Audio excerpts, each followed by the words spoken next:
Right, everybody, we're here at Brands Hatch. We're in the county of Kent, which is also known as the Garden of England. So there's no way we'd have 5.5 ton trucks or TCRs or Civic Cups or pickups or mini challenge cars launching themselves around a bit of tarmac. Right, guys? In the same place, at the same time. In the same place. Yes, we've got a bumper weekend in store for you. Pointy is back, everybody. He's here, Pointy. And you got pickups this year? We have got pickups this year. It's new under the Truck Sport banner. Jack's a coordinator, son of Steve Thomas. We spoke to him last year at Pembury. But yeah, as you can see, they're going out now for their first practice and qualifying. And yeah, they're all seem really happy to be here. Great new opportunity for us and more racing action for the fans. Excellent. Now, here we have Andy McEwen is back as well, the voice of TCR. Andy, this is going to be some season. Could be the best ever. I think we've got a hugely competitive grid, 2 returning double champions in Carl Boardley and Lewis Kent. We've got a handful of drivers who feel they should have won a championship by now, looking to try and get that first one. It's going to be a cracking year. Andy, we've got somebody new with us as well, Henry Baudet. Henry, great to have you along. You looking forward to this? Absolutely. I'll be helping Andy with the Civic Cup as well. We've got another bumper 30 car plus entry of the Civic Cup. Alistair Camp trying to go for another title. I can't wait. It's going to be great. It is. And we have Leah House here. Oh, Leah, it's so good to see you. You're going to be stepping in a few meetings this year, starting at Alton Park next month. Are you looking forward to it? Oh, absolutely buzzing. Can't believe I'm here, really.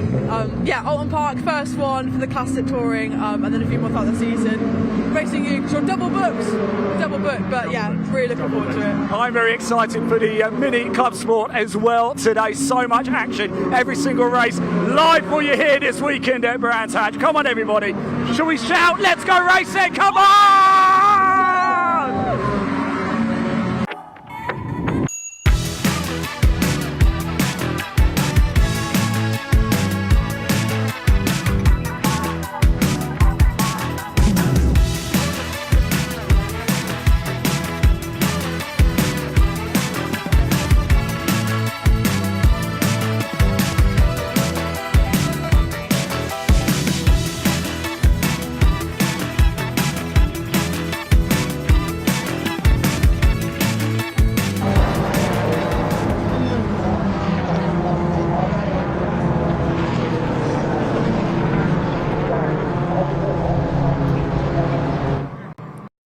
Hello everybody, welcome to the assembly area, the first race of the day about to get underway and the 2026 Civic Cup season about to kick off. Let's go down here and have a quick chat. Jake Hewlett on pole position, the first man taking top spot so far this season after scintillating qualifying session. Just having a quick chat with one of the marshals here, so we'll grab a quick chat with Jake Hewlett in a minute. Jake, congratulations. I know we spoke a little bit earlier, but congratulations, people just tuning in. We've just gone live as well, so you're live on telly round the world.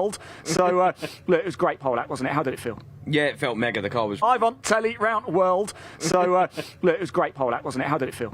Yeah, it felt mega. The car was really dialed. It was tricky conditions out there though. So you know, obviously speaking to some of the other drivers. So yeah, glad we could hook it up and done a few in the similar sort of area. So we've also secured pole for race 3 as well, which is really good. Obviously racing's a completely different thing, isn't it? But yeah, look, super excited to start off the season like this, and let's hope we can get the results on the circuit and the races where it matters. And yeah, hopefully I get to speak to you again at the end of this one, and we can talk about the ballast and stuff, because that's going to really spice things up. It is, isn't it? Yeah, I like talking to you, Jay. It's lovely. So good luck out there. Yeah, make sure you're certainly in the top 3. The wind is really picked up here. We've got some dark clouds overhead. I don't think too much rain is supposed to come in. Let's jump in there and say hello to Wesley Swain very quickly. Wesley, I know you're about to head out on track, but PT, you happy? Yeah, I'm all happy. Pace is good. Ready to see what happens. Excellent. What's the expectation for this season for you? Just stay at the front. I don't want to say too much yet because it's so early on, but just see what happens, get consistent good results early on and see what I can fight for. Excellent. Thanks for talking to us. Best of luck out there as well. We've got season campaigner Alistair Camp here as well. I'll just very quickly say hello to Alistair. He loves it when I come over and have a quick chat. I'll just jump in. We ain't got too long. Actually, Mini Club Sport just finished their qualifying session as well. Alistair Camp, it's great to see you again, my friend. And you're kind of where you used to be, aren't you, in the top 3? Yeah, we're getting there. I don't think we've got an answer to get to the front, but we're going to give it our all. He's looking quite quick, Jake, isn't he? Ridiculous, mate, that is. But hey, if he can send it round there, he can send it round there, can't he? He's obviously got bigger kahunas than me. I've seen you do some pretty magical things over the years, Campy, so come on. This could be it, right? If I win this, you can call me Harry Potter for the rest of the season, all right? Because that would be magical. All right, can we right, you've just There you go. If he wins this race, Alistair Camp is known as Harry Potter for the rest of the season. Let's go down, chat to some of the drivers a little bit further down the grid as well, shall we? Yes, 32 cars in this race. An absolutely massive grid to start the 2026 Civic Cup season. Hello, hello, hello. Who do we have here? It's only Charlie Constable. Charlie, how are we doing? Did you have a nice winter? I did have a good winter. Did you do any work on the car? You just chill out, relax? Well, I'm obviously with Ben now. Yeah. Done a lot of testing. He knows what he's doing as well, doesn't he? He definitely does, yeah. So what's the expectation for you then from this race? Because what are we down in 20th? Yeah, I mean, it's really close, obviously on timing, so I'm down here. But hopefully I can get up in the race. Excellent. I've seen you race, mate. This guy is seriously quick. Best of luck, Charlie. Stay out of trouble, won't you? I might have to call the constables. Let's move along, shall we, as well? I wanted to say hello to Will Butsey. He almost didn't make it. Promised we'd have a quick chat. Well, I'll come in to have a quick chat if that's all right. You told me a little bit earlier you almost didn't make it. What happened? So we had the bonnet come up in testing 10 days before round one. Okay, yeah. So the windscreen went. Oh. Engine blown on the road. Okay. And we had 4 days to straighten everything out. Ah. Okay. And it literally had a windscreen put in it about 8 hours before we left for the track. Well, it wouldn't be motorsport, would it, unless something went seriously wrong? No, of course not. No, I'm really glad you've made it. I think you're getting the calls actually almost to go, so good luck, mate. Really good to see you. Thank you so much. Almost thought I got hooked up a little bit there. The gates are open. Look at that. We're going to go a little bit early here. Let's move down out the way. It is time to go racing. The first race of the day, the first race of the weekend, the first race of the season for the 2026 Civic Cup. I'm going to hand over to your commentators, Andy McEwen and Henry Burdett, for this one. It's going to be an absolute cracker. Let's go racing.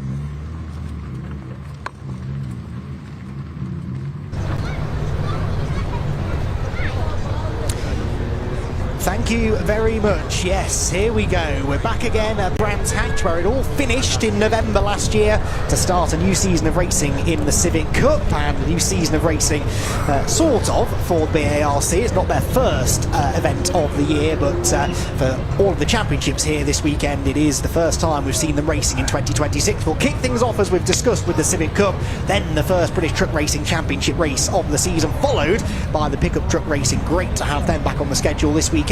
Then we have TCR UK, that coming up after lunch, 2 o'clock, for the first round of what is set to be a hugely exciting season in TCR UK competition. The Mini Challenge Club Sport are up after that at 5 to 3.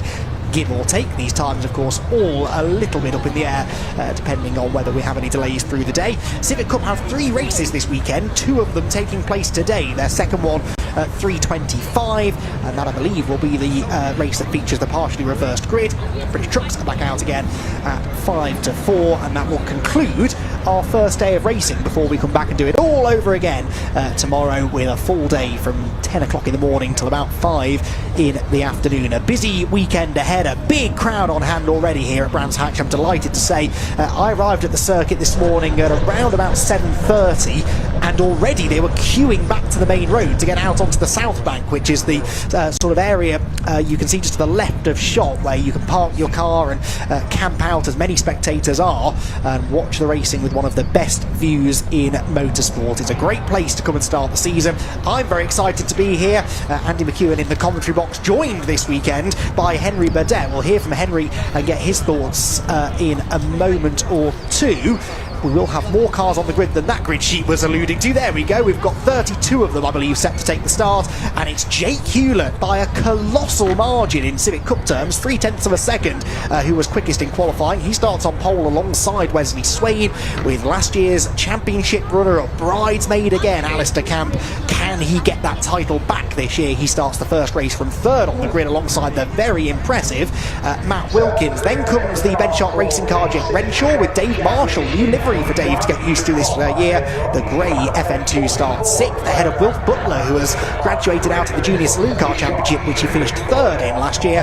He's got Daniel Petters, the first of the Petters brothers, for company on row 5. Row 6 for Louis Austin, another youngster looking to make ground up in the early stages of the season in his Civic Cup debut. He's got the other Petters, Jamie Petters, alongside him on row 5, and those two complete the top 10 on what is, as I said, an absolutely packed grid, and a very competitive one at that. Down on the 11th row, as if to illustrate that point, two potential race winners, I think, Spencer Stevenson and Don de Graaf. They'll do well to win this race from the 6th row, but they'll be having one eye towards that reverse grid for race 2, trying to get into the top 10 to get themselves near the front for race number 2. Harry England and David Walsh are next on row 7, ahead of Josh Bromley, who had a spin at Graham Hill Bending qualifying. He's on the 8th row alongside Harry McGovern. Freddie Ingram starts on row 9 alongside Disco Howitt, who I reckon should move forward from there as well. Likewise, Jack Riddell. What's Jack Riddell doing? 19th on the grid. He is a regular frontrunner in the championship, and he should move forward, as indeed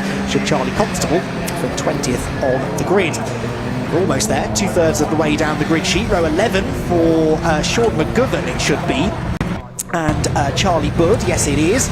Will Budd, we just heard from the Welshman in the assembly area. He starts on row 12 alongside Adam Parker, another quick driver who's well out of position. Ben Bateman and Anthony Gannon are next, ahead of Mark Hughes and Callum Ainstone, with Adam Kirkland and Joseph Delgado, a few new names here in the second half of the grid. They start together on row 15 with Aidan Mitchell, actually the 31st car that qualified, starting potentially on his own on row 16. Is there 32nd car? I don't think there is. So yes, it will be Aidan Mitchell then bringing up the rear. There he is, confirmed on row 16. Cars out on their green flag lap. We'll briefly check in with Henry Baudet, who sits alongside me. Henry, new season, great to have you on board. I fear we're about to throw you in at the deep end though. This is going to be a busy 15 minutes. Well, there's nowhere else I'd rather be. It's Easter. There's a full bank of cars, spectators here in the Garden of England, and 31 superbly presented Civic Cup cars. One thing I do know, Aidan Mitchell, 31st, isn't going to be there for long. I agree. I mean, there are a whole host of drivers you heard me mention as I went down the grid sheet. I'm shocked they're so far down the order. So I think there are going to be a fair few movers and shakers in this one. As always, there are. Front though, Jake Hewlett, 0.3 of a second advantage. I know you've not covered many Civic Cup races, but even you know that's odd. That is, it's a huge margin, especially around a circuit like this, you know, just over a mile in length. Qualifying did take place where there was a few little spots of rain in the air, which I think may account for one or two drivers being out of position, just being caught out by the, well, we hope not the onslaught of Storm Dave, which we hope stays away. The only Storm Dave we want is Dave Goddard up here in the commentary box for the truck racing. Yes, and don't worry, he is very much here and ready to take over at the end of this race. I think we will need a break after this race to catch our breath, if I know my Civic Cup. Very, very exciting 15 minutes in prospect. A 15-minute sprint then around the Brands Hatch Indy circuit. Who comes out on top? Can Jake Hewlett translate that phenomenal qualifying pace into a dominant race victory? Well, not if Wesley Swain, Alistair Camp, Matt Wilkins and the rest have anything to say about it. New colours on Swain's car, a tweaked livery on Alistair Camp's still predominantly black and pink machine. The revs then start to rise. All eyes turn to the starting gantry. Round number 1 of Civic Cup in 2026 is underway, and it's a good start from pole position by Hewlett. A better start though from the two FN2s behind, and Swain will draw level with the pole sitter on the approach to Paddock Hill Bend. Can he go round the outside? This is so difficult to do on cold tyres, but it's exactly what he's trying to do. Sweeps to the outside of Hewlett with Camp and Dave Marshall up to 4th. The FN2s launching off the line supremely well, but it will be the EP3 of Hewlett that hangs on to the lead through Druids for the first time. They round the right-hander, one car sideways further back. That might have been Wilkins getting out of shape on cold tyres, but they're all cleanly through the first few corners. Yeah, Swain getting an initial good start, but then that kicked in and tried to go on the outside at Paddock Hill Bend, but he pulls in, and Jake Hewlett just holding him off one car about 2/3 of the way back, sort of semi-stalling and dropping back here. But here we go into clearways for the first time. Whoa, and side by side save of the day. Is he going to keep it out of the barriers at number 37? Just about as Josh Bromley minus a rear bumper. Someone said to me this morning, Josh Bromley's car looks really, really well sorted out. It is squeaky clean. Yes. Yeah, it was never going to last, was it? Josh Bromley, I'm afraid, with the rear bumper hanging loose and right to the back of the field. Another potential podium finisher, you feel. He was knocking on the door of good results last year and really wanted to make that step forward in 2026. Hewlett then leads by 4/10, but that's about 2 or 3 Civic lengths at the end of lap 1, with Swain, Camp and Marshall's FN2s behind. For a 5th position, Daniel Peters, so a real sort out in the order. Daniel Pettis started 8th, he's up to 5th. Marshall started 6th, he's up to 4th. So quite a lot of drivers getting significantly better starts, seemingly, than some of those who started ahead. But unfortunately, it looks like Jack Riddell, they're dropping down. He was supposed to be starting up near the front because he's quick enough to, but he's dropped down to 16th now, ahead of Charlie Constable. I know they didn't start great. Freddie Ingram as well, newcomer to the championship, down in 22nd. We got side by side across the line and into Paddock Hill Bend. Everybody's still taking it nice and steadily. They're obviously pushing, but as I say that, somebody almost moves into the gravel trap coming up towards Druids Bend.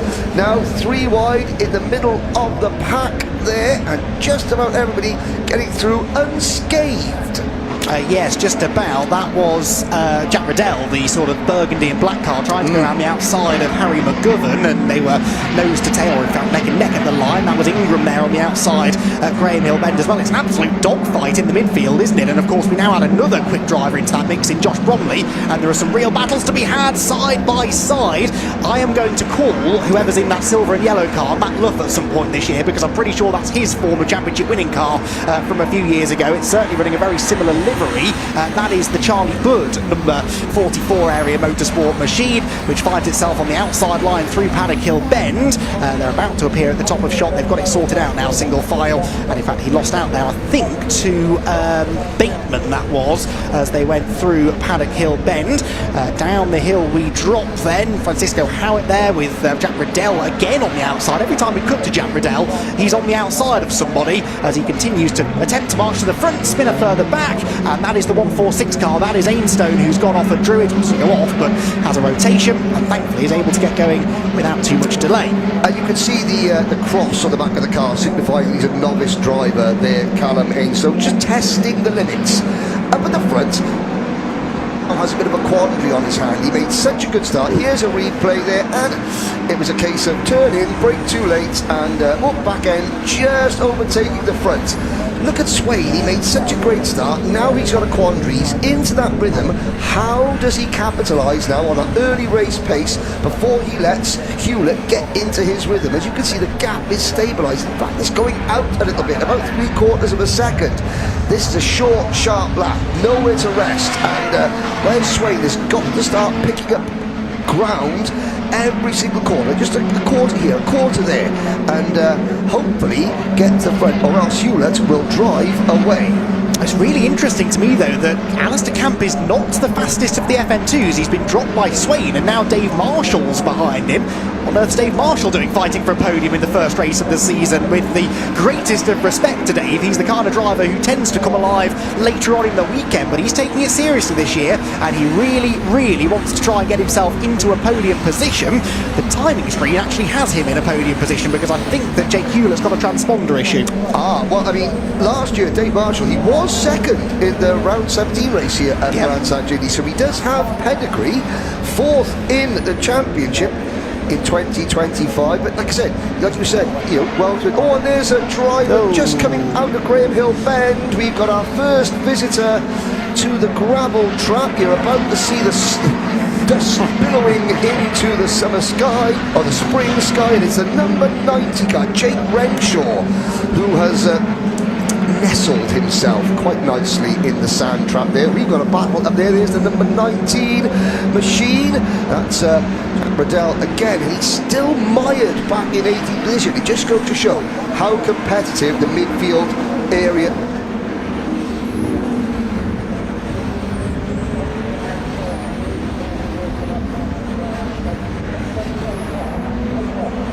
we made a mistake early, just tried to get back onto the prepared surface, but that was a strange looking one. I'm almost inclined to say, Henry, that something broke, because that's not really it's an odd place to go off by yourself, and that seemed to be a solo incident, didn't it? Yes, if he was making a mistake, he would have made back onto the circuit a lot sooner than that gravel trap, but it seemed to be turn left, no, don't want to turn left, want to go straight, and eventually we stop. That's such a shame though for Jake Renshaw, who was running solidly inside the top half dozen or so, and another of those drivers who I really think is going to be challenging for the title this year. Last year was very much a learning season for the youngster, but he stuck at it. He stayed with Ben Sharp Racing. Ben Sharp, team owner of BSR, is a multiple former race winner in Civic Cup lands, and he is using his wealth of experience to try and guide this group of young drivers to success, and it looked like it was working for a while there for Jake Renshaw. Try and get to the bottom of that between races and find out what happened. Meanwhile, out on track, we've got a good little battle going on here. This is for 8th position, I believe. Don de Graaf, new to the championship, is at the front of that group. Don de Graaf, who nearly 20 years ago was racing Formula Renaults with the BARC, is now in the Civic Cup, and he is at the head of this little group with Jamie Petters right behind, then the 26 machine of Louis Austin. It's a proper battle pack here, and of course in amongst this group is the all-important fight to make it into the top 10. Yeah, Wolf Butler is right behind them. Harry England, the number 21 car of David Walsh, also in this now, side by side across the start-finish line. On the outside, that really smartly livery number 90 car. Riddell still trying to make his way up. Now the crossover coming out of Paddock Hill Bend. This is Riddell trying to pass McGovern for all of 15th position, and they're stacking up behind. Have to say, Riddell, it's now or never. He's got to go or face getting swamped by this chasing group of 4 cars. You see Constable, Howitt, and McGovern, the other McGovern, in the number 67 car in that. That'll be Sean McGovern.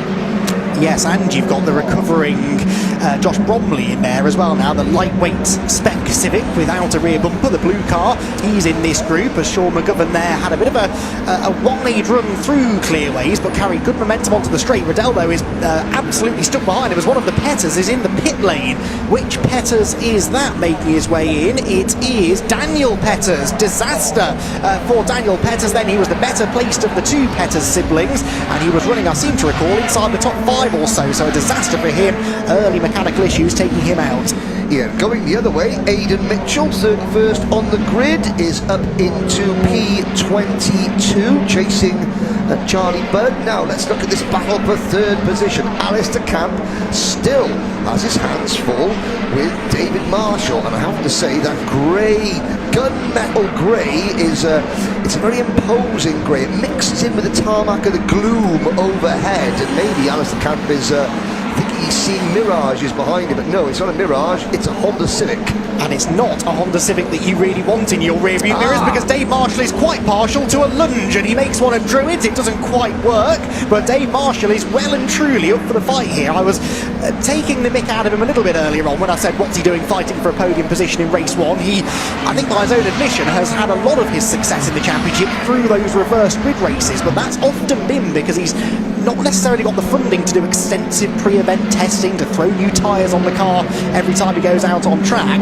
The fact that he's got this really very sleek new livery on the car, though, that tells me that he's taking this very, very seriously this year. He's always here just for a good time, really, to try and pick up some trophies if he can, but I think he's after a proper championship run this year. I mean, for Dave Marshall, this race is all about, I set myself targets over the winter. I wanted to come in, I'm taking it seriously. He's probably changed his diet, he's probably changed a lot about his lifestyle to focus on this race. Just come out and admit to yourself, yes, I can do it.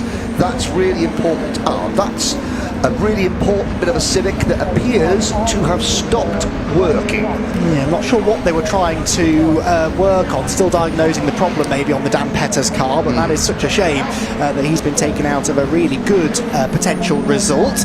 Down through the left-hander at Graham Hill Bend goes that midfield pack. Dave Marshall launches to the inside of Alistair Camp, this for 3rd position. It was another great committed move on the brakes. He teed it up at Druids last time we saw him, and now he is alongside. Camp, though, has the run, has the momentum on the outside, gets a bit of a side draft as they come through Clearways and Clark Curve, edges back ahead of Marshall. He wants to get to the inside line to defend, but Marshall is still there, and we know he's good on the brakes. He holds the inside line through Paddock Hill Bend. Superb driving between the two FN2 Civics. They are still door handle to door handle into Druids, where again Marshall's got the preferred inside line. Surely this time he'll get the move made. Camp is sort of sniffing around on the outside, but yes, Marshall's got it done, and he's into a podium place. Great move.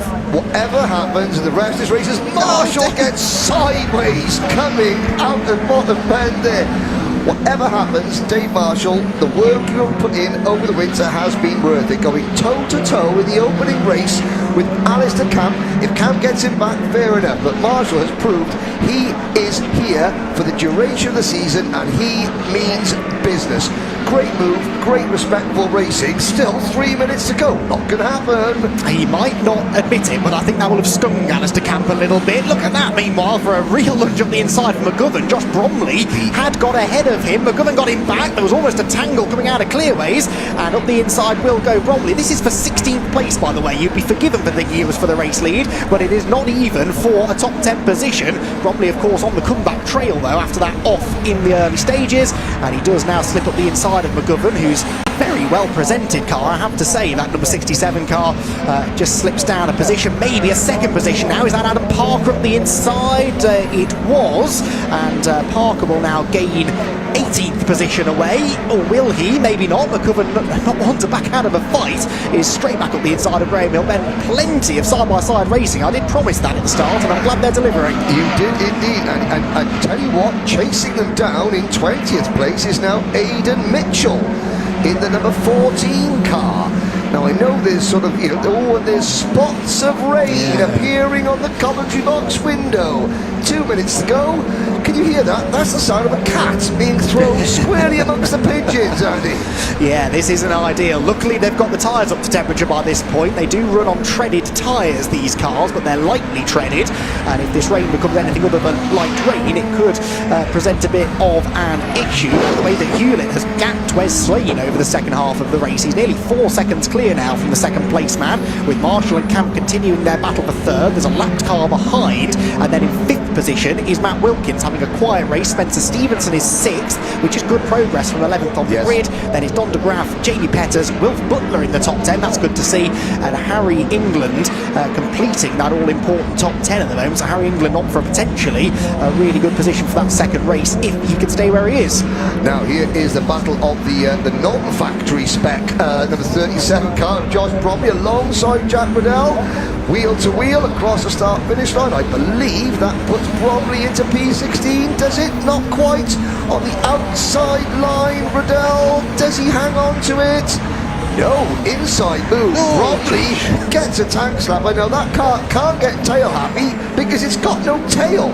It's possibly not helping the balance, nor is the rain though. He's outbraked himself for Druids now. Riddell's back to the inside, but that becomes the outside line at Graham Hill Bend. Jack didn't fancy that and decides to bail out of that particular move. They go past the stricken car of Jake Renshaw, which, fair play to race control, was dealt with under yellow flags and then left there. It's well out of harm's way, so no need for a safety car intervention, which is great news indeed. The leader comes across the line, in fact has already been across the line. Jake Hewlett on course for the victory. He begins his final lap of the race, which means it's probably time for Henry Baudet to begin the long slog downstairs and towards Parc Ferme, where he will soon be interviewing, it would appear, Jake Hewlett as a race winner. A dominant performance this has been for Jake Hewlett, who we had flashes of this last year. He started off the season really well in 2025, I seem to recall. It's great to have him back, hopefully for a full season campaign this year, and he has set his stall out early with a very convincing pole position time earlier on this morning, and now he's only a corner away from an equally convincing race win. To the line he will head, and Jake Hewlett is going to claim victory in round number 1 of the 2026 Civic Cup. Jake Hewlett victorious at Brands Hatch, with Wesley Swain second and Dave Marshall on the podium. Fantastic result for the man from the North East, Dave Marshall on the podium, and that is 2 FN2s in the podium positions, none of them though driven by Alistair Camp, who has to settle for 4th position. But Campy knows how to win championships, and it's consistency that will take you a long way towards achieving that, so he'll be maybe satisfied is the wrong word, but I think at least happy that he's got some points on the board, and he will be gunning for a better result in race 2. Remember, success ballast new for 2026 in the Civic Cup, so 40 kilos of success weight will now be added to Jake Hewlett's car for race number 2, and that is potentially going to be a bit of a game changer. So, Jake Hewlett the winner in the end by 2.9 seconds, but he backed off quite considerably on the final lap or so. He was nearly 4 seconds clear at one point of Wesley Swain, who finishes second, and will be regretting not being able to get past Jake on that opening lap. That really was his best opportunity. Dave Marshall with a fighting drive to third, ahead of Alistair Camp, with Matt Wilkins fifth and Spencer Stevenson in sixth. Don de Graaf seventh on debut, the highest placed of the new drivers actually. Don de Graaf, who's had a couple of years racing Civics elsewhere before now moving up into, he says, the much more challenging Civic Cup. Strong result that in 7th, ahead of Jamie Petters. Wilf Butler 9th, also a debutant, with Harry England, former junior racer, in 10th position. Then it was David Walsh ahead of Harry McGovern. Charlie Constable was 13th place at the end, from 20th on the grid, with Louis Austin in 14th position. Fastest lap set, unsurprisingly, by the race winner Jake Hewlett, that on the 6th lap, before that little bit of precipitation arrived in the air. A 52.88 was unbelievably only a 1/10 of a second away from his pole position time. That lap time would have still been more than good enough for pole position if he'd set it earlier on this morning. But Jake Hewlett setting this astonishing pace. Can he do the same, though, with that extra ballast on board later on? Outside of the top 14, by the way, 15th position at the line was Francisco Howitt. Josh Bromley recovered as far as 16th, ahead of Jack Riddell, who just seems a little off colour, I would say. I'm not convinced all is right with that car. Then it was the 67 machine of McGovern, with Aidan Mitchell 19th, and 20th position for Adam Parker. So, I believe we're heading down to the Parc Fermé area, and I think Ian is there to catch up with our race winner.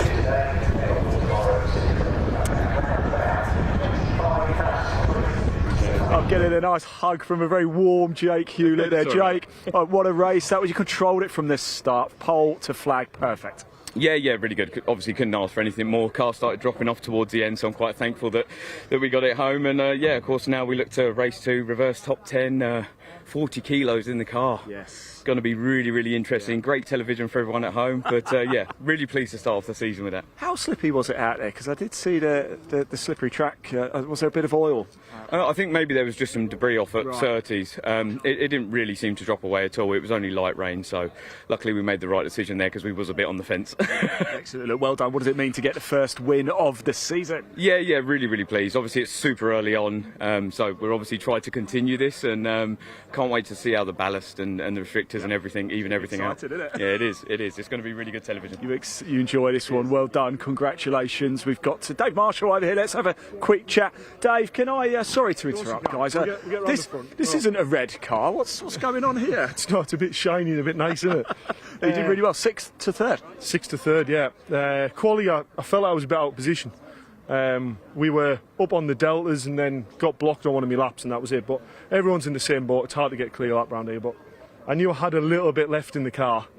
And then all I said all last year is, if I can just find a car where I'm almost even down the straight, I'll race. And I think we've got one of them, so yeah. You got a big smile on your face. You're a happy man. I know you're pleased. It's just started to rain now. So perfect timing. The hours that's gone into this car, we probably left things a bit late to get things moving. But like, a huge thanks to all the people on that fence line on the left-hand side. There you go. Let's get a car in as well. You've got a few sponsors on there. The effort everyone's done to get this car ready, like, monumental, and it's paid off. And I didn't mark it. I was really worried about getting them out on the new car. So. Dave, absolutely chuffed. I think we might be chatting a lot this season. Congratulations, well done, good stuff. He's got nice warm hands as well. Where's Wesley Swain? There he is. Let's have a quick chat. Congratulations, P2. Jake, just a little bit too much in the tank this one. Yeah, I mean the pace was good. Like, got a good gap, good race, nice and calm, but need a bit more pace to find than I had to get P1. But yeah, still very good start to season. Nice opener. Top man, look, I'll let you crack on as well. Really do appreciate it. Now, I don't know if I'm going to move around over here as well. Look at these clouds we've got above us. It is starting to feel a little bit of rain. And guess what we have up next? The very first race of the season, the first of 5 this weekend for the British Truck Racing Championship. And it's just started to rain as well. So this is going to be an awful lot of fun. I'm delighted to say I'll be able to hand over for the first truck race of the season. It's almost time to go racing, everybody. It's going to be an absolute cracker. We are back.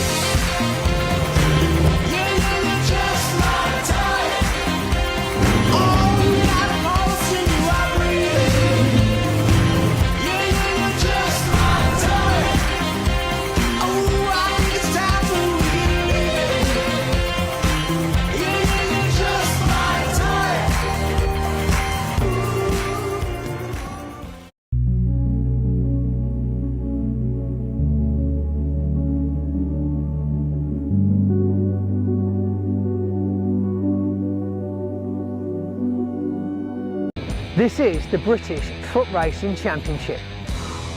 Delivering edge-of-your-seat racing action for over 40 years, this is a championship like no other. While looking very similar to their road-going counterparts, these monsters are built from the ground up. With over 1,200 brake horsepower and 6,000 Newton meters of torque, these things don't hang about. Weighing in at over 5.5 tons each, these guys spray water on their brakes to stop them exploding during the race. Consisting of 34 races over 7 race weekends at some of the UK's best circuits, including one at Le Mans in France. So that's it, we've got 20 trucks in 2 divisions battling at 100 miles an hour around circuits at the UK and in France. For more information, check out BTRC.co.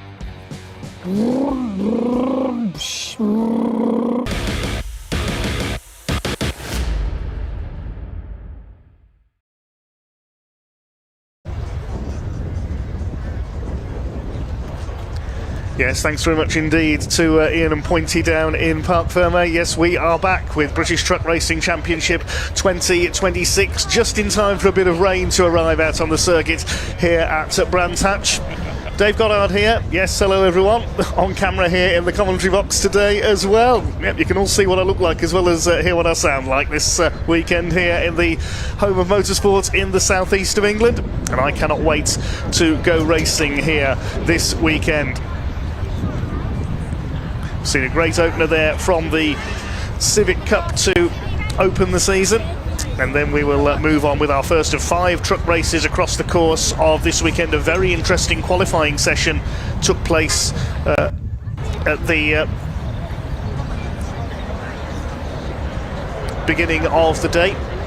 We had a couple of drops of rain coming down on that occasion as well. So the drivers will be used to these conditions, and we'll be getting the trucks out onto track very shortly indeed. 15 minutes race to kick off their programme. It'll be the last race before our lunch break here at Brands Hatch today. After lunch we'll have the Pickup Truck Racing Championship. Yes, they're back under the promotion of Truck Sport UK this season. They're back with BARC after a year away last year. It'll be over to Andy and Henry to take you through the TCR UK Championship season opener. That's a cracking racing prospect. The Mini Challenge Club Sport division are here. Big grid of BMW Minis here this weekend. They'll be back over to the Civic Cup for their second of 3 races this weekend, and then the British Truck Racing Championship for the second of their 5 races across the course of this season opening weekend. Well, what a great occasion we have. As we said earlier on, the crowd were queuing to get into the Brands Hatch circuit from very early this weekend. Very eager indeed for truck racing to return for the 2026 season. Of course, the question on everyone's lips going into this season: can Ryan Smith make it a record 11 titles in a row? He Stuart Oliver's record of 10 championships in the UK last season. And those two will be among the favourites for this year's championship.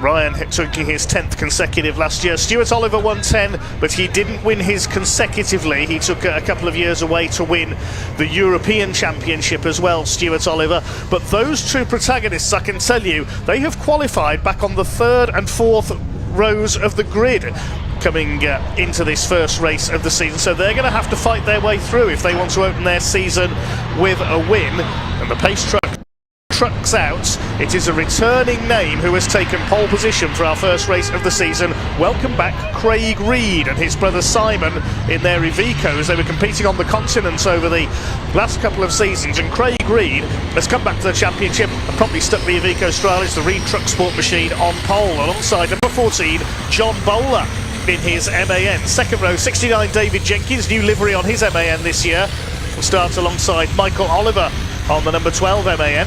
Row 3, Ryan Smith, who had his fastest lap time disallowed for exceeding track limits in qualifying. New livery on the Daimler Freightliner this year as well. He lines up back in 5th on the grid alongside Nathan Smith. Made his debut at Brands Hatch in November last year in his MAN, son of David Smith. He took over father here at Brands last year and probably scored a win on his debut. Row 4 is Stuart Oliver, the second of the 10-time champions in the field, alongside Simon Reed, the elder of the Reed brothers in the Iveco. And on row 5, Ricky Collins, the veteran in number 95, had a turbo clamp come loose in qualifying, which restricted his running a little, but he will start on row 5 of the grid alongside number 33, Neil Yates. Decent qualifying efforts from the recovery company boss. A big section of Neil Yates's fleet is on display here at Brands Hatch in the show truck display this weekend. His teammate Stephen Powell, number 3, lines up on row 6. Paint job on his truck this season alongside Tom O'Rourke in the 86, the Scotsman. Row 7, we've got the first of the Division 2 trucks. Bradley Harvey has qualified fastest there in the 96 alongside the number 10 of Jake Evans, the defending Division 2 champion. Had that cracking battle with Callum Eason last season. Row 8 to number 6, John Powell. Now John is back in Division 2 this year after a struggle in Division 1 with his DAF last season. He's back out this year alongside number 61, Finland's Sami Ojanen, in the Finnish-built Sisu, not in a Mercedes. He's in the Sisu this year. Row 9 of the grid, we should see Callum Eason, but I don't think he's there. No, the 26 is not there. Just looking down as the trucks come round. I don't think Archie Handy's there either. We didn't see those two come out in qualifying, so those two are not there.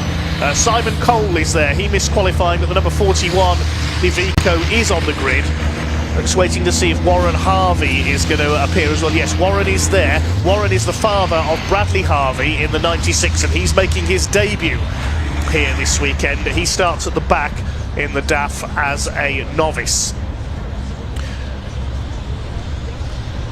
Well, there is the new livery on the number 1 of Flying Ryan Smith, the 10 times consecutive champion, the red and Dayglow yellow, with sponsorship for NYR, Neil Yates Recovery. Neil Yates a bit further back on the grid in the number 33 truck. Some saying in the run-up to this event that Ryan Smith's truck looks a bit like a fire engine with that red and Dayglow yellow paint job. He certainly won't need any blue flashing lights to get his opponents out of the way, though. He'll be on a charge right from the off here from the 3rd row of the grid.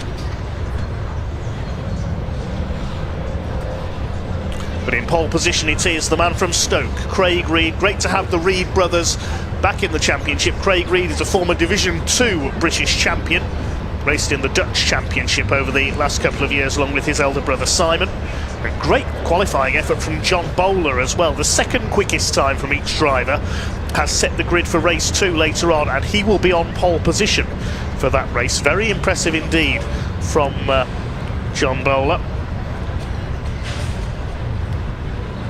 Race 2, row 2 of the grid rather, it is the 69 of David Jenkins, man from Stafford. A new paint job on his MAN this year. The navy blue and white, Morris Lubricants and Digraph Transport sponsorship, and starts alongside Michael Oliver, son of Stuart, in the GT Tyres sponsored Team Oliver Racing MAN.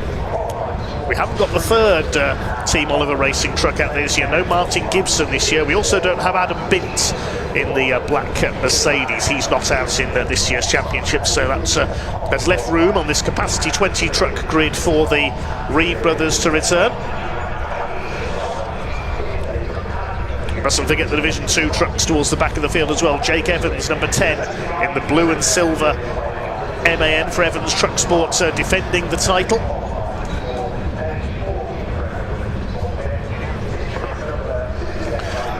So a few spots of rain having come down as the trucks are coming out onto the grid behind the GT Tyres Milwaukee Tools DAF pace truck, which is about to lead them away.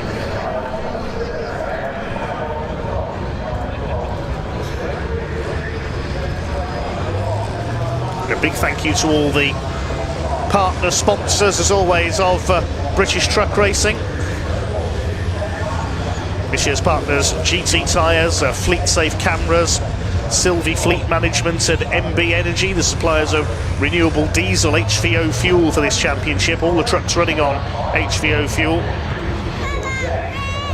Also thanks to Phoenix Scales, Milwaukee Tools, Ride-Am Universal, the official wheel suppliers for the championship, LTS Global Solutions, Total Care Vehicle Lifts and Testing Equipment, MV Commercial, that's Tom O'Rourke's company, Freuhav Trailers, Neil Yates Recovery and Alco.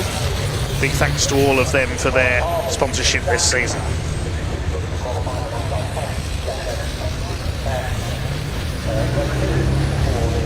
Pace truck leads them round Druids. These 5-ton race trucks producing almost 1,000 horsepower each.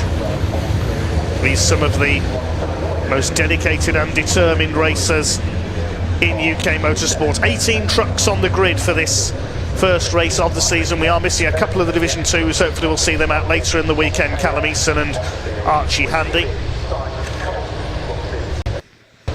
But it is Craig Reed and John Bowler on the front row of the grid. That's new, very new for 2026. Ryan Smith back on row 3. And Stuart Oliver back on row 4. It was certainly a slightly jumbled order in qualifying. There's Simon Cole at the back. He missed qualifying, so has to start at the back of the grid in the 41, the Iveco. Been trying for several years to win the Division 2 title. Here we go then, the wait is over. The first British Truck Racing Championship race of the season here at Brands Hatch. 15 minutes of racing coming up from the big rigs. The first of 5 races this weekend. Pace truck is pulling into pit road. They come up towards the red lights. Craig Reed and John Bowler on the front row of the grid. The revs are up, the season about to begin, the pack about to be unleashed. Here we go, the power comes on and they're away. And down towards Paddock Hill Bend for the first time. Decent start by David Jenkins from the front second row of the grid, tries to get down the inside, but it's Craig Reed who's just about held his lead in the 68. John Bowler runs out wide. Jenkins could make a move here on the run up towards Druids Hill Bend. They're all round Paddock Hill Bend okay. Reed has held his lead. It's side by side for second. Michael Oliver's got away well into 4th place. Running wide there, Tom O'Rourke and Neil Yates a little bit further back in the pack. What a sight they make as they charge down the hill into Bottom Bend, side by side for second. David Jenkins gets forced wide by John Bowler. David Jenkins keeps his foot in. He's lost a couple of spots there. He's rejoined. Well, that's one place made up by Ryan Smith. Up towards 30s, and Michael Oliver's on the grass as well. Well, it's clearly first day back at school. That's 2 of them on the grass already, and they haven't even done 1 lap yet. All that's allowed Craig Reed to clear off in front. There's somebody else off on the infield. That's Bradley Harvey. He was on pole in Division 2. He's taken a shortcut over the infield. The rest of the pack completes the first lap just about. And it is Craig Reed who leads by 1.5 seconds at the end of lap 1, ahead of John Bowler, Michael Oliver and Ryan Smith is in 4th place. He puts a wheel onto the gravel there, so does Michael Oliver, cuts back in. He nearly hits Ryan Smith. Ryan had to stamp on the brakes there, goodness me. Pause for breath needed there after just 1 lap. Bradley Harvey, I can tell you, has rejoined through the pit lane after that unscheduled shortcut at the end of the first lap. So the leaders come along the Cooper Straight for the second time. It is Reed from Bowler, Oliver, Ryan Smith in 4th, Jenkins 5th, Nathan Smith going well in 6th position, just ahead of Stuart Oliver. Then it's Simon Reed, Neil Yates. There's Tom O'Rourke, already a bit of damage to the front end of his bonneted International Navistar, the American truck, just ahead of Stephen Powell and Ricky Collett. Jake Evans leading Division 2, meanwhile further back, side by side up over the line. There is Jake Evans, our Division 2 leader. He's ahead of Sammy Oyen and the Finn. There goes a bit of bodywork, not sure who that belongs to, down the pit straight. Somebody else pulling into the pits as well further back. It's Simon Cole who's pulled up, so his issues from qualifying possibly returning. Ricky Collett, the Yorkshireman, runs a heavy haulage company in 95, has a look up the inside there, coming up Halewood Rise into Druids. Stephen Powell, I wonder if it's him who shed that bodywork look, because you can see a chunk bitten out of the front of the very smart number 3, the man who lives literally just down the road from Brands Hatch, battling with the veteran campaigner Ricky Collett. So things starting to calm down slightly now in this first British Truck Racing Championship race of the season, and it's Craig Reed who leads, looking for his first Division 1 victory on his return to the British Championship. Michael Oliver coming under pressure from Ryan Smith, who's got the wiper going. You can see it's still a little bit damp out there. Here comes Flying Ryan, the 10-time consecutive British champion. David Jenkins, his arch rival over the last few years, behind him. Ryan Smith looks to the inside as they run up towards Druids. No. Michael Oliver holds the inside. Down the hill they come, the first two starting to go clear. Gap between the two of them is down to just under 1.2 seconds now between Craig Reed and John Bowler. Is there a new status quo being established at the top, I wonder? There's Tom O'Rourke, he's now got ahead of Ricky Collett. Something flew off, I don't know if that was from O'Rourke's truck or from Stephen Powell just behind them possibly there as they came through towards Surtees and McLaren. 4 laps completed. Craig Reed leads back, gaps back up to 1.5 seconds now. Up Halewood Rise go the leaders. Just looking out of the commentary box window, it is still Michael Oliver who holds 3rd place. So we pick up our Division 2 leaders. There is Jake Evans going through.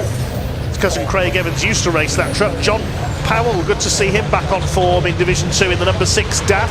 He ran that truck as a Division 1 last season, but couldn't get it to run properly, sadly, for much of the season. He's got ahead of Sammy Oyen and the Finn into P2 in class.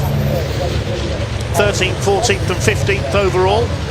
And behind them is Warren Harvey, our newcomer, joining his son Bradley in the championship this year, just learning his craft here at Brands Hatch this weekend.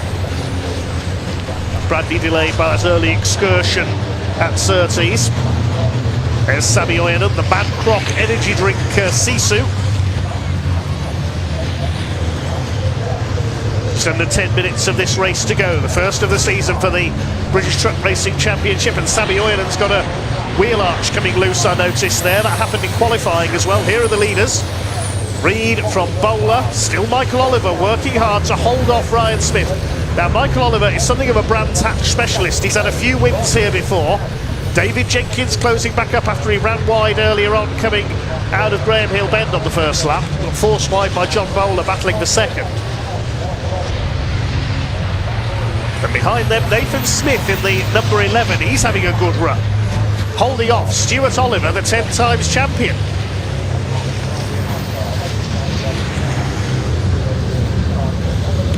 Through towards Clearways and Clark Curve, the end of another lap.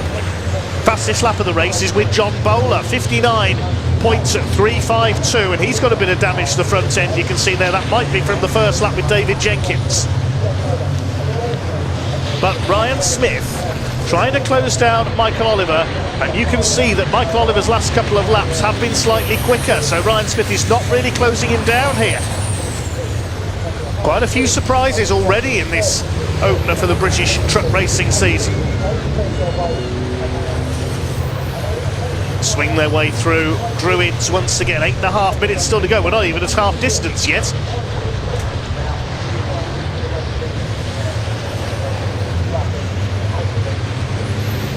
Still your leader is Craig Reed, looking for his first ever Division 1 victory. He's a former Division 2 champion. There's our reigning Division 2 champion, Jake Evans. First season in truck racing last year in the family MAN. Previously raced by his cousin, he just beat Callum Eason to the Division 2 title. Leaders coming up across the start-finish line. You can see that Evans is clear of John Powell's the tune of 4.3 seconds in Division 2. There go the leaders into Paddock Hill Bend.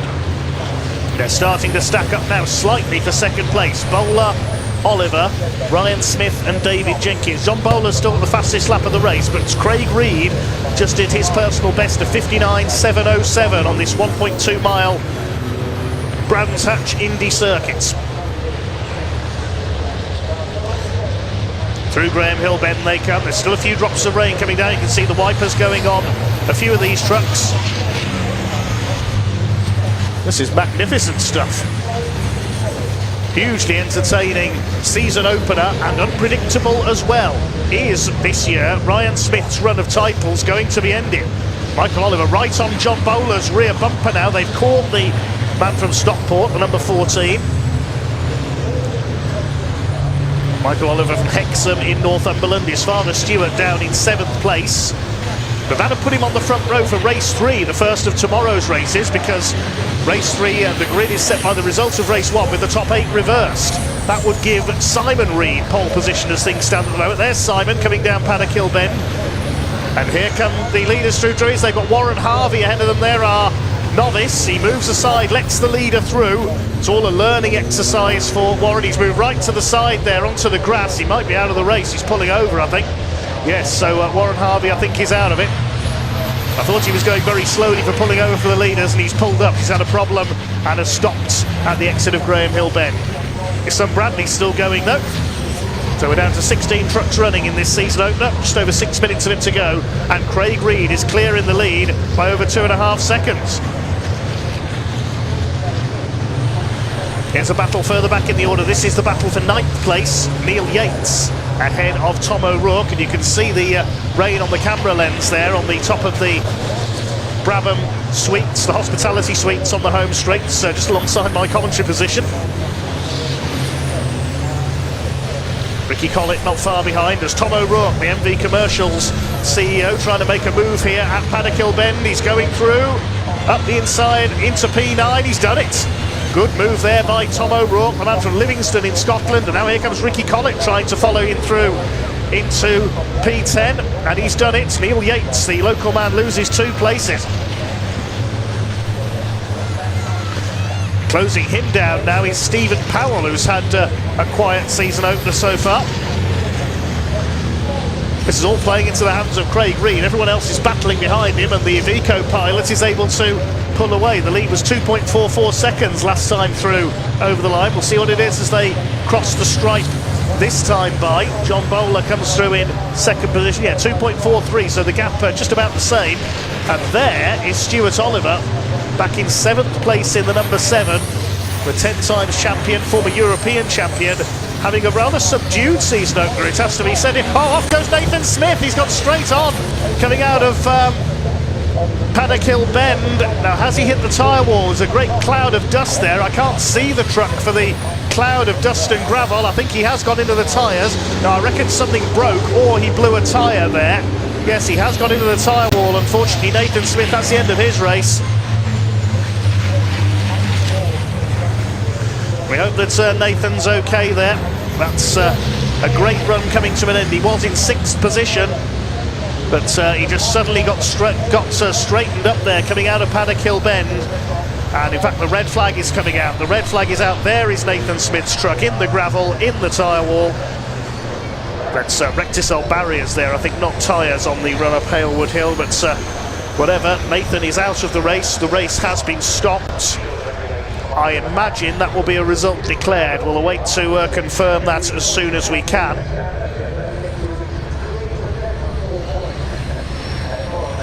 In which case, Craig Reed would take his first ever Division 1 win. There were just over 4 minutes left on the clock.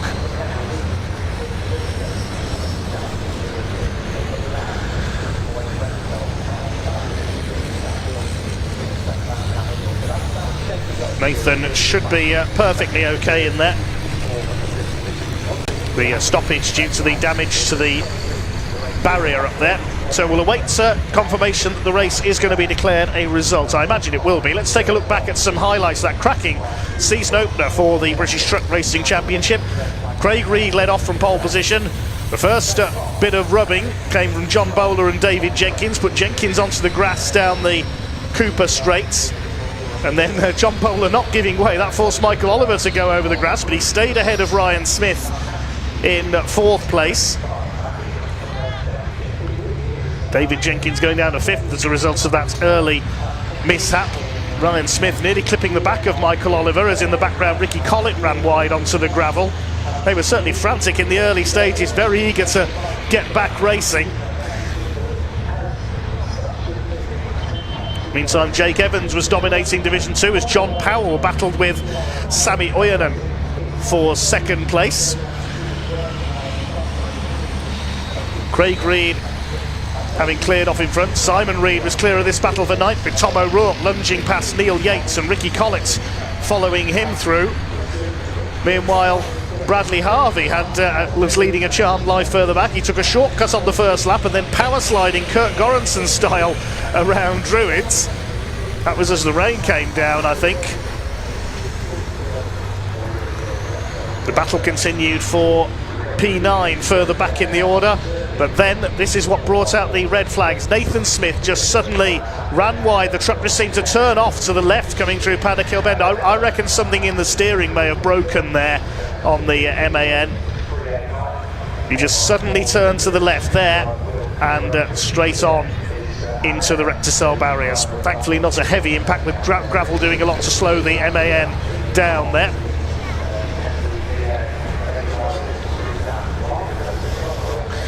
Okay, the clock has gone to zero. Just had confirmation from the timekeepers this session will not be restarted, so the result is going to be declared, and it is a first ever Division 1 victory in the British Championship for Craig Reed. The former Division 2 champion takes the win. We'll confirm the provisional results as the recovery vehicles arrive. It is Craig Reed who takes the win by 2.4 seconds over John Bowler, and Michael Oliver completing the podium, with Ryan Smith, the reigning champion, in fourth. David Jenkins in P5 ahead of Nathan Smith, Stuart Oliver and Simon Reed. Now that top 8 will be flipped around to give the grid for race 3. That's tomorrow morning. In Division 2, meanwhile, Jake Evans takes the win down in 13th place overall. He finished some 5.6 seconds clear of John Powell. He just beats Sami Ojanen. There were a couple of non-finishers there. Warren Harvey stopped at Graham Hill Bend. Simon Cole pulled into the pits at the end of the second lap. Fastest lap of the race going to John Bowler, 59.352, set on the second lap before and to spit with rain.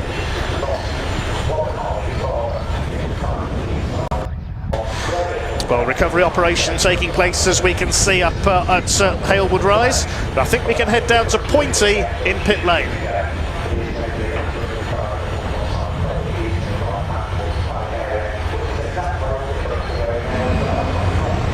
Well, it's a bit late now. Going home now. Right, red flag ends the race. However, we do believe there has been a result. Of course, we always go back to the previous lap on a red flag for the results, but because of that, I say, this is still provisional of course, that yeah, Mr. Reed took first place, which is very, very good result for him. So first weekend back in the British, coming back over from the European Championship last year. Very good result for Team Reed. John Bowler in second, and a very smiley face from Michael Oliver taking third for Division 1. Back in Division 2 though, an interesting battle. It's nice to see John Powell completing a race in that beautiful new DAF truck that he's been working on tirelessly for the last 12 months. A lot of issues with that last year, so I'm sure he'll be thrilled to have actually got a race under his belt. Sami Ojanen then taking third place there.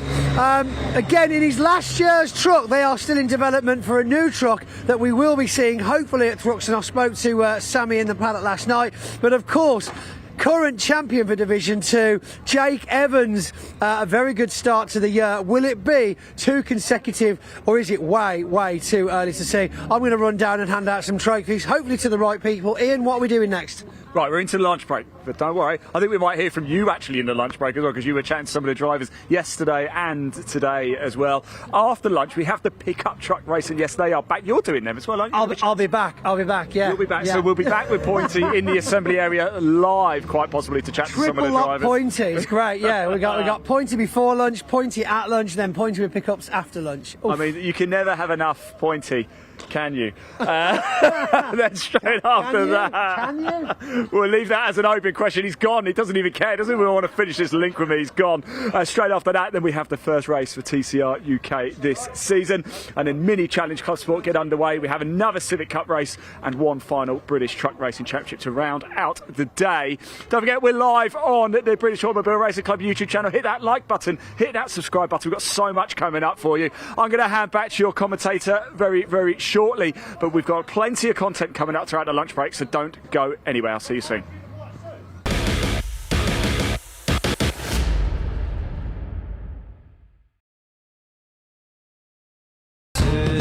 We are back.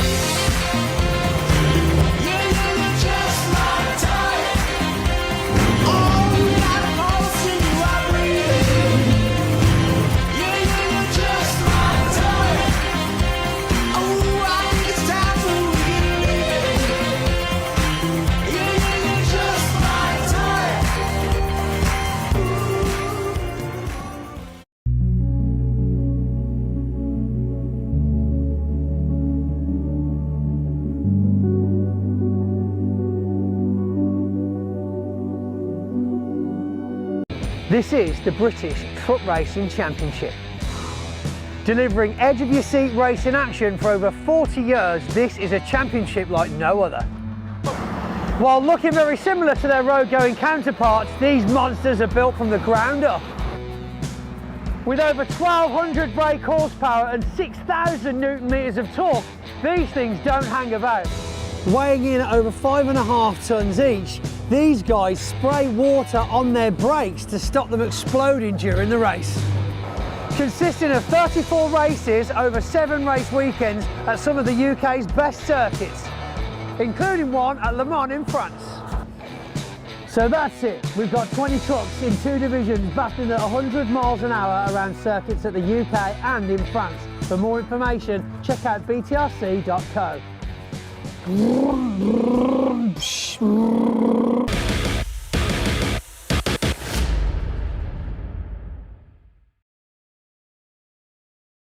Right, I'm here with Jack Finland, the head honcho, I'm going to call him, for Civic Cup, and we've got a massive grid of cars, over 30. Jack, you must have put some work in over the winter.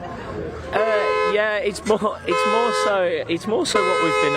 That's just Mickey Goodyear. Mickey Butler from Goodyear over there, causing all sorts of problems. I think it's more of a testament to the work that's been done maybe for the last 2-3 years.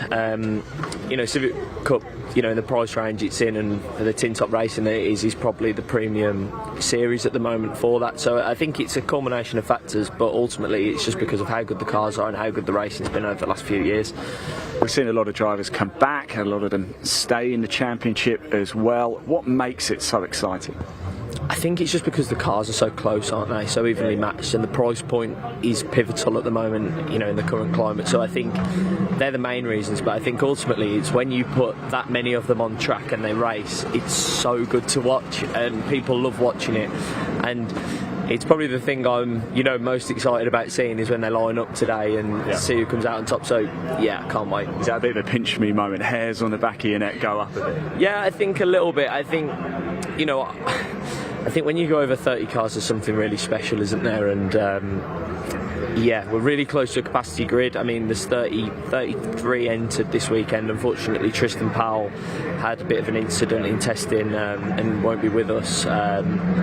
Although I know he would have loved to have been, and he's a really nice kid, Tristan, so it's such a shame. But there's 37 registered cars for the season, so at some point we are going to have a ridiculously big grid. So it's just amazing, isn't it? It's such a good championship. Right, Jack, I'm going to put you on a spot. I know you're keen to get away. One last question for you. A lot of people who watch this, who watched Civic Cup last year, but we'll have a lot of people who are new to it. Can you just give me 3 or 4 names of people just to watch out for? Oh, I'm going to get in trouble for missing somebody out, aren't I? I just think all over the grid there's different battles, and you know, whether it be for the Paul Winfield Trophy, the overall championship, or the Goodyear Diamond Trophy, there's battles that happen throughout the grid up and down. So I'm not going to give you any names to not offend anybody, but anybody, you can pick any name in that grid and they'll be in a race. So you know, take your pick.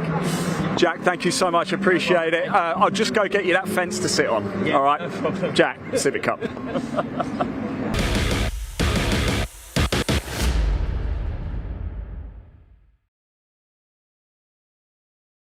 So I'm here with Aaron Thompson. I take it this is your car, Aaron? Yes, it is. It's got your name on the roof. What am I looking at? Well, right now you're looking at the UK pickup truck racing car or truck. Right. It's a bit confusing now. We're back Everyone's with the trucks, used both words trucks. though, so yeah. Well, race pickup truck, which isn't really a pickup truck. It's a space frame race car, fiberglass body on it, 4-speed sequential dog box. As we were saying earlier, there's no sort of drive rails at all, no power steering, no traction control, no ABS. It is as raw of a purpose-built race car that you can find in the country for the value that it is. I mean, there's barely anything to it. Obviously, I'm coming over from the truck racing championship, and they are huge, massive pieces of metal. You're 5 foot up in the air as a driving position. This thing, you've barely got 2 or 3 inches off the ground, and there's about 2 mil of steel in between you and the tarmac. Yeah, my rear end knows about it when it's over those curves, I'll tell you that. You suddenly get a big compression and it hurts in the van on the way back home. But Speaking of rear end, there's quite a bit of tail going on here from the cab back. What's actually under here? Fuel cell. Yep. Chassis. Wow. Nothing. There is So no lots of fresh weight air. over the rear at all. And going back to saying with there being no traction control, when you start getting a greasy track or changing conditions in the wet, the rear end is so light. I mean, you've really got to feather that throttle because there's no stability over the rear at all. It really is a driver's car. So the back end will just go out essentially whenever it feels like it, unless you're fully paying attention. Yep. So front engine, this one? Yes. Right, and then obviously, drive shaft, rear wheel drive. Yep. So not much weight other than the diff at the back? No, not at all. And again, the fuel cell sits in the middle, sort of directly over the rear axle where the diff is. And where we've only got 15-minute races, you're not even brimming the tank up. Yes, there's not much weight there either. So, well, that's crazy. So a bit different than the British racing trucks. You raced with us before a few years ago, yes. I believe. Were you in the championship at that time? I was indeed, but again, I was just finding my feet for me. I come from a predominant front-wheel drive background. I mean, I did karting when I was younger, but I'd always come from Fiestas into Clios, so it was such a big learning curve. I mean, it's like assuming that Ricky Carmichael's going to be great on a MotoGP bike. You know, they're both bikes, but you know. So, totally different setup. Yeah, I mean, halfway through last year, the penny sort of dropped. I remember the exact moment it was, racing at Lyddon Hill in the wet, and just sort of got into my groove and went to the next round. And I thought, well, does that style sort of correlate to the dry? And it did. And then out here today, wet and dry sessions, you know, feels good. Obviously, we don't know, timings mean nothing. We're not looking at that. But I feel comfortable in it now. We had a good success at the back end of last year, and I'm just hoping that momentum carries on to 26. I think that's what a lot of drivers do say though, isn't it? You mentioned when the penny drops. Yes. It's like you can be racing, you can be trying to be a racing driver for as many years as you like, but unless you get that light bulb moment when things just start to feel right. Yeah. And again, you mentioned no timings this weekend. It is literally about, is the vehicle right? Is it running right? Does it handle right? Are you feeling right inside it? Exactly that. Obviously, it's not a full rebuild. So we did the whole season last year, but things have been upgraded, things have been maintained, and you want to make sure that where we have no practice in this championship, obviously everything's about cost savings and affordability to make sure we can sort of make it as fair for everybody. We go straight into qualifying. So you don't do any pre-season stuff. Right. You go to Brands Hatch, the first time you drive that pickup truck is a 15-minute qualifying session. So if anything's going to be loose or fall off, Dad's not tighten up the rear brakes like he did at Alton Park last year. Yeah. You want to know now. And not when you line up qualifying. So this kind of pre-season shakedown day, is this an opportunity that you're not really been used to in the pickups up until now? Oh, completely. You know, it's nice to have in my opinion, when you pay for a test day or a track day, test day is a lot more expensive than a track day, but a track day you have noise restrictions, people's personal vehicles out there, and for me, I almost feel like a pressure of, you know, I can't afford to do 5-6 test days. It's a one and done. The opportunity Truck Sport will provide by putting on a day like this, you know, it's a real relaxed atmosphere. You know, you're sort of not having to feel like you're having to maximise every time you're out there. It's been a real nice break into the start of the season. So, last question, very simple, yes or no answer. Are you excited for 26? Oh God, yes.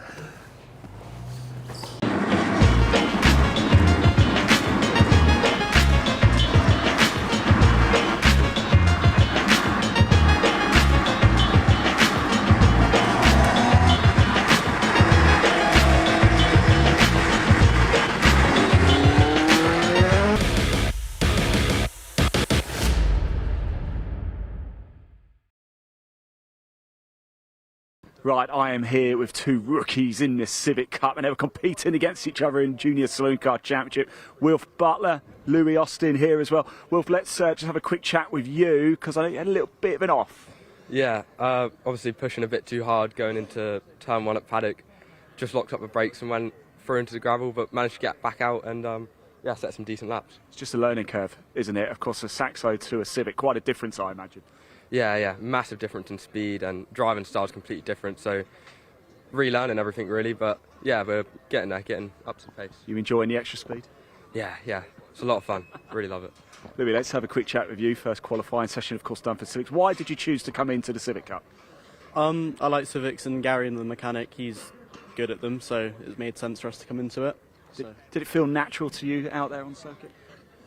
Ish. They're very different to drive, like Wilf was saying. Their driving styles are completely different. But the biggest thing I found was the traffic. Because obviously the grid in the Saxos are a lot smaller. Yeah. Where here it's so hard to just get a lap.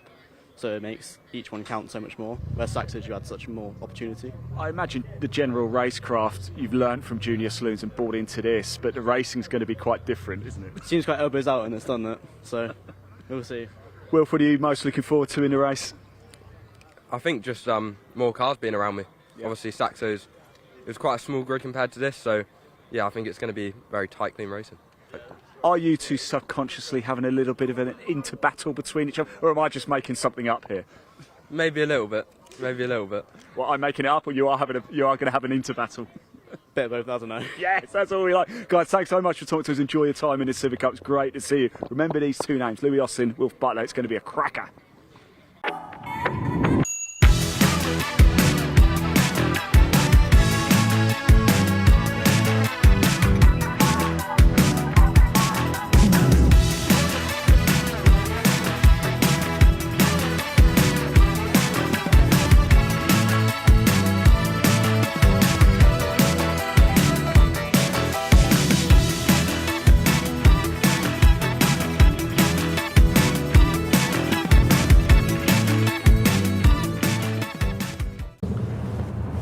Hello there, Pointy here.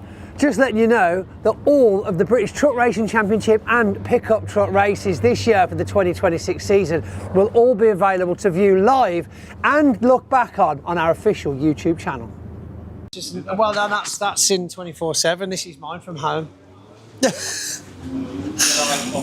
you want to? I'll get a new one. Shall I get a new one?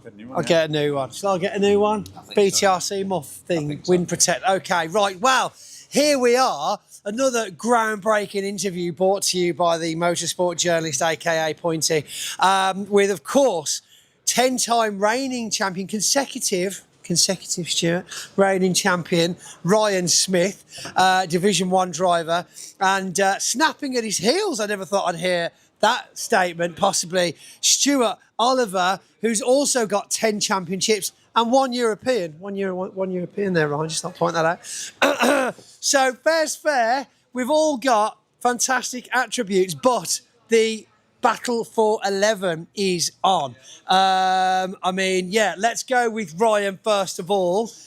Consecutive 10 times. We saw a rerun on Instagram the other day of our celebration in the, right here actually, last November, the firework finale here at Brands Hatch. You know, it was high energy. It was fantastic.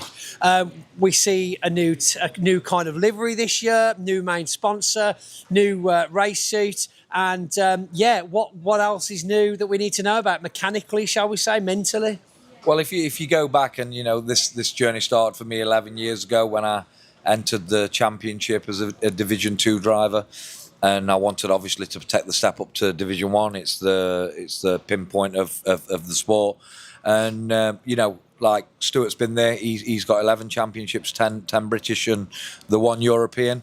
And, it's remarkable, really, isn't it, that, there's 21 championships between us. It's a lot of years. Big rivals, by the way, because Stuart will tell you this as well. When you're the number one for, Stuart's been in the sport quite a period of time and he's dominated the sport. And you look, if I wasn't in the sport, how many championships would he have won? And you get a target on your back, Absolutely, and it's people true. want to chase you down. So he's saying that perhaps, Stuart, you might have set the bar, perhaps. Well, that's right. Ryan's correct. Ryan's got he's 10 consecutive wins, which hats off to him. It doesn't come without a lot of effort and commitment. I've probably got 10 consecutive seconds, us thirds, seconds and thirds. But I think most of them are seconds. But yeah, it's great. It's great for the sport. It's great for team. Rivalry is maybe the wrong word, but it's the right word, and if it's used correctly, I think is the way to describe it. I think there can always be a professional rivalry because, after all, we are all here to win. Even Division 2, Division 1, doesn't matter where you're racing, you all want a podium win, don't you? When you've won the titles that me and Stuart have won, and me and Stuart has had some arguments, we've had clashes on track, but we always come out the steward's room or where we've been, and we go back to normal. And look, when you if you mention my name in truck racing, you mention Stuart. You mess about on AI and you ask it things and oh God, do you? No, but you do. Do you know when you're messing about and you're trying to design stuff? No, it's the sport, and look, Stuart's been a fierce competitor. He's still, he won't mind me saying this. He's getting a little bit older, but he's put that politely. but he's a fierce competitor, and like I say this, and there's fine margins in sport, and Stuart will look back at the end of his career and he'll go, if it wasn't for them little bits, the accident with Shane Berriton, these little bits, how many titles would he have won? And it's funny how our sport changes for small margins, and there's probably 3 of them championships Stuart probably could have nicked, and Dave Jenkins in the same conversation, because for I don't mean anything derogatory to the rest of the competitors, because they've been absolutely immense. But the first thing I look for when I get to the first opening day, the testing or the qualifying, is where's Stuart, where's Dave? Yeah. And to share that with them, and Stuart will probably agree to this, the gap's closing, by the way, with other competitors. They're developing, spending more time, the sport's growing. There's a lot more coming in from the ground now, isn't there? That's right. Ryan's right, and I can mirror what Ryan's saying. I look at where Ryan is, I look at where Dave is, because historically, as Ryan says, that the 3 of us have been there or thereabouts. 2026 is a completely different. What's a kettle of fish? It is a new kettle of fish, yeah. Because like Ryan rightly says, Nathan Smith, Norbert Kiss, a European multi-champion Norbert Kiss, sim racer. Yes, true. Nathan Smith, I think, is probably on a par. He's got a bit of racecraft, in sim race, and I've never ever done it, but I always get the impression when you crash into the wall, you just press reset and then you start again. You do, yeah. Pretty sure that's how it works in simulations. It's a bit different out here, but Nathan, the 2, Craig and Simon, Michael, Tom, everybody's good. And not only that, you look at last year, and you look at the Division 2 battle with Callum Eason and Jake Evans. Oh, yeah. 2 up-and-coming drivers. It's fierce. Probably the next generation, because after mine and Stuart's time and Dave's time and whoever else has won a championship, there's got to be a new lion that takes over, aren't they? And you look down the field and they're young. And you look at little Archie, he hasn't had the best of trucks, but he stays out there, he battles, he's had his podium. And it's certainly a fan favourite, I'd say, Archie is. He's got nothing out. Yeah. Even if, this year the truck looks pretty smart, to be honest. I'm interested to see how that goes. But yeah, like you say, there's lots going on, and I think the last couple of years especially, we've seen so many new faces coming into it. The technology's getting better. I believe that the running of the whole thing's getting better. We've got, you know, more consistency with regards to the results. Exactly. We've got more consistent with regards to regulations. I think a lot of them are coming a bit more common sense now as well. You look at the regulations, and there's regulations now. If you don't have the right attire on the podium, that things will happen, and whether that's a fine or a penalty, whatever. But do you know what? You moan about it, don't you? But if you want the sport to grow and go in the right direction, and you want to attract new sponsors as a competitor and as well as a championship, then these things must happen. So, you know, the drivers will be a bit disgruntled about it, but in the end, it paints a better picture for everyone. It really does. And how it looks to everybody else. I mean, you know, I mention it myself a lot. You know, we're streamed live on the YouTube, and of course, not only that, we've got that's there forever. You know, you can't, it doesn't disappear. Once it's been on the internet, that's it for life. And it's just that image that you want to portray.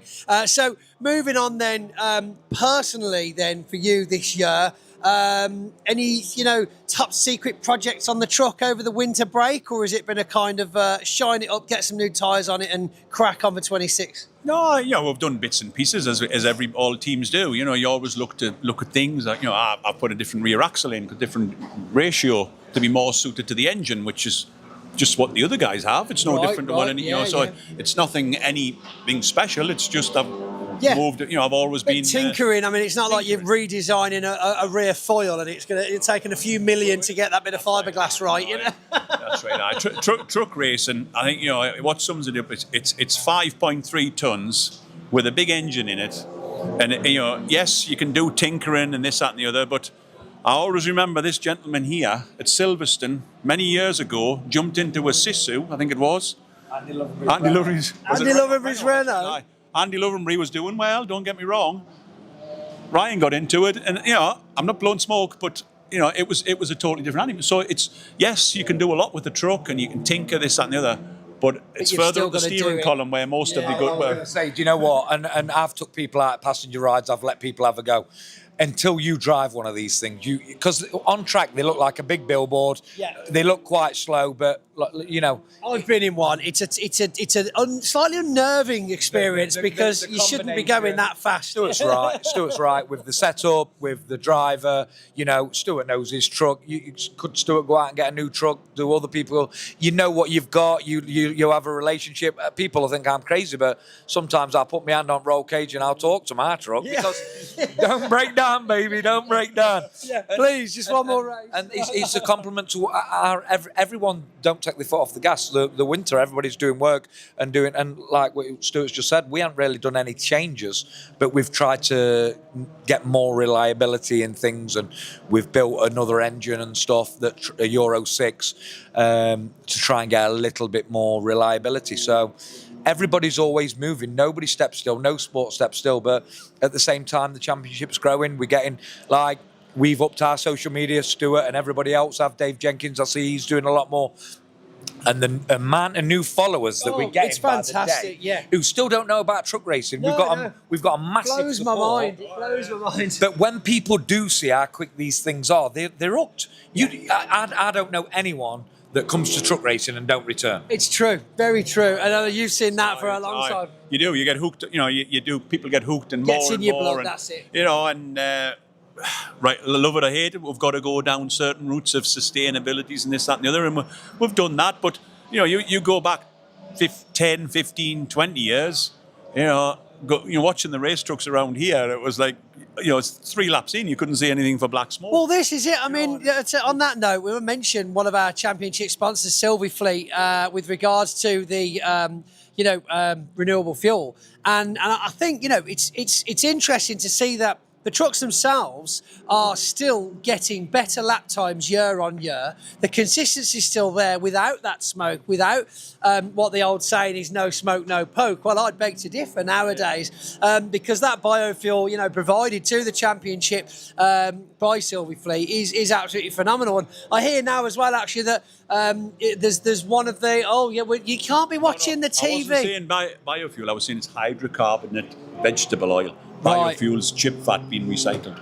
Right, well, now you know.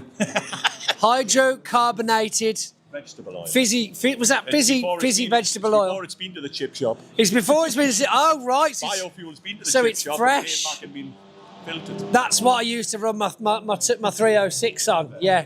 Right then. Well, enough about chips because I'm getting hungry, and I'm sure you guys have got some practicing left to do. Into the 2026 season we go. 10 championships. Who will make it to 11? It's going to be an interesting year, and it all starts here at Brands. That's it. Shake hands. Start of the year. I like that. That was good. And we'll watch this grow as the year goes on. Don't forget to make sure you're following us over on Facebook, Instagram, official BTRC, and of course watching all the live action on our YouTube channel. For more information, head over to btrc.co.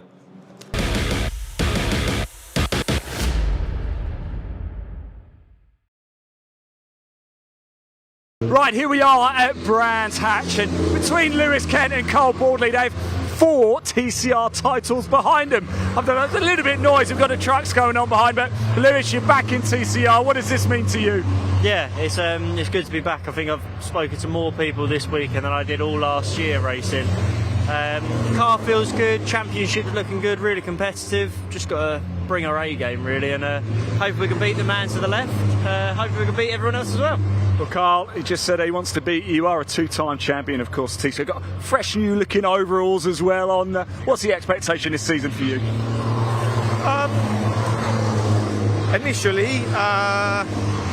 Initially, just go out and have some fun.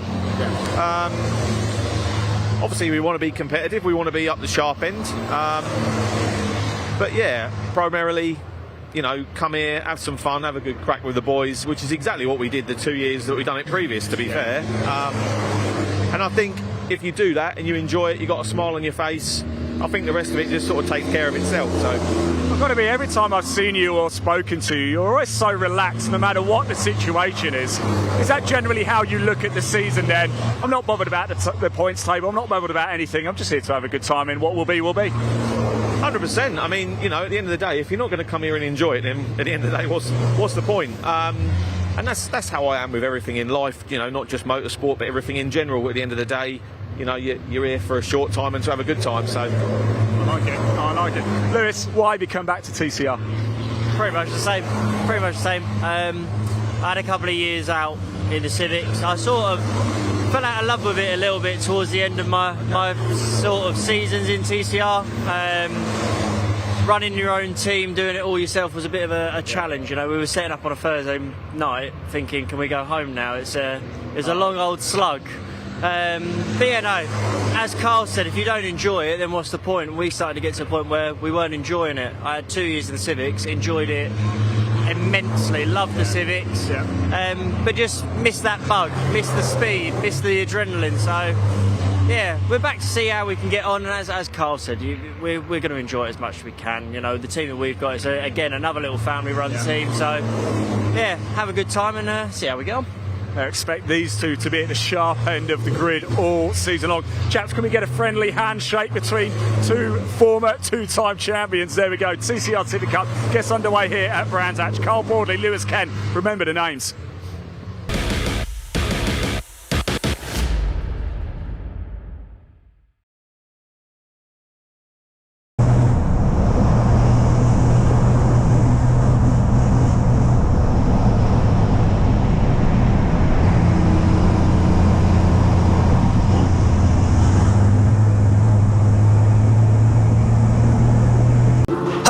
Pointy here. I've been asked to introduce these two. One of them's Simon, one of them's Craig. If you look at the bottom of your screen now, you'll be able to vote A or B. 3, 2, 1. You're all wrong. This one's actually Simon, and of course that would make you Dave. Yeah. Craig. Right. So now we've got the official bit out of the way. You like driving trucks. You like stealing trains on trucks that you also drive, but we also do a little bit of truck racing, don't we? That's right, yeah, that's right. Yeah, we do. In between. In between. This is our hobby. This is our hobby, yeah. Well, unlike your hobby, which is what fills in the gaps between the hobby. That's right, yeah. That's right. You see, I'm good at this. I've done this before. So, talk of the town. You're back from Europe, where you were last year. Which championship were you racing in last year overseas? we did a couple of meetings in the Dutch Cup, and then we went on to the ETRC and did a couple of meetings with them. So, yeah, no, definitely an eye-opener.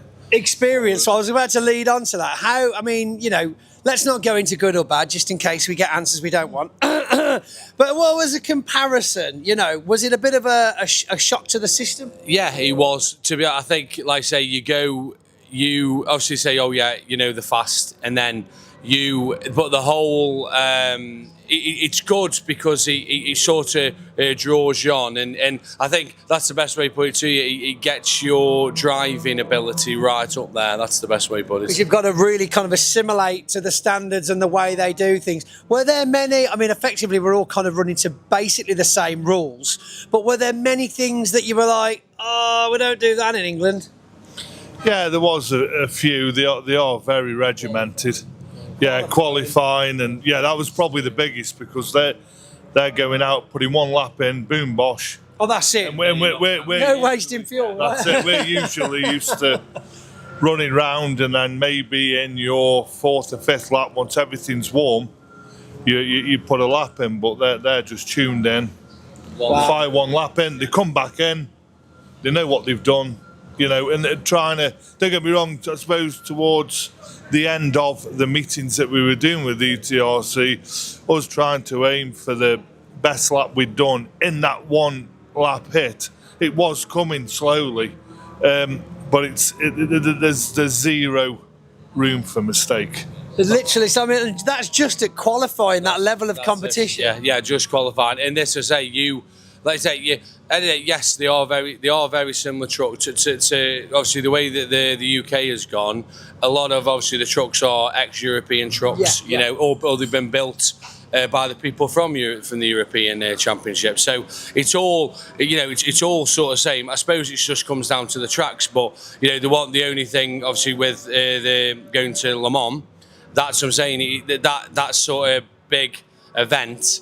I think, you know, it's the show, isn't it? And I think that's what, for a driver point of view, personally, that's what you're after, aren't you? Yeah, the kind of fanfare that you get at Le Mans is pretty special, isn't it? You know, with all the stuff on the pit lane, all the stuff on the starting grid. You know, literally hundreds of thousands of spectators get to see those trucks on the Le Mans weekend. Yeah, no, and I think that's it. We had a lot from the UK coming over saying, you know, listen.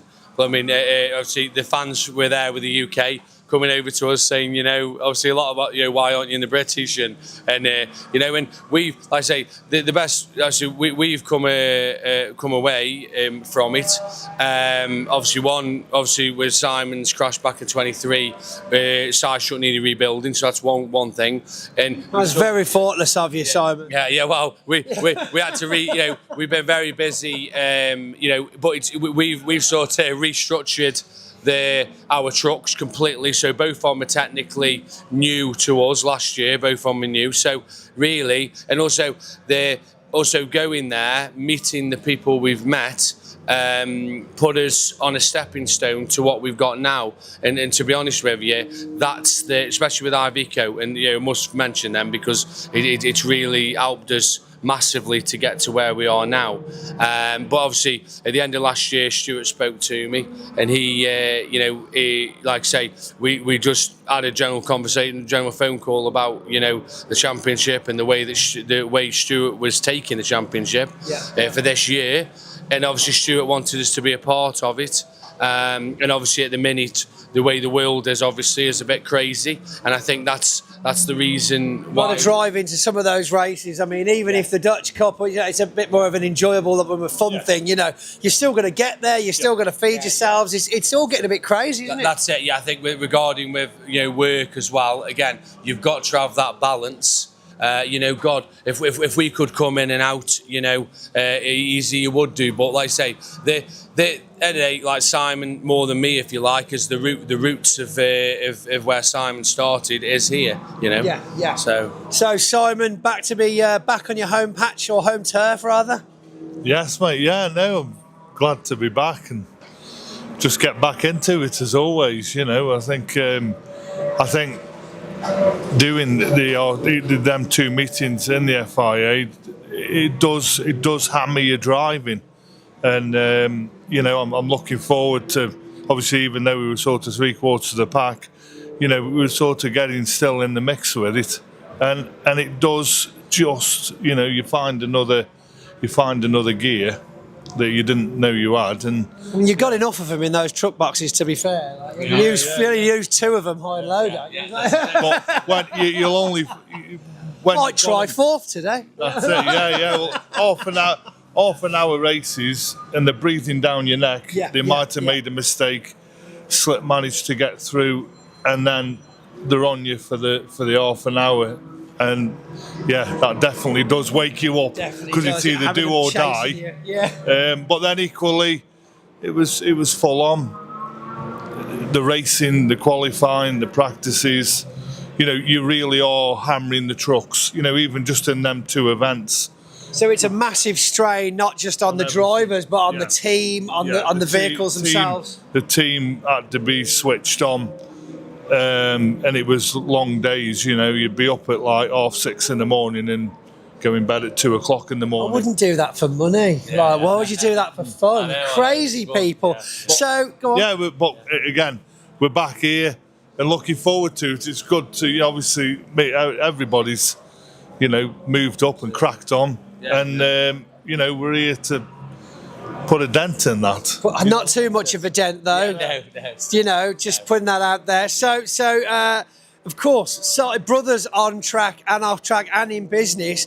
Is there any strategy? Are there any plans of how to race together to utilise that power of team, as we see sometimes in Formula One and things like that? Or is it, no, you want trophies and you want trophies? We'll just choose who comes first and second? I think to be honest with you, I think with us, because obviously before I raced, I mechanic Simon, so we understand how the job is. And then regarding with the Iveco side, obviously no one else here has actually got an Iveco race truck. So for us, both having the same or very similar trucks, we just use that to our advantage. And realistically, whoever can win. There's no way. We're both trying our best to win, and you know, whether that's each other or whether it's competitors, we're all about the racing. And be honest with you, you know, good, you know, fair racing is all what it's about, and that's what. And obviously, at the end of the day, the show is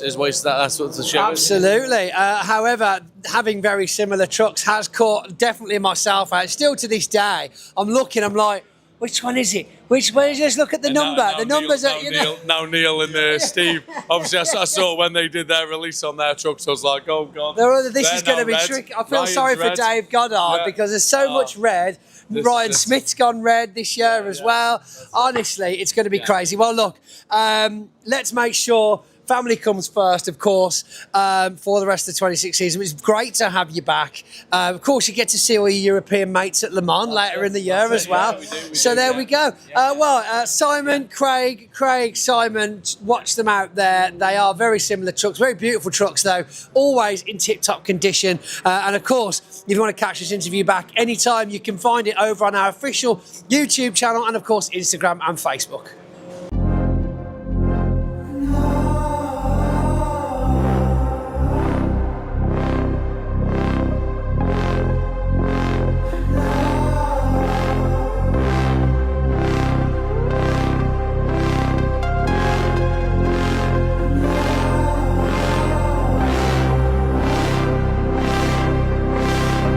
Right, I'm here with Jack Finland. TCR season kicks off here at Brands Hatch this weekend. I'm very much looking forward to it, and Jack, you're very much looking forward to it as well. What makes this so special?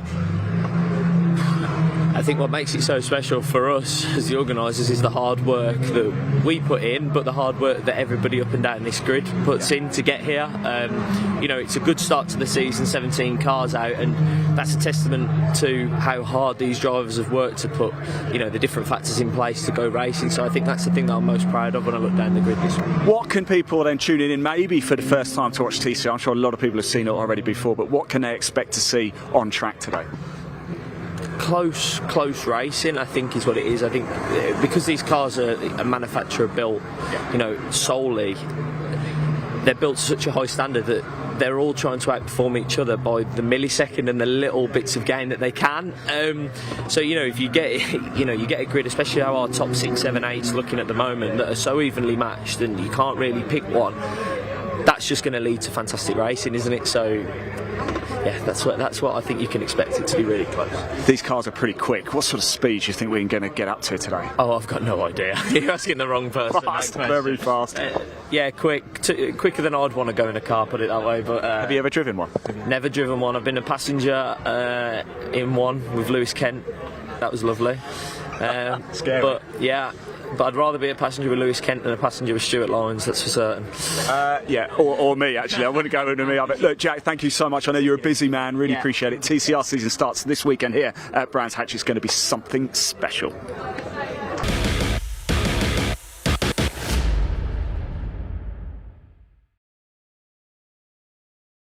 Right, I'm down here with Jensen O'Neill, the youngest driver in TCR. Jensen, how old are you? 16. 16 years. Now, you did a round last season, of course. Brand new season, 2026. What's your expectations? I can see a bit of fire in your eyes. Well, yeah, we've had some good pace where we've been testing.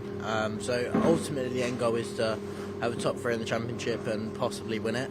Okay. But it's too close to say. But hopefully, we're going to have some good pace to win it. Why did you choose TCR? I don't know. I think it's the closest thing to what I want to do, which is be a factory driver for a team. Okay. And obviously, there's a good support with Jazz and Honda, obviously. But yeah, it's just a good package all around. So, what was your route to get to this point? You're 16 years of age. 16. I'm going to keep bringing it up, but what was your route to get to this point? Because I'm sure there's a lot of people watching, maybe a couple of years younger, who thinks I'd like to be in his position.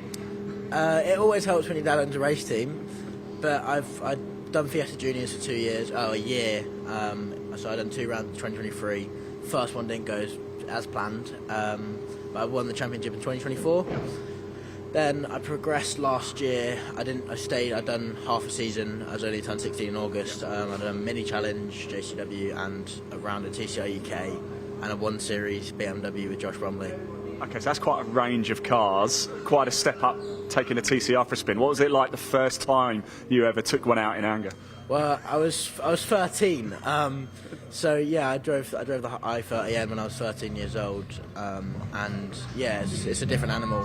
To be honest, the cars are quite similar. So I was fortunate to do enough testing in the i30 that it's made the Civic quite easy to drive. Jensen, thank you so much. Thanks for talking to us. 16 years of age, that is it. Remember the name, Jensen O'Neill. Go and enjoy it, won't you? Thanks for talking to us. Top man. Cheers.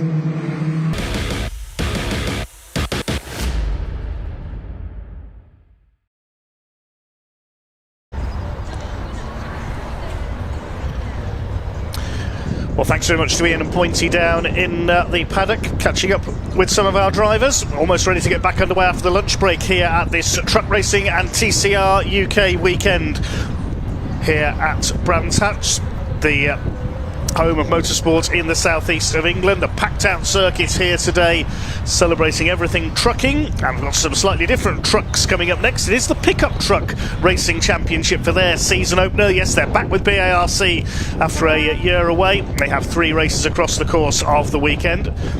Then it's back over to Andy and Henry to take you through the opener for the TCR UK 2026 season. A cracking field of 17 cars on the grid for our fastest racing division here this weekend.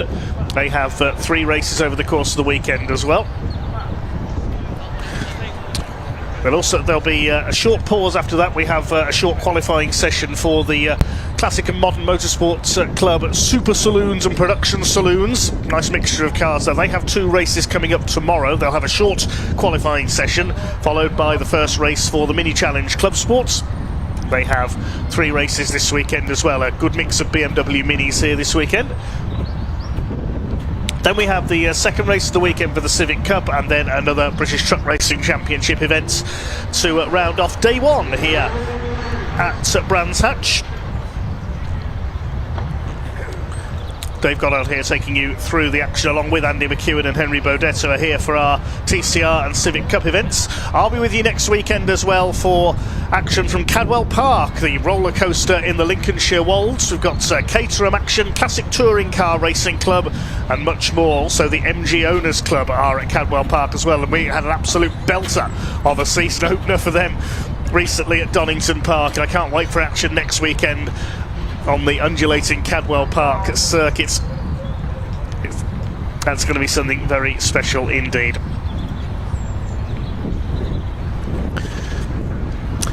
So we're waiting for the pickup trucks to emerge for their first race of the season in just a few minutes' time. Now, if you are just joining us here on stream, then we've had 2 races so far. Jake Hewlett taking a clear win in the Civic Cup season opener, and then a change to the status quo in the British Truck Racing Championship, because everybody expected it to be Ryan Smith against Stuart Oliver at the front of the field, but a new name on top in Division 1, Craig Reed taking his first Division 1 win earlier on, while defending champion Jake Evans won at Division 2.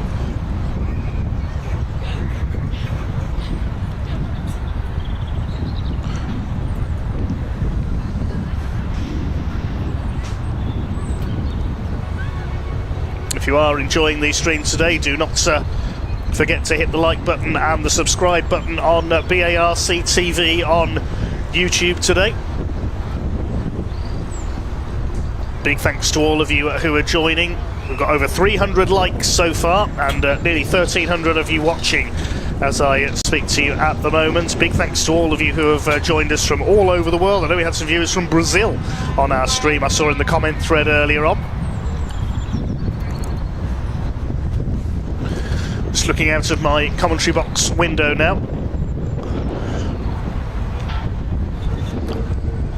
I can see the pickup trucks making their way to the assembly area at the moment, but just for the moment, let's head back to Ian and see who's been talking to in the paddock.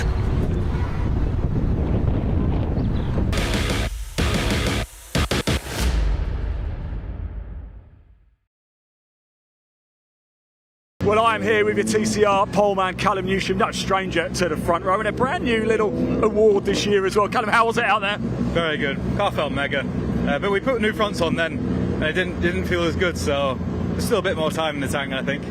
First race of the year coming up. Of course, did it feel good to stretch your legs out there again? It's been a long winter, hasn't it? Yeah, definitely. Well, getting in the car after the winter is a bit of a different feeling, but now you soon get used to it. Yeah, we've only done like one and a half test days, really? So yeah, pretty good. It must feel quite nice because you never know what's going to happen, do you, at the first round? It's a bit of a lottery for everybody. Front row, of course, pole position. This is a bit of a statement for the season. I hope so. Yeah, the goal is to be in with a shot at the championship at the end of the year. We've come so close last year, and we've got the car to do it now. So. Yeah, the car to do it. Callum, thank you so much for talking to us. Best of luck out there, mate. We might be chatting in Park Fermé later, you never know. Top man. Thank you. Thank you.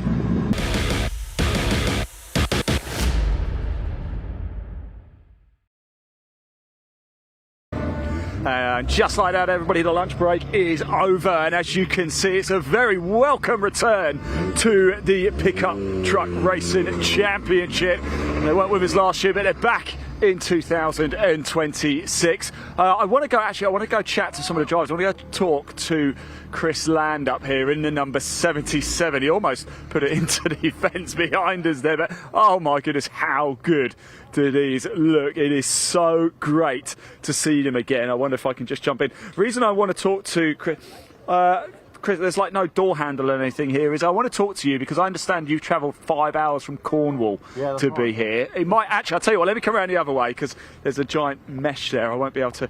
Sorry, Tom, I'm just going to put that in like that. That's some pretty good dedication, right? Yeah, we normally find we probably got the furthest to go out of everybody. This one isn't too bad, but obviously when you travel into the likes of Snetterton and well, even Croft and Knockhill, yeah. It's a brave journey for us, really. Knockhill's far for everyone, even those in Scotland, isn't it? Yeah, it was just over 800 miles last time for us, so I think it was 14 hours. Wow. So yeah, brave journey. But when you're doing what you love doing, you've got to be dedicated to it, haven't you? These cars, these trucks, they're absolute monsters, aren't they? What's it like to drive and launch around Brands Hatch, especially down Paddock Hill? Yeah, it's absolutely fantastic. I mean, that Paddock Hill, the sinking feeling you get as you pull down into the bottom of the dip down there is like nothing else. And, you know, we've been doing this now since 2014, so we've been doing this our 12th year now in this. And, you know, you still don't get over the feeling of it. Chris, thanks for talking to us. Thanks for making the trip as well. Best of luck out there. Enjoy it. It's great to see you. It really, really is. Let's go around and talk to some of the other drivers as well. We've got Mr. Ward up here as well. It's good to have you back with Barkers. Oh, how are you? All right. All right, You you? Yeah, good, well, mate. better for seeing you, of course. Yeah. But that you're about to head out. How did things go this morning? All right. Yeah, all right. It was a bit greasy. We had a little bit of rain, but it was all right. It's been 3 years since we've been here, so for me anyway. So just trying to learn to go left and right again. That's it, mate. That's all. What did your week look like? Did you test on Friday, or did you just literally turn up this morning? No, just turned up this morning. Well, we come last night. I think half the lads tested yesterday, but it's not something we normally do. So yeah, just go out cold and see how it goes. So when you've got it, right? Yeah. Okay. I'll agree with Ian. Yeah. Good luck, mate. It's great to see you, by the way.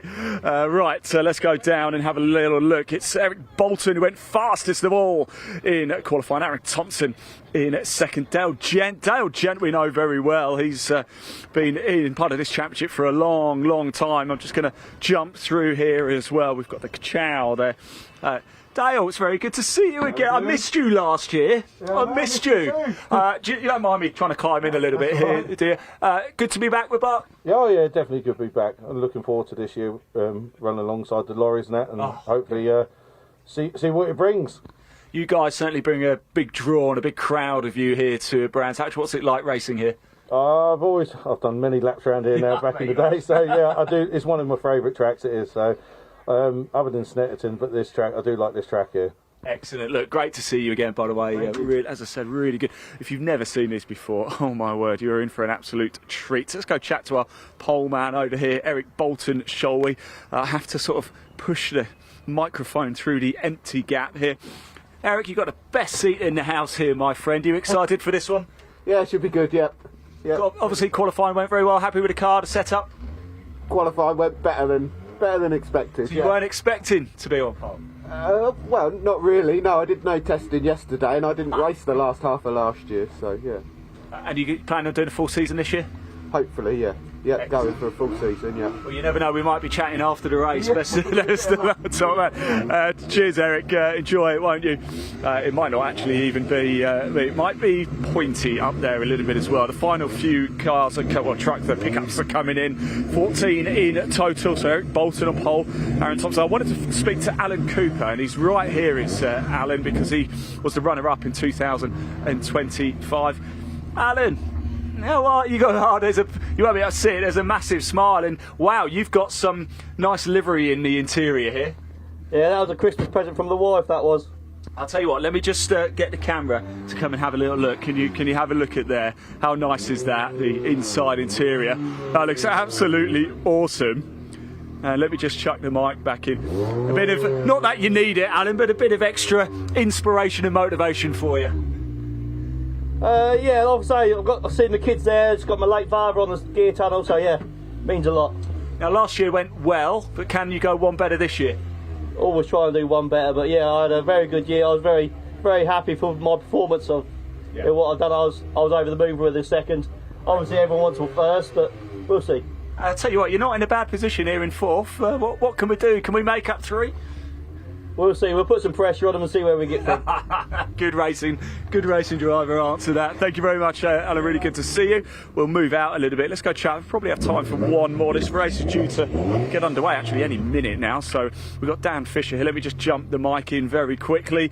Indeed, Dan. It's good to see you. How are you? Are you feeling? You happy with qualifying? Yeah, really good. I didn't race last year, so first qualifying back to get 6th. I'm really pleased with that. I'll tell you what, you're sat in a nice position here, aren't you? This could be quite a nice race. First race of the year, do you get butterflies at all? Yeah, mega butterflies. Yeah, really nervous, but yeah, good spot. I've got some good drivers around me. I think it's going to be a case of just following and surviving the early laps and making sure we're here for tomorrow, get the best out of it I can, learn a bit and really go for it tomorrow. So yeah, really pleased to be where I am, some good guys around. Just, you know what you're doing. You've done this before, all right? Just remember that. You know exactly what you're doing. There we go. A few more cars coming in as well. We've got Mark Chalmers just put it. I think that might be the final one, actually. We've got 14 in total. Let's move ourselves down here into position. Just remember, we've got so much coming up for you still throughout the course of the day. We've got the first TCR race of the weekend. We have another truck race. We also have Mini Club Sport and another Civic Cup race as well. So much. If you haven't already, I'm sure you have, but if you haven't, please hit that like button, hit that subscribe button. Most of the meetings this season are live across the British Automobile Racing Club. Next week we head to Cadwell Park as well, but we are back tomorrow too. Still lots to come up. Don't go anywhere. We're about to see for the first time in 2026 these machines. The gate is opening up. The engines are about to fire up, and we are going to go racing for the first time in 2026 for the Pickup Truck Racing Championship. I'm delighted to hand over to commentator Dave Goddard. Take it away and enjoy, everyone.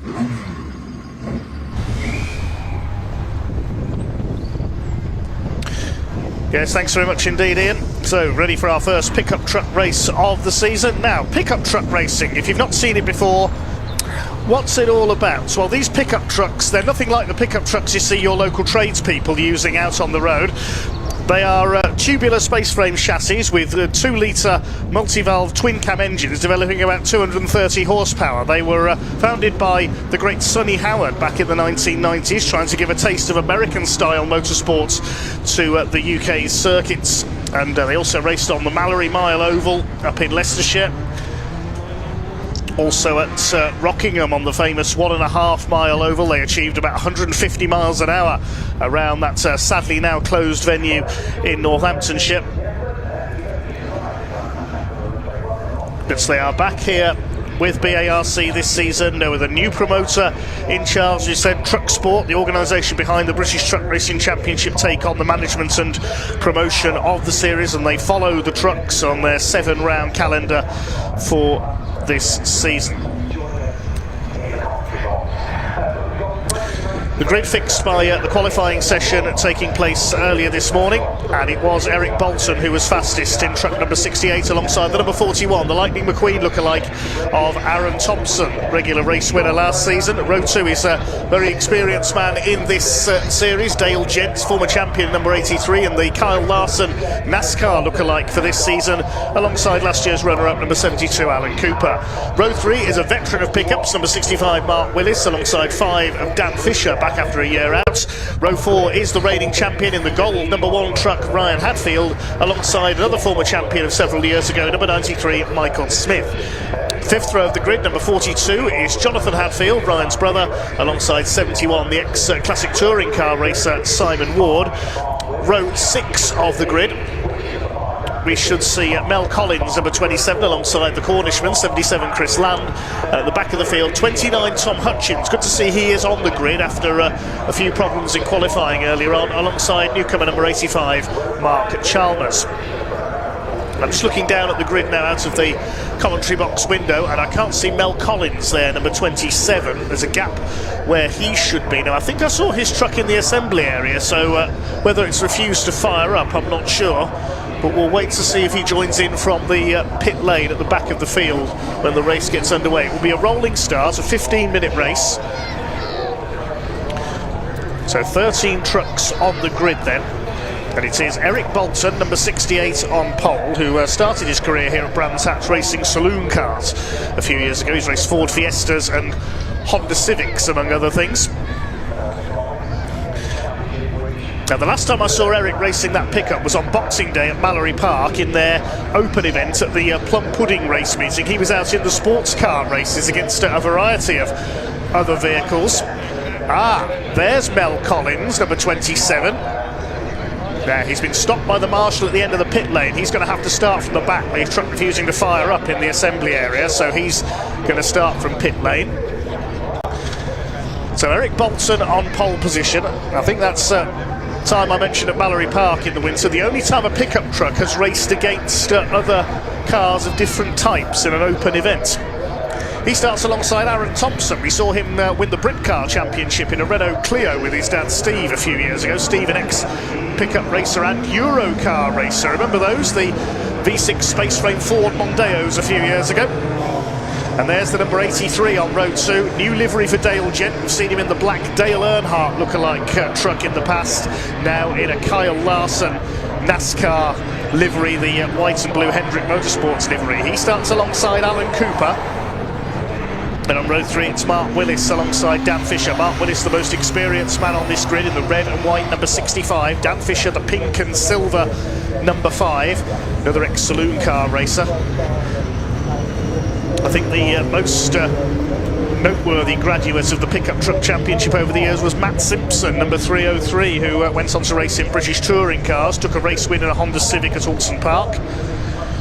So 14 trucks out there then. Mel Collins has had to slot in at the back. They'll form up 2 by 2 behind the pace car for a rolling start. And this 15-minute race is not going to take long. They are very rapid indeed. These 900 kilo pickup trucks, as we mentioned, tubular space frame chassis with 230 horsepower race-tuned engines. Imagine you're your local tradesperson driving one of these pickups to their jobs every day.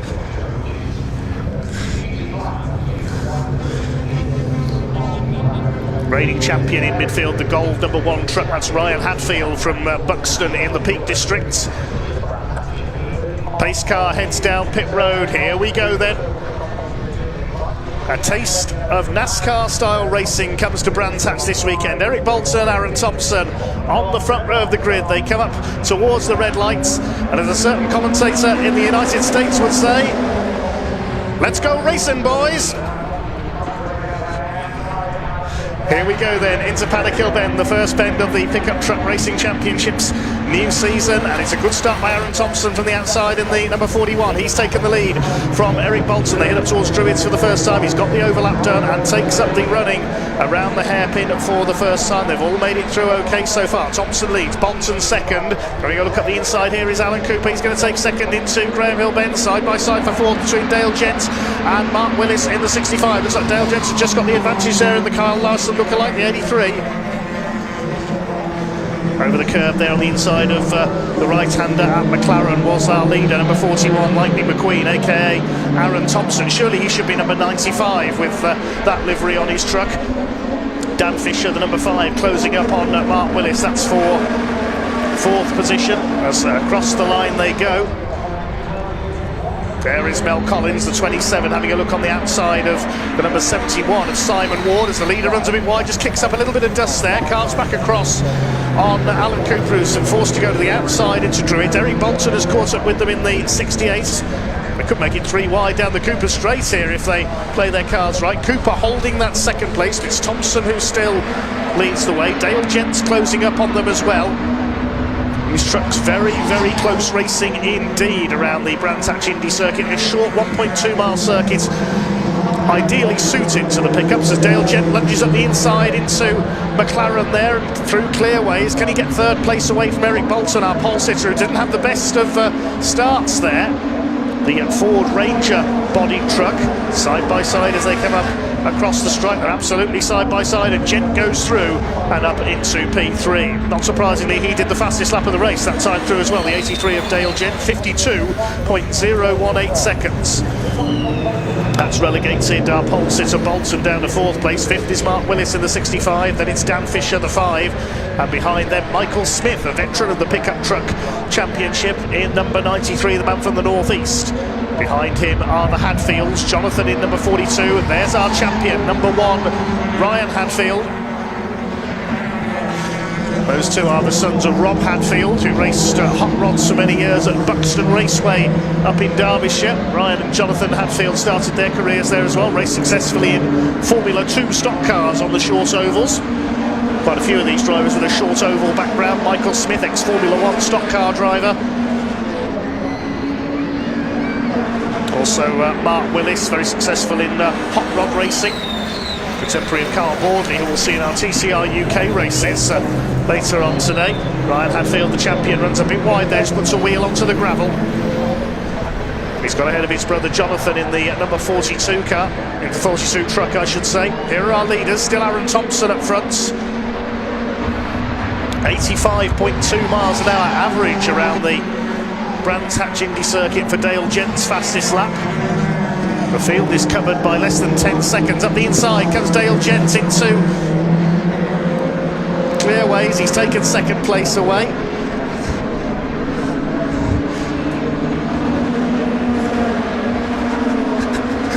Here comes Cooper back up the inside then as they go towards Paddock Hill Bend. Can he get alongside? Not quite. These drivers are loving this. Look at that, up on the curb there from Alan Cooper. This could allow the 68 to attack back again. A chance here for Eric Bolton. He's going to have to go to the outside though on the run into Druids Hill Bend. Alan Cooper's been very lively indeed so far. He's held that third place ahead of Eric Bolton. It's still Aaron Thompson who's been able to increase his lead slightly, but another fastest lap that time for Dale Gent, and he's going after race leader Aaron Lightning McQueen Thompson. There's a spinner at the back of the field, just looking out of the window there. That's number 85, and Mark Chalmers has spun coming out of Graham Hill Bend. He's rejoined. Mel Collins had to go onto the grass to avoid him as the leaders come up over the line. 0.4 of a second. Another fastest lap this time through. 5 laps completed. Dale Gent 51.328. His new fastest lap. He's going after our leader. Cooper in third place, then Bolton. Willis in fifth place. Sixth in is Dan Fisher. Then Michael Smith, the Hadfields, and Tom Hutchins rounds out the top 10, starting from the back row of the grid.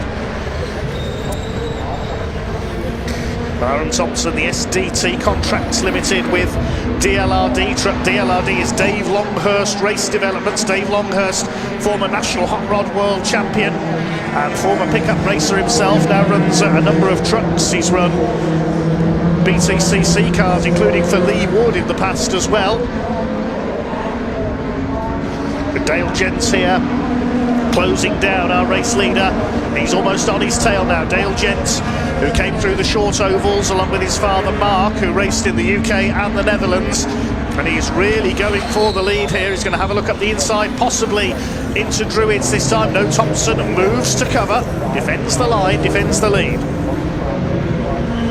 Still got 9.5 minutes of this action to go from the first race of the season for the pickup truck racing champion, and smoke out of the back of the race leader. Now, is that tyre smoke or is that engine smoke from the back of the 41 there? As we couldn't quite tell as he slid coming out of Graham Hill Bend. It might have been a bit of tyre smoke there. Let's have a look again as he gets on the throttle down the pit straight. It seems to have cleared itself, so I'm not sure what that was all about. Maybe just smoked the tyres as he slid coming through Graham Hill Bend. Over the line they go. His lap time was only a few tenths of a second slower than those behind him. Cooper still third, it's Bolton. Big lock up there for Mark Willis going into Paddock Hill Bend, but he gathers it together again. Look again as the race leader comes down Graham Hill Bend this time. He is sliding about a little there, so I hope he's not dropping fluid. Down towards Graham Hill Bend, and yes, there we see again, there is a problem for the race leader. Smoke out of the back of the 41. That is getting slightly worse, I think. So not sure what the problem is, but there clearly is an issue for the number 41 of Aaron Thompson. He's still leading, it doesn't seem to be slowing him down. But I wouldn't be surprised if we see Dale Gent make a move here very shortly to take the lead of this race. Here's a battle for 7th place with champion Ryan Hadfield reeling in the white number 93 of Michael Smith. 3-time champion, but that was several years ago now, in the early days of the pickup truck racing championship. Through Druids go the leaders. Still your leader is Aaron Thompson, number 41, took the lead on the opening lap. Still that bit of smoke out of the back. It seems to be the only, it's just that one place on the circuit, doesn't it?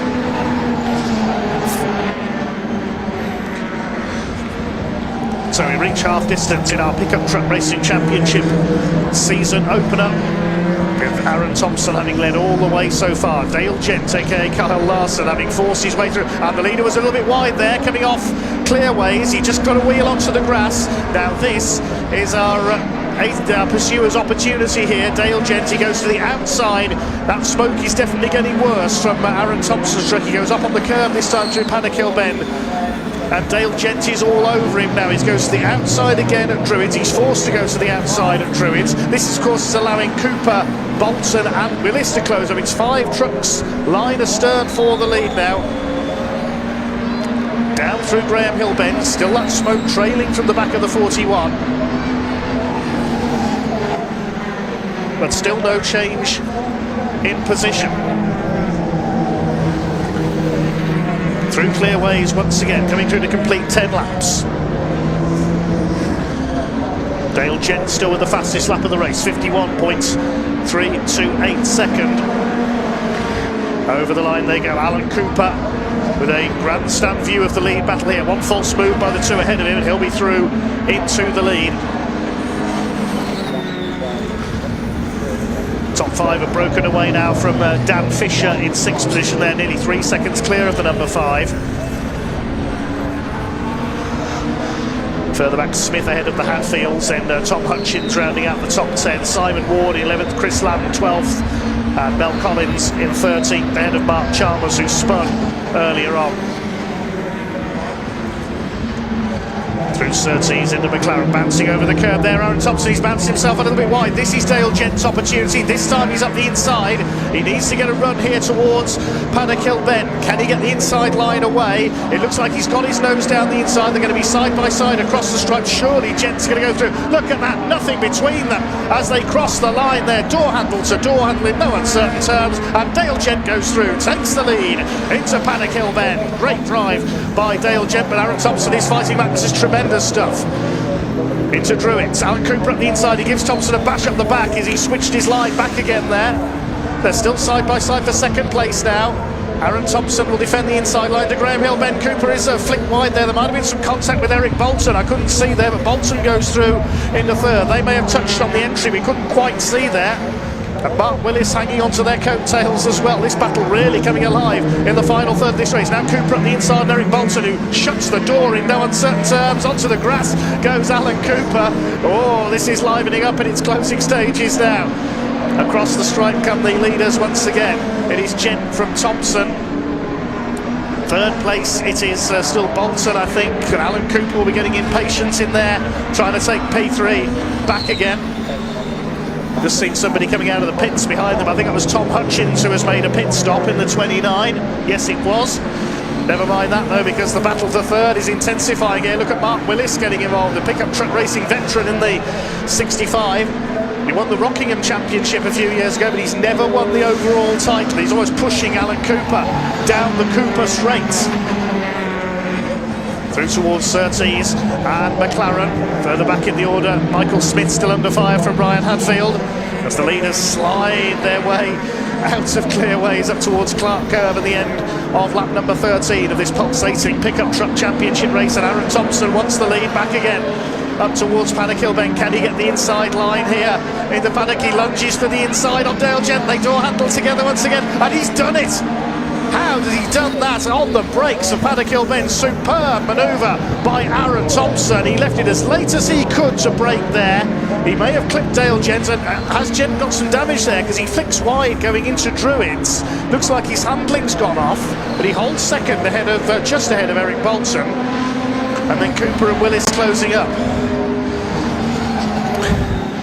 Pause for breath needed as they fight their way for 2nd place. All this is allowing, and Bolton sideways. I thought he was going to collide with Dale Gent there as they came into Surtees. That's allowed Cooper up the inside now, and he's going to retake 3rd place from Eric Bolton. Here comes Mark Willis into the mix as well. This is incredible stuff, but all the time these 4 are now squabbling, and Aaron Thompson will be looking in his mirror and theoretically rubbing his hands together, thinking this is exactly what I want. I can clear away in the lead again.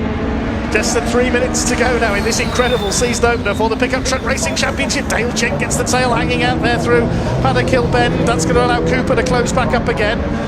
He's got to be mindful that all the time Eric Bolton wants to get back ahead. They've clashed a couple of times in this race. Down to Graham Hill Bend once again. Lead gap is up to just under a second for Thompson over Gent at the line last time through. Dan Fisher on his own in 6th place in the number 5. Further back, Smith still holding off Ryan Hadfield. Then Jonathan Hadfield. And in 10th place, it is Simon Ward, the 71. 2 minutes to go, so a couple of laps left up to the start-finish line. There's the battle between Michael Smith, the former champion, and number 1 Ryan Hadfield, the current champion, as they come up over the line this time. The second place fight, meanwhile, is intensifying further. They're heading up into Druids now, and here's Alan Cooper all over the back of Dale Gent. Once again, look at Mark Willis trying the outside run on Eric Bolton. Now, if he keeps that line, he'll have the inside line for Graham Hillbend, and he's going through into 4th place. The pole sitter is down to 5th. Out of Graham Hillbend. Fighting back the 68 of Eric Bolton, though. He's having none of this. Up the inside at Surtees. They're still side by side on the entry. Willis will have the inside line for McLaren and into Clearways. He's got 4th position. As the leaders come out, I think we might get 2 more laps out of this as they come across the line this time. Aaron Thompson continues to lead. He's increased his lead now to 1.5 seconds over Dale Gent in 2nd place. This has played exactly as Aaron Thompson wanted it. Everybody else started fighting behind him, and he's able to pull away. Dale Gent still with the fastest lap of the race, though. He won't be bettering that, given that he's got 3 trucks stacked up in a line behind him. We're only on race 3 of the weekend, and I'm losing my voice already thanks to this lot. This is brilliant stuff. Into Surtees, then into McLaren. Gent still holds back Cooper, Willis, Bolton down in 5th position. They'll be coming round to start their final lap this time of race 1 of the season for the Pickup Truck Racing Championship. What a return to the BARC package it has been for them. Aaron Thompson surely is heading for victory. Here comes Alan Cooper up the inside into Paddock Hill Bend. Look at him sliding under braking there. He left his braking as late as possible. He's got 2nd position. He's done exactly what Thompson did earlier on. But Dale Gent rather is fighting back on the inside as they come into Druids. They're going to be side by side on the run through the hairpin. Cooper hangs on around the outside. He'll try and keep the line for Graham Hillbend of the Cooper Straights. And he has kept his line. All running wide there onto the dirt there. Eric Bolton got a wheel onto the grass. I thought he was going to spin. Mark Willis nearly clipped the back of Alan Cooper, of Dale Gent as well. I can hardly keep up with this. So here they come through, Surtees and McLaren for the last time. And Aaron Thompson is going to open his season with a victory. I don't know who's going to be second out of these 4. We know that Aaron Thompson is going to win it. Here he comes up towards the line. The checker flag is out, and Kachow, the Lightning McQueen truck, takes the win. Cooper in 2nd place in the end. Gent in 3rd, Willis 4th, and Bolton 5th. And I am out of breath already. Dan Fisher comes over in 6th position. Ryan Hadfield in 7th, ahead of Jonathan Hadfield. What's up to Michael Smith? There he is, down in 9th. So something happened in the last couple of laps there to Smith. 10th is Simon Ward, because Tom Hutchins is a lap down. He went into the pits. Chris Land is 11th.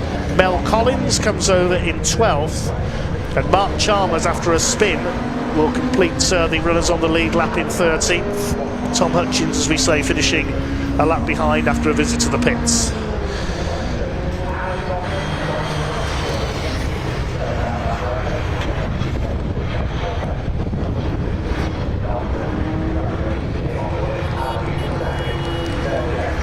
So the provisional results of that one then, the win going to Aaron Thompson by 1 2/3 of a second over that incredible fight between Alan Cooper, Dale Gent, Mark Willis and Eric Bolton, who finish in that order.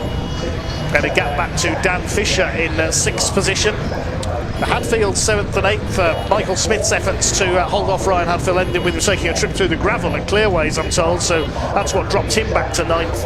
Simon Ward finishing 10th ahead of Chris Land, Mel Collins and Mark Chalmers. Tom Hutchins finishing a lap behind. Dale Gent setting the fastest lap of the race, 51.328 seconds. Well, what a season opener that was for the Pickup Truck Racing Championship. A wonderful win for Lightning McQueen, aka Aaron Thompson.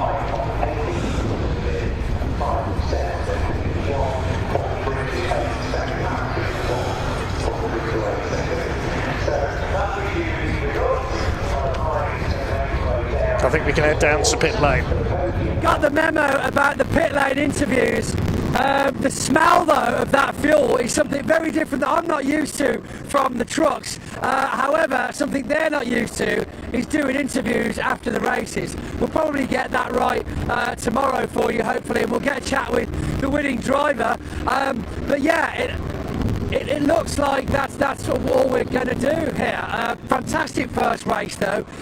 New experience for me altogether with regards to the amount of sideways action that we're getting out of those drivers. The general speed, the sound, the smells, it's all totally new for us at Truck Sport. But really, really great to see Aaron Thompson taking his first win. An electrician, don't you know, so I shouldn't even like him really. But you know what? I do. So we got a chance to catch up with him at Pembrey with the pre-race. So that was quite interesting to get to know a bit more about him, a bit more about the vehicles. Call them vehicles because there's a bit of an argument. Let us know in the comments. Would you call it a car or a truck? Because it is a pickup truck, but then even they call them cars. I'm not sure what to say in assembly area, so I'd almost correct. I'd say car because I automatically say car. And I was like truck. It's carry truck. It's a truck car. Yeah, we can claim that carry truck. Carry truck. Carry truck. You heard it here first. What's this all about? Well, somebody told me it was Easter weekend. It is? Yeah. Have you had many Easter eggs? No, not yet, no. Can you get me one? I have, yes. I got you a caramel Easter egg. It's only an egg, but it's caramel. Thanks, Pointy. You're welcome. I ate it, though, but I did get it for you. I wouldn't expect anything else. Right, thank you, Pointy. I'm going to let you go anyway because you're busy, man. Still got another track race coming up later on. I know. I got the trophy to do for this. I had to get a lift up because I was like, oh, I wonder, what, I should go and speak to some of these pickup truck drivers. And I was like, are they out on circuit now? And I was like, oh, no. Yeah, don't worry. I covered the assembly for you. Thank you, mate. Well, we don't do assembly with trucks, do we? Well, we don't get assembly. We're lucky we get the trucks on the camera at all, usually. I'll sort it for you. Don't worry. Mate, thanks. Right, thank you so much, Pointy. It's great to see you enjoy. Everybody stay with it because look at what we have behind us. Look at this. Let's get the camera on the cars. They are about to head out on track. We're going to make our way to the circuit very shortly, but let's watch these cars go out on track, shall we? Callum Newsham was the fastest man in qualifying, the first man on pole position at 2026 for TCR. Max Hall is in second, and Max Hart and Jensen O'Neill going. Expecting him a little bit out. The youngest driver on the grid, 16, yes, just 16 years of age. We do have Lewis Kent and Carl Boardley as well. So I'm just going to hand back to Andy and we'll make our way onto the track very, very shortly. You'll hear from me soon. Andy, over to you.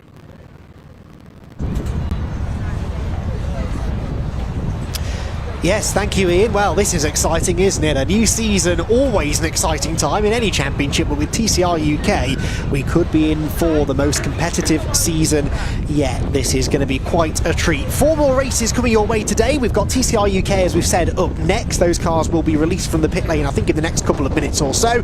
That will be followed by our first mini challenge club sport racing of the season before the second Civic Cup race gets underway, and that is the partially reversed grid race. So the top 5 finishers from race 1 will be carrying success ballast in the car, and they'll have to start from the back of the top 10. That's going to be a very lively race. And then, speaking of lively, it doesn't get a lot more lively than the British Truck Racing Championship. That is up at the end of the day, their second race of the day at 5 to 4. But it's all eyes on TCR UK now. Myself, Andy McEwen, and Henry Baudet up in the commentary box to talk through the action. Henry, there's been a lot of chat about TCR in the build-up to this event. It is now time for everyone to lay their cards on the table. We saw a little glimpse of that in qualifying earlier on. Yes, very much so. The race could be a different story. Well, thank you very much for having me on board this year, Andy. It's a great pleasure to be sat next to the voice of TCR UK here in the commentary box. 17 drivers, a really wide open... Well, we thought it was a really wide open field, and I don't want to be the harbinger of doom here, but Callum Newsham, 3 fastest laps taken away from him due to track limits in qualifying, and yet here he sits on pole position still. It's pretty impressive. He's got pretty impressive pace in that car, but he did last year. He won here at the back end of last year from 10th on the grid, came from 10th on the grid to 1st in a lap. I mean, you don't do that by accident, do you? No, he is somewhat of an Indy circuit specialist, is Callum Newsham. But of course, everybody, we know this, you now know this, the viewers, and do you know who else knows this now? The other drivers, because they will have to somehow, and I'm not going to hang the winner's rosette, as it were, on Callum Newsham just yet, but the other drivers, it is on their watch now. They have to do what they need to do to peg him back, to drag him into a scrap. I don't think they're going to get any help from the weather, although it's overcast. The wind has picked up, and of course, Storm Dave is apparently about to hit our shores.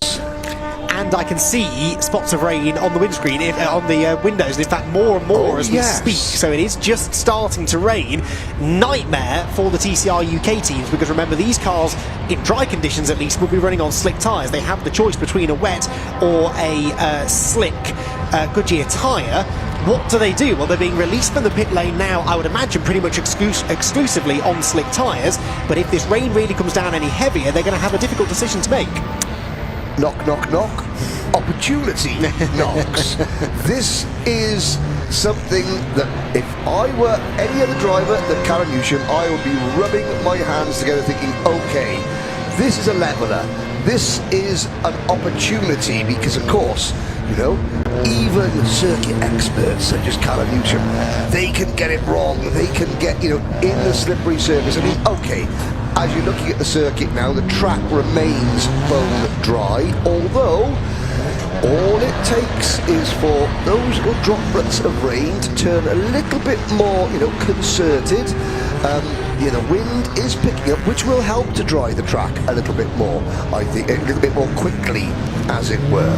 Well, and as quickly as it came, that rain has died away, if not gone completely. It's certainly not enough to make the track wet at the moment, but what it will do is take a little bit of temperature out of the tarmac. And remember, they're going to be starting on cold tyres. They will get this out lap to the grid. They'll get a further either 1 or 2 green flag laps. That was up for discussion this morning in the driver's briefing as to how many green flag laps they'd get. We've seen both used in the past, but not really enough time to get particularly the rear tyres up to temperature. That's what the issue is on a front-wheel drive touring car. The front wheels, because they're doing almost all of the work, they handle the power being applied to the car, the steering, the bulk of the braking done from the front. They heat up an awful lot quicker than the rears, which are sort of just along for the ride. And so it's getting those rear tyres up to temperature that's the challenge. A little sprinkle of rain is going to make that job even more difficult. So as if there wasn't enough to try and wrap our heads around ahead of this first race of the season, even more now for us and the teams to try and figure out. It is Callum Newsham, though, who, as you said, starts on pole position. Max Hall alongside. Now, Max Hall did the final couple of rounds of the championship last year, got 2 podium finishes actually at Snetterton in wet conditions. He'll be doing a bit of a rain dance as well, and a whole host of other drivers behind keen to get involved. Also getting involved down on the grid is Ian. He is, I believe, primed and poised and hopefully ready to chat to a few drivers.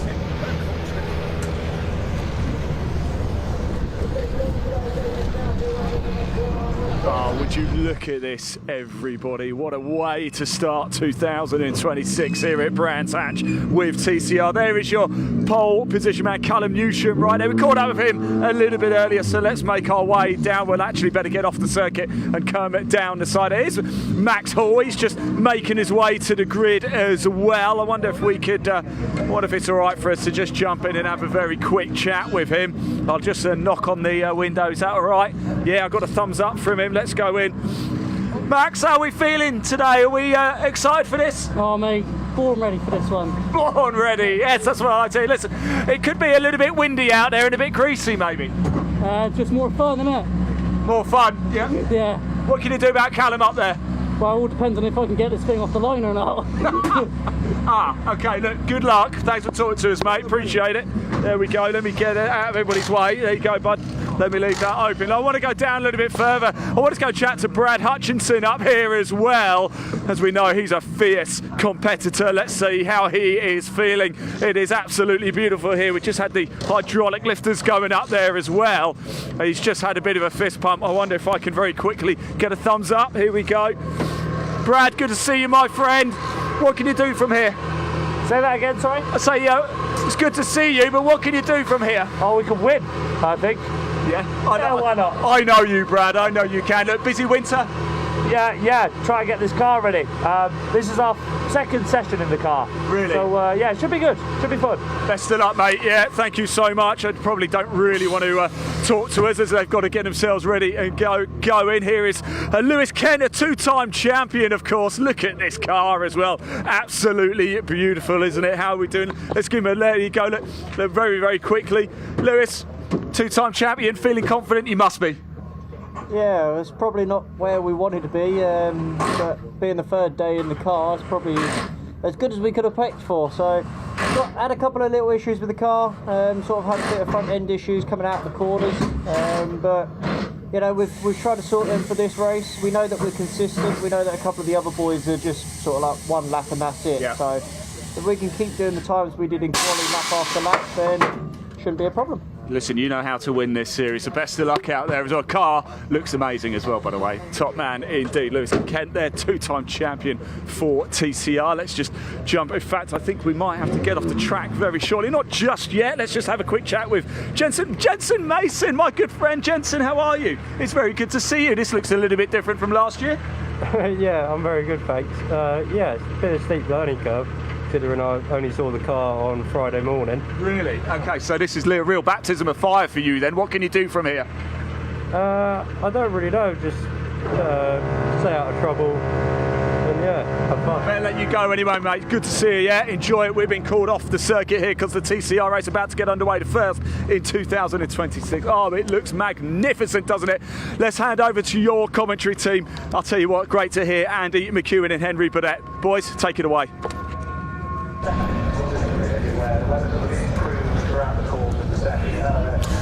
It's great to be here, Ian. A lot of excitement, a lot of talk, a lot of speculation.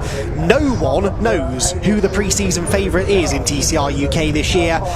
And that is magnificent news because it means we're in for a proper treat. We've got drivers, we've just heard from Lewis Kent, well out of position on the grid, but who perhaps are scratching their head as to how they're going to get to the front of the grid. It's going to be a fascinating 20 minutes of racing to see who can get there. Callum Newsham, runner-up in the championship last year, is on pole position, looking for career win number 12 if he can stay there till the end of the race. Max Hall starts alongside him in his Honda, the first of a whole host of these new Honda Civic Type R FL5s on the grid. In fact, it's an all Honda Civic FL5 Row 2 with Jensen O'Neill going in his first full season in the championship, inheriting third place after Max Hart, who qualified third, had his fastest lap taken away from him even after a turbo issue led to his car stopping on track in qualifying, and that resulted in a red flag.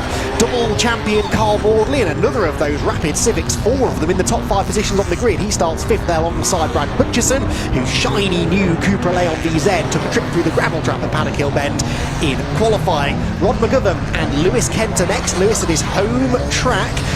Another driver looking for a third title as he makes his return to the championship. Joint winningest driver in TCR UK history is Lewis Kent. Jensen Mason and Harry Bloor together on row number 5. They complete the top 10 of the 17 car grid. Row number 6 for Jack Constable, himself a 6-time race winner in TCR UK, all the way down in 11th on the grid in his Audi. Rick Kerry alongside him, former British touring car racer. Then it's Russell Joyce and Luke Allen in the VW Golf. The only Gen 1 car on the grid is the Golf. Barry John McHenry is next. He should move forward in his Audi with Mark Smith's Cupra for company, sporting a new Battleship Grey livery on that car this year. And at the back is Jeff Alden, not in a Vauxhall Astra as anticipated, but instead in a Hyundai i30N, which was as a result of engine issues in testing, a last-minute decision to change cars. They are being given a second green flag lap, so we've got another minute or 2 before the race gets underway. Time to get some thoughts from Henry Burdett then. It's a dangerous question to ask this, and I realise I'm throwing you slightly under the bus here. Who's your money on for the win? Well, obviously you can't look much further than Callum Newsham. However, those globules of moisture on the camera lens there certainly says that he's not going to have it all his own way. But think of this is the 113th race in TCR UK history. Brands Hatch Indy was the 3rd venue that this championship ever visited back in 2018. And who was on the podium that day back in 2018? Remind me. Lewis Kent. Really? who finished on the podium in his last race here at the Civic Cup last year. In fact, he won the season finale of the Civic Cup here last year. Lewis Kent, who was walking around the pit lane this morning with his young child and his wonderful partner, looking just the happiest, most contented, relaxed driver you could imagine on a race morning. Lewis Kent. Now, I'm not going to say he's going to win this one, but you cannot look beyond that very smart silver and blue number 38 link going through your screen now. Yes, certainly for race 2. Reverse grid, remember, for race 2. I think he might have that in the back of his mind. If Did I successfully avoid answering your question there about who I thought very was successfully, yeah. Well, you said nothing of the sort. No, exactly, like a true politician. No, but the trouble is, we've been saying all weekend, we can't predict it. It was wrong of me to ask you to make a prediction, really. No, not at all. But we're looking forward to seeing what happens. Max Hall, I will say, he's going to be up for this. He knows that he needs to get past Callum Newsham at the start if he's to have any chance realistically of beating him. I think if you leave Callum Newsham in clean air for too long, he's going to be difficult to catch and pass. And it is notoriously difficult to start from pole position here at Brands Hatch in a front-wheel drive car. The camber of the road drags you down towards the pit wall, so keep an eye on the cars on the outside of the front. Max Hall and Max Hart, teammates in their Hondas, to try and make some forward progress. The stage is set then for the 2026 TCR UK Championship. It all begins where it finished in November last year on the Brands Hatch Indy circuit, in only slightly better conditions than we had in November. Place your bets, everyone. Who wins the race and who wins the championship at the end of the year? Callum Newsham, hoping that the answer to both of those questions is his name. He's on pole, the revs start to rise. Hyundai versus Honda on the front row of the grid as the 2026 season gets underway now. Brad Hutchison went very, very early indeed, and Carl Wardley is collected by Lewis Kent. Max Hall, I beg your pardon, collected by Lewis Kent. Disaster for the double reigning champion, and Lewis Kent is out on the spot. Call that the curse of the commentator. Up towards Paddock Hill Bend we go, up towards Druids Hairpin rather, out of Paddock Hill Bend.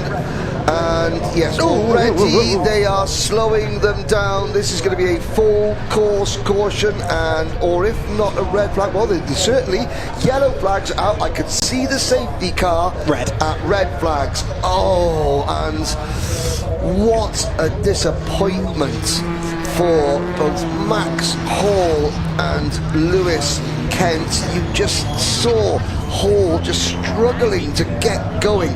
Do you know something? He was slow to get away from the grid onto the rolling lap, and I just wonder if there was an underlying issue that reared its ugly head again. Let's have a look back, Andy. Oh dear. Yeah, keep an eye on the yellow and blue Honda. Hutchison caught my eye. He went early, and then Max Hall went and then stopped, and Lewis Kent just get pinched 3 wide. Rod McGovern came storming up the middle of everyone, and unfortunately Lewis just had nowhere to go. I think he'd seen Max Hall's car slowing, but thought that he had somewhere to go, and that door very quickly closed.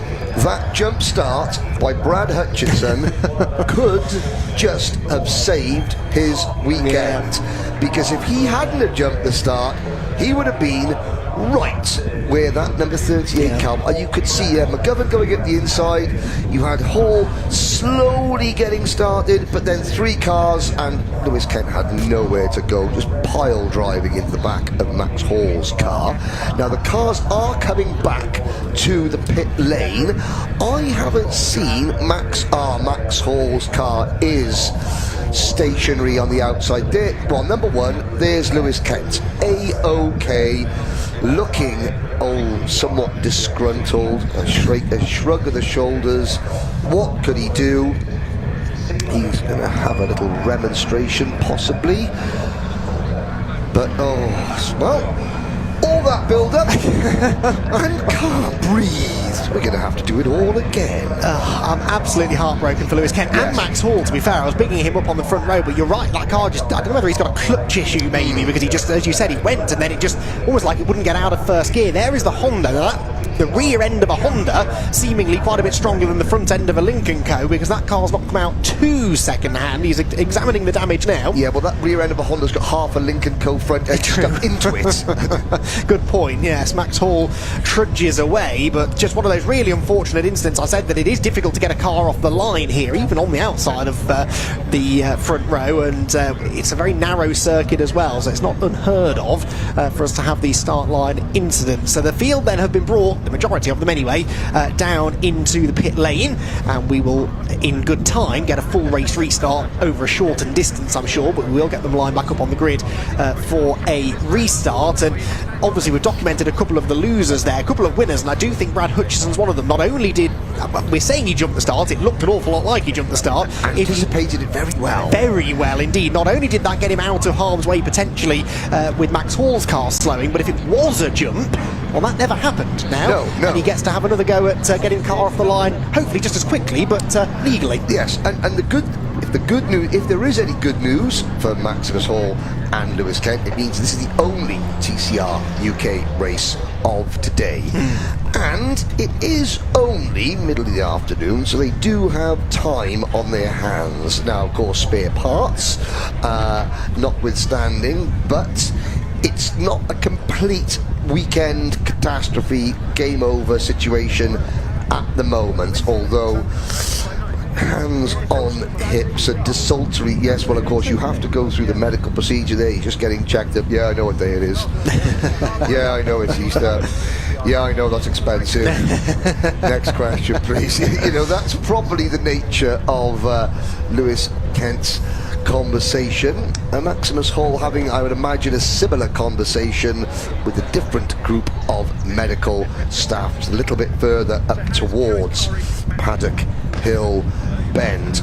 Yeah, and interestingly, the medical crew's checking his helmet as well to make sure that didn't get damaged. If you bang that against the roll bar, that can damage the helmet. That's then obviously a significant issue moving forward. So with Lewis Kent, that's not so much of an issue. You're checking for brain damage. It's not. I've known him for a long time. He's okay. He's okay. He seemed perfectly fine, but the medical crews have to check him out, of course, and he will already be thinking, as you said, ahead to race number 2 tomorrow, and counting the cost and trying to figure out exactly what's damaged. The whole right front corner of the car took the brunt of the impact.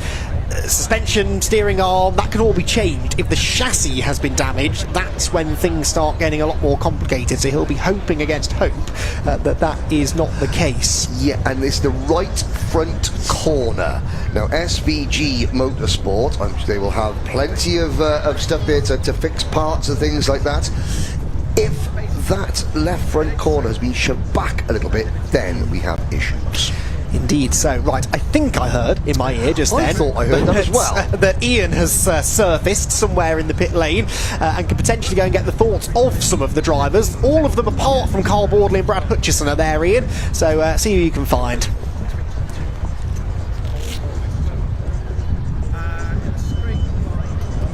Well, we are here with Daryl from DTR, the owner, the founder of a brand new team as well, racing in TCR this season. How did this come about, Daryl?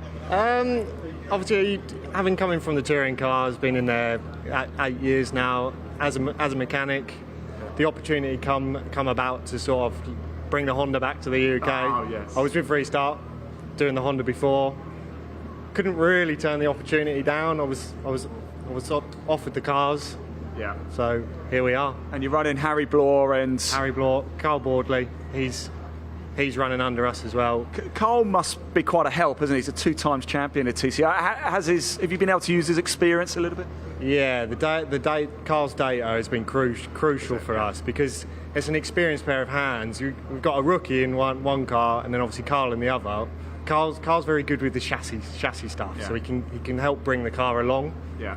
It just helps speed up the process of getting it where it needs to be. So let's go to the very beginning. How long did it take to set DTR up? When the idea came, are we talking this was an idea from 2 years ago? Was it 6 months ago or 2 months ago? So DTR has been going sort of in the background for the last couple of years, but it's mainly been like performance roadcast stuff. And then the end of last season, it was like, should we do a race team? And here we are. Yeah, it's all over the winter. Quite a proud moment then for you today. Yeah, quite a proud moment because getting everything in a row, from normally working on the car, being number one, to running the team. So you're the big boss now. Everybody answers to you, right? Yeah. How are you finding that? There's a big boss in the background, but yeah, everyone answers to me, but no, it's great. I love it. Daryl, thank you for giving up your time. I really appreciate it. We're still under red flag conditions. Best of luck as well. We'll be keeping an eye. I spoke to Carl a little bit earlier as well, so that's great. Stay with us a little bit longer if you like. As you can see, the drivers are all here. Is Harry Bloor there now? So we are still waiting to get going again. I wonder if we can speak to Harry Bloor. I wonder if we're allowed to pop out. I don't know what the rules are actually, whether we're allowed to have a go. Look, it's Dave Farrow, everyone. It's Dave Farrow. Dave, don't disappear. Don't disappear. I was out in Britcar the other week as well. It's great to see you. Good. Who are you looking after? I'm looking after Rick Kerry again this year again. Okay. So yeah, he's doing well. He's in Callum Lucia's old Hyundai, so it's just a little bit of a learning curve, getting into it, but he's doing a fantastic job. So testing, he's doing fantastic. Just jumping into another chassis again, so he's doing well. Quite the challenge, isn't Always. it? And for you as well, what's it like on the sidelines of it today? Is it quite difficult? Do you want to be out there? I always want to be out there, you know that. But I enjoy working with Rick and everybody else. You know, coaching Rick's great. I do a lot of work with him, so engineering his car, coaching him as well. Super stuff. So fantastic, yeah. Mind if can I have a quick chat with Rick? Is that all right? I see you there, Rick.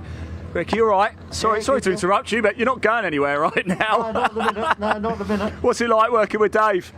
Yeah, it's good. Yeah, Dave's good. I'm fairly new in the car. Yeah. Not only done sort of the Brands Hatch range last time. So we've been looking at the data and he tells you where I've gone wrong. So there's more in the car and there's more in me. So just got to try and get there. Well, at least you managed to avoid the carnage at the start there, but eager to get going. I think we always expected there to be a bit of carnage at the front. I was quite pleased that I wasn't sort of too close to it. So I've been about for a while, so I try my best to avoid it if I can. You said that, not me. Best of luck out there. Yeah, take care. Good stuff. Let's keep going down a little bit. Oh, it's very fortunate all the drivers have got their windows open. I must know that. I want to come and talk to them all. And hello. Who do we have here? It's Jack Constable. Jack, how are we? Are we a few butterflies, or are we ready to get going now? We're all right. Just steady away. Hopefully not have any more of that nastiness. Yeah. Look, tell me about your motorsport journey. Where did it begin? And did you go down a karting route? Tell us the things you've been up to. Yeah, so I started in karts 11. Kind of built my way up through that, and then into cars. Did a couple of championships in the car stuff, and then a bit of touring car racing ever since. This is quite special, isn't it, TCR? Tell us what attracted you to it. Well, I raced it for a good number of years with Power Max in some Cupras and different bits and pieces, and then just absolutely loved having the. Sorry, he's on the radio. Yeah, got two things going on at once. Just absolutely love the way the cars drive, love the front wheel drive feel, and being in a natural born tin top is just amazing. Yeah. Forgive my ignorance here, but on your helmet it says 10th of the 5th, 25. Why is that date significant? It's my wedding date, so I got married last year. Congratulations. It's something that I'll never forget because it's sprayed on a helmet. I assume my invite got lost in the post then, did it? Yeah, probably. Cheers, Jack. Best of luck, mate. It's great to see you, my friend. Right, so let's have a little... I wonder if we can sneak ourselves up onto the track a little bit. Actually, sorry, Tom, I'm just running around a little bit. There's a few people up here. I don't see any reason why we can't move on. Is that okay if we just pop up here for a second? We've got Carl Boardley up here as well. Maybe we can have a quick chat with Carl. Oh, yeah, there you go. Are you okay to talk for a second? Got a bit of a wild start there. A little bit wild. I've been in wilder, so it weren't too bad. So you know what you're doing, don't you? Yeah, we know what we're doing. It was quite lucky at the start. I see Max has got a problem. I had my clutch was binding on and stuff, so I had to literally just bomb the start and crack on. So I got passed by a couple anyway. So yeah, it was just a case of trying to keep to the right and give people a bit of space. Obviously, a couple of cars with a load of damage, which ain't great, but it is what it is. It's a real shame, isn't it? But it is motorsport. I'll let you crack on anyway. Thanks for talking to us, Carl. Really appreciate it. There you go. Good stuff. The cars are making their way out of the pit lane. As you can see, Carl Boardley is just firing up his right now as well. So we're not far away from going racing again. We better get off the track. Let's go back to our commentators, Andy McEwen and Henry Burdett.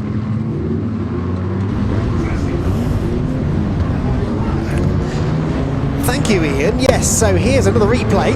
Keep an eye on the car fourth on the outside lane. That is Lewis Kent. Ignore the potentially jump-starting Cooper ahead. Kent gets a good start. Baldley was slow away, and that's what led to the pinch. McGovern had to jink to the left of Baldley, and Kent was trying to go right to avoid the slow-starting Honda of Max Hall. So a sequence of events that could never have been foreseen that unfortunately led to Lewis Kent and Max Hall's cars meeting in the middle rather, and both sustaining big damage. As we said, both drivers were out of the cars, they were absolutely fine, but the cars rather worse for wear. I can see out of the commentary box window they've both already been delivered back to their teams down in the pit lane area.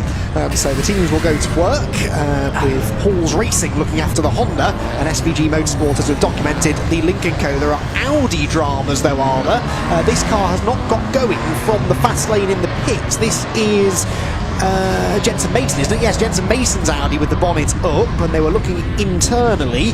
Bonnet down, but car going nowhere. This car maybe won't fire back up again, and this is always the danger. You put a heat cycle through everything, warm the engine up, then you sit it in the pit lane for a while, it all cools down, and it doesn't always want to get going again. So that car will need maybe a bump start to get the restart. Cars, by the way, will be brought around onto the grid. Will do this start procedure again, basically, that we did before. So they will get, I'm guessing, 2 more green flag laps again, or at least 1, and then be released out into the race. Haven't yet had any notification of a race time. It still says 20 minutes on the timing screen. We'll see if that changes. Now, he seems to be able to get it fired. Maybe she won't go into gear.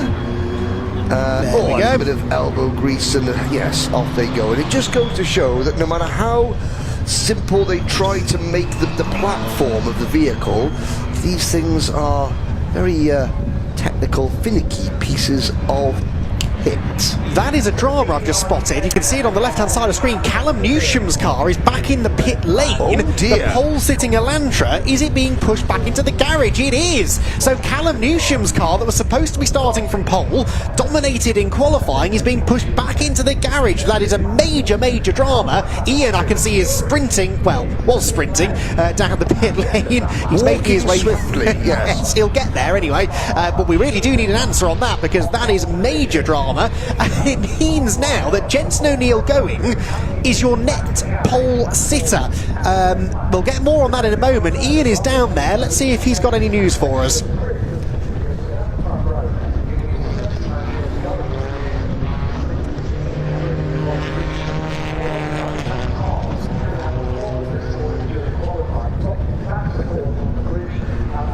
Yeah, a bit of a worry here. Callum Newsham, the man on pole position, and he's come into the pits. It looks like it might be terminal. Probably doesn't want to speak to me, but Callum, very quickly, what's the issue? Clutch. Oh, sorry to hear that, mate. I really am. Look, hopefully we'll be seeing you tomorrow, yeah? Yeah, I hope so. Top man, thanks for telling us. There you go, clutch. Callum Newsham, the man on pole position, out of the race. Clutch issue. Andy and Henry, back to you, my friends. I'm glad he said clutch, because when you know, I thought, is he said something else? Has he dropped a swear? But no, it clutch. Again, it's procedure. It's a repeated procedure. You're putting a lot of strain and stress on the clutch, and of course then you have to go around and do it again, because of course the drivers have left the pit lane. They've stopped here on the grid. Then they've left the grid for their rolling lap. Then they've come back to the grid. Then they've had that one race start. It's just... yeah, there's an awful lot of pressure on that. But I was standing on the exit of Graham Hill Bend during qualifying this morning. Jensen O'Neill going had the mother and father of all tank slappers coming into Graham Hill Bend and thus coming out of Graham Hill Bend, and somehow saved it. How significant is that? Because if he hadn't have saved it and gone off, well then he could have damaged the car. If he'd have gone off and stopped, that would have been a red flag, which meant the lap that put him where he is now wouldn't have counted. And due to a chain of completely unrelated freak occurrences, that save this morning realised that he now sits, okay, 2 rows back, but with a clean track in front of him for the start.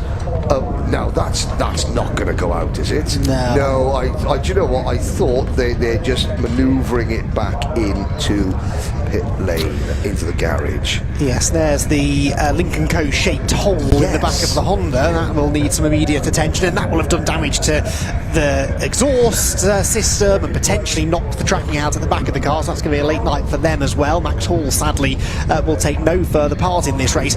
The one good thing about all this, yes, they're dropping like flies a little bit, but because of the strength in depth we've got in TCR UK, we're not short of potential race winners here. Jensen O'Neill Going and Max Hart are now essentially the front row of the grid. They're actually the second row of the grid, but there's no one in front of them. Jensen O'Neill Going got a demon start the first time around, didn't really get a chance to document it with everything going on behind, but Jensen O'Neill Going, in only his 5th ever TCR UK race, is now sitting at the very front of the grid with a TCR Europe podium finisher alongside him in Max Hart. I mean, talk about in at the deep end. I'm very, very, very hesitant based on my previous comments on how well Lewis Kent was going to do. Who are you throwing under the bus next, Henry? Well, I mean, would you say that it's probably going to see Jensen O'Neill Going beat his previous best TCR UK finish of 12th in this race?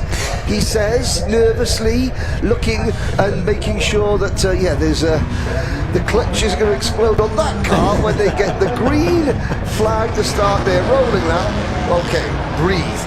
Everyone's left the grid so far, or have they? No, they haven't. Another Jensen problem. Mason. And that is the now, we surprised? No, that I think, if that clutch isn't going to work, then I would get that car off the grid. Yeah. Get it into the pit lane, push starting for the pit lane. Let's not leave that car, which is obviously hobbled, which obviously doesn't like those starts. The clutch has said, no.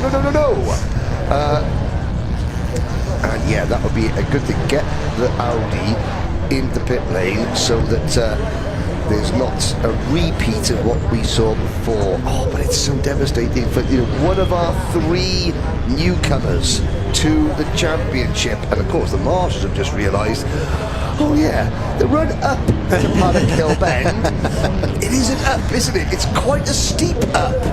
And come on. The Orange Army, ladies and gentlemen, the most important people in all of motorsport.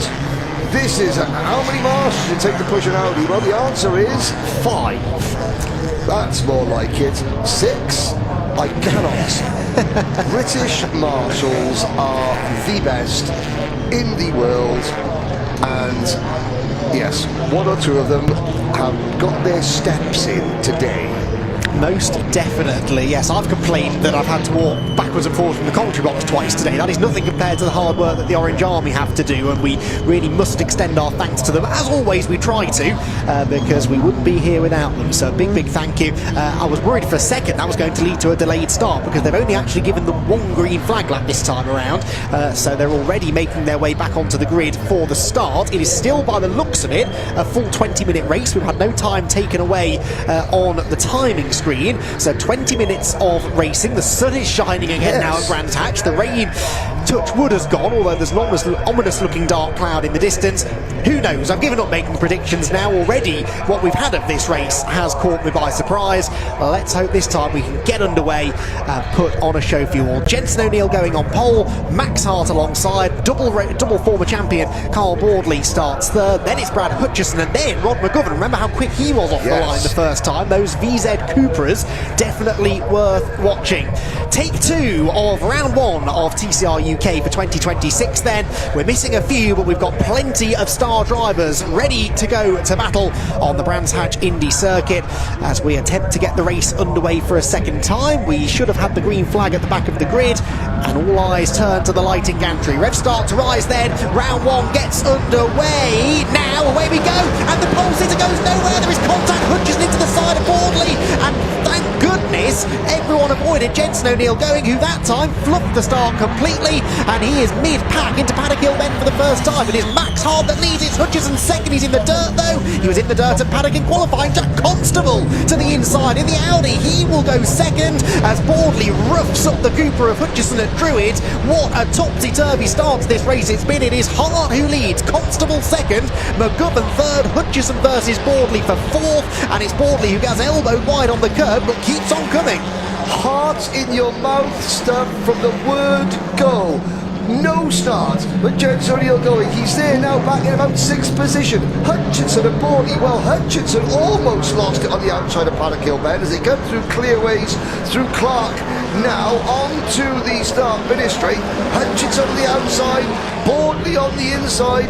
This is for the 4th position. What a start from McGovern, and what a start from Constable as well. Oh, Boardley and Hutchison have been side by side for a whole lap, and still they're debating the position into Druid with Hutchison on the outside. Jensen O'Neill going is the grey and pink car behind them, and he's going to really have his dander up after that bad start, wanting to regain the lost ground. Inside line there for Hutchison, finally gets the job done on Boardley, who immediately switches back to the inside line. O'Neill going is in there too. This all over, as you said, 4th position, and Jensen O'Neill going is going around the outside of a double champion. What a move from Jensen O'Neill going, and through he goes. That was such brave driving. I really shouldn't be surprised, having been commentating on Jensen for pretty much every year of his very short career so far, but he is a star of the future, a star of the now perhaps in TCR UK. What a confident bit of driving that was. Fearless, absolutely fearless. Not looking at reputation, not looking at the amount of silverware any of his rivals have collected in their careers next compared to him. And of course, we've hardly mentioned the fact that Max Hart leads this race by 1.5 seconds. Lap number 2 is in the books, and Hart up the road, Constable second, McGovern there in that yellow and green livery machine, Hutchinson and O'Neill going, Boardley down to 6th. Well, Brad Hutchinson, he's had some heart in his mouth moments as well. And he's about to have another because he's got Jensen O'Neill going behind him. And Jensen O'Neill going in the first sector was 3/10 quicker than the leader. In the first sector, that's a 29-second sector, and he's 3/10 quicker than the leader. Jensen O'Neill going is on an absolute charge. There goes Hart, Hart in the lead, Constable second, McGovern third, by the way. Ron McGovern aiming to beat his previous best finish in the championship on, I believe it was a 5th place that he had, at Donington last year. And he is, well, perhaps on course for a first podium. Then it's Hutchison, then O'Neill going, who swipes the bollards away on the inside of Graham Hill Bend. He was doing that in qualifying too, with Boardley 6th and Harry Bloor keeping on their tail in the red and white Honda at the back of the group. But Hart with a 1.7 second lead, and he needs to try and grow that if he can. The smoke in the background, that's from Boardley's car. Carl Boardley's car smoking heavily, and the Hondas, looks almost identical to the turbo issue that befell Max Hart in an identical car in qualifying, and Carl Boardley is out. He, along with, it looks, is it a right front tyre rub? I'm hoping, he's hoping, we're all hoping that is a right front tyre rubbing against the bodywork. Now, I can't imagine where that contact would have come from, although he was battling tooth and nail with, is that a puncture, is that a slow puncture? Oh, it's hard to see from this angle. The smoke has stopped as we cross the line, and he's got to get out of the way, has Carl Boardley. Now, judging by the fact that he's trying to bring it back to the pit lane, I would say that he thinks that's tyre, not engine, exposing oil. No, I don't know. It just looks identical to the turbo issue that Max Hart had this morning, but it could be a tyre. He's heading to the pit lane, so we'll hopefully get a camera on it in a moment. I'm an optimist. Yes. No, I'll take that. I'll take a bit of optimism at the moment. Jack Constable could do with some as well, because Rod McGovern is all over him. Jack Constable, 6 times a TCR UK race winner, on his return to the championship in the Audi that carried him to pretty much all of those wins, and he is now under serious threat from McGovern, from Hutchison, and from Jensen O'Neill going. This is a 4-way battle for second. I will say this, Rod McGovern, he has been given over the off-season a huge jolt of performance. Thank you very much, here all week. But it does go to show, what a superb performance. He comes in fighting from the off-season and almost looks like a new driver, does Rod McGovern. As we look further back, that'll be Rick Kerry, and following Rick Kerry, is that the number 8? Well, no, it's not the number 8 car, that's that Ford Focus. That is the Golf, isn't it? A Ballard, the Gen 1 Golf with, that is Jeff Oldham that he's trying to get past. Yes, sorry, the Ford Focus, what am I talking about? It's the Hyundai i30 that's got a Ford Focus-ish looking shape to the front of it. But yeah, Jeff Oldham, no wonder it was, he just literally picked up that car due to issues with, like we said, with his Gen 1 Opel Astra. Dear me, Jensen O'Neill is going for a position on the podium potentially. He's got Hutchinson in front of him now. P5, there's McGovern, and there's Constable, second, third and fourth. Very nicely poised, Andy. And Harry Bloor, I'd say, is catching them slightly as well. Rod McGovern did hold the fastest lap of the race until Max Hart came across the line that time by with a 48.6, a new fastest lap of the race. His lead margin then is now 1.9 seconds over this Audi, Cupra and Honda battle that's going on behind for the lower podium places. They head down behind the pit and paddock area. I will say the attention on the Carl Bordley car, I've been watching this out of the window, he's on that right front corner. They've had the wheel off and put it back on, so I wonder if it is, if not a tyre, maybe a suspension issue of some sort in the right front corner of the Civic. We'll again try and get some clarification of that if we can, as our second place battle blasts past the pits, and it is an increased margin to Max Hart, the leader, over 2 seconds now, but second, third, fourth, fifth and sixth still very much up for debate. Jensen O'Neill Goings, he seems to have calmed down a little bit. He's still as quick. We're having less ragged moments as he sets his sights on Brad Hutchison. Now, of course, racing and being at the same speed as the championship regulars, the championship veterans, the race winners is one thing. Overtaking them in race conditions on a circuit with very limited opportunities, you know, it's all go. There's no room to rest here at the Brands Hatch Indy circuit. That's a different kettle of fish altogether, and that is something that Jensen O'Neill is going to have to learn, as you just see in the background Bordley returning to the circuit and McGovern about to give Jack Constable all he can handle. Up Halewood Hill they go towards Druids. Yeah, this is game on, isn't it? Constable doesn't look like he's quite as strong as McGovern at this point, and McGovern needs to get a move on because he's got Hutchison and O'Neill going and Harry Bloor right behind him. This is a fantastic battle, reminiscent almost of that five-way battle for the win we had in the pickup trucks a little bit earlier on today. This has a very similar feel to it, and Jack Constable looks to be a little bit the cork in the bottle right now. Through Surtees they head, and there is O'Neill going, just keeping a watching brief from fifth position for the time being, as these five cars, clearly very evenly matched, head out onto the main straight once again. 10 laps in the book, we tick towards half race distance, still plenty of time for things to change here. And I tell you what, if McGovern could get past Constable quickly, he might have ideas of bridging that gap to Max Hart, because until he really started getting held up by the Audi, he was lapping just as quickly as the leader. Well, I mean, you can still see the leader. That visualisation will always help a driver. Now, he's got a good run coming out of Druids, down towards Graham Hill Bend, up Cooper Straight. We're going to go into Surtees, McLarens and Clearways now, and it does seem as though we can get the car turned in a lot sooner. Can Rod McGovern? That front end looks a lot more pointed. He gets a nice turn in, he gets a narrower apex, lets the car run off the circuit, run off the exit of the corner. Bordley is continuing to go around with smoke billowing, so something in the right front assembly has collapsed. Maybe a spring or a shock absorber has just gone bad. Yeah, as he went down the Cooper straight, car Bordley, it looked like the front splitter was wobbling around and smacking the ground, so something has broken at the front of the car. That could be a secondary issue, the splitter, but the front left corner of that Honda is rather falling apart, so he's back into the pit lane. This battle continues to rage on though. There's Harry Bloor who did part season last year, did Harry, and started off racing with Power Max Racing, of course, sadly lost his car in that awful fire that the team suffered halfway through the year. Came back and did the last couple of rounds, though, and managed to get a best finish of 5th early in the season with PMR at Donington Park. He is one position away from matching that, but to get that position, he's got to get through Jensen O'Neill going, which is not going to be the work of a moment. It rather has the feel, this battle, as we tick into the second half of the race now, of a little bit of a stalemate. Constable, I don't think, is as quick as McGovern, but McGovern isn't necessarily quick enough in the right parts of the track to try and make a move. Tries to go around the outside of Druids. That's ambitious. I thought for a moment he'd got the overlap on the exit, but no, Constable has that one covered.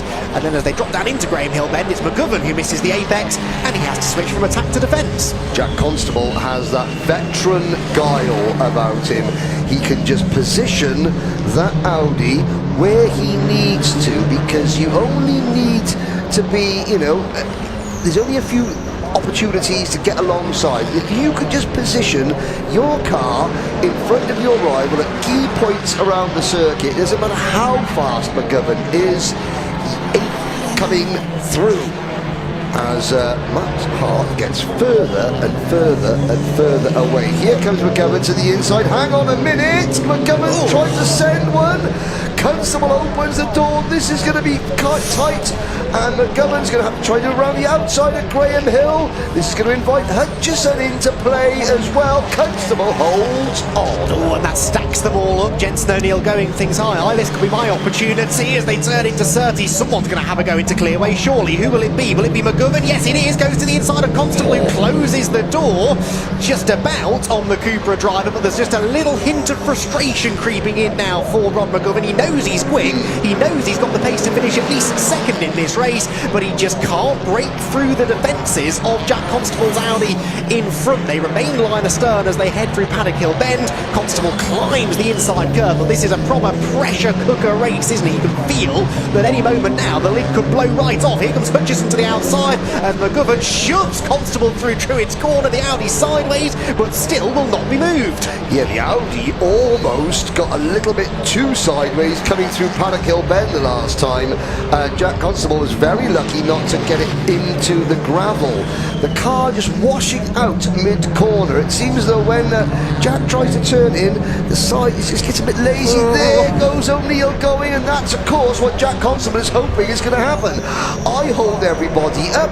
They all start squabbling as they're tripping over one another, like O'Neill going and Hutchison are. I will try and make my escape. Good move. Good move. Proper touring car move that from Jensen O'Neill going, wasn't it? Levered Hutchison aside at Clearways. Brad didn't like that and is trying to come back in a bit to Druids, but not quite late enough on the brakes. And so Jensen O'Neill going moves up into 4th position.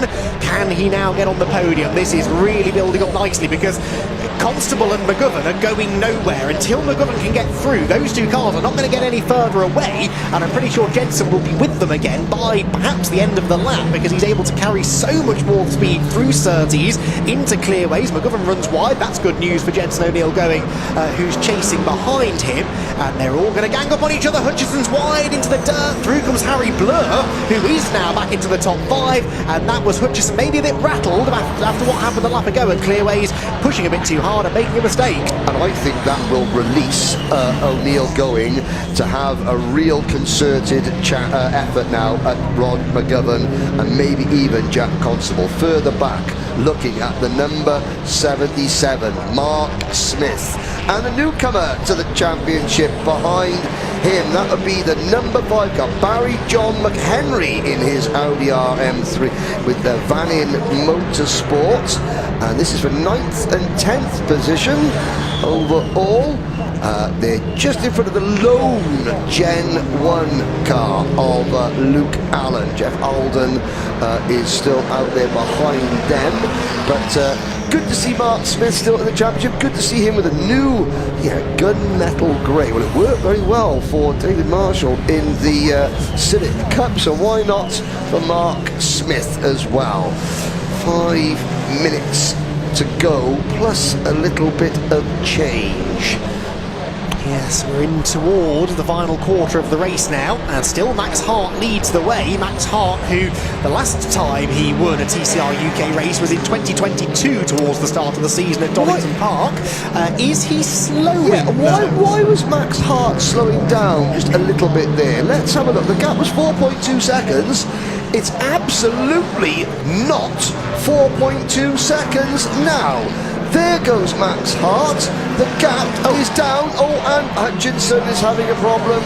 Hutchinson, maybe he's run out of left rear tyre because he was, possibly. Yes, from 4.2 seconds to 1.7 seconds. What has happened to the race leader? They're coming up on the slower car of Jeff Alden as well. So traffic is going to play a factor. It's almost as though Jack Constable has seen this and woken up a little bit because he's pulling away now from Ron McGovern. O'Neill going and Blore are next. Rick Kerry running in 6th position. Russell Joyce is 7th.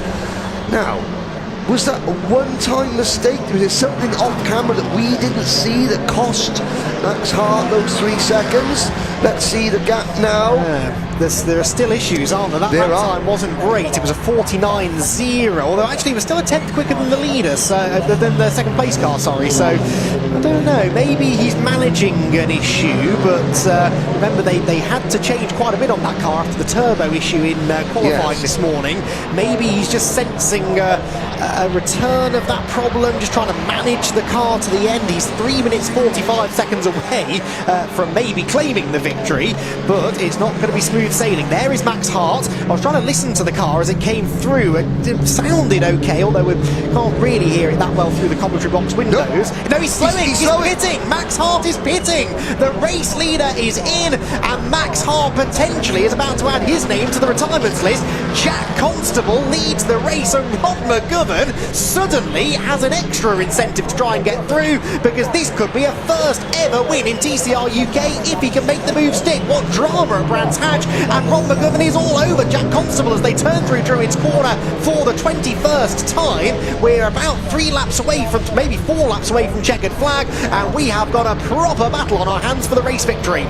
Just as Max Hart came around clearways here, the camera was showing the rear of his car, and it looked like it juddered a little bit before he brought it into pit lane, and that's the most technical term I can use. It looked like it just, this exact camera angle there, it juddered.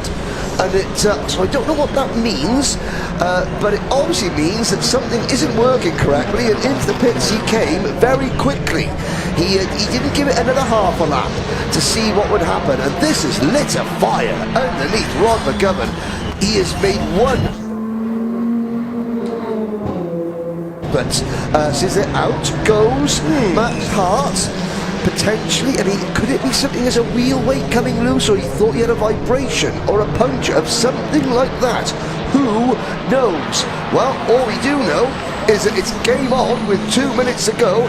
Here are your top 4, and of your top 4, 3 of them have never been on the podium before. This is remarkable. Jack Constable started this race 11th on the grid. He leads with less than 2 minutes to go. Rob McGovern started 7th, so one of these two more most likely to win, and they are certainly not 2 drivers we predicted before the race started. That is where McGovern seems strong. At the end of the main straight into Paddock Hill Bend, he wasn't quite close enough that time, but lap after lap he gets himself onto the rear bumper of Constable's Audi towards Druids, and he keeps trying this outside line. Can he go right round the outside? He's trying.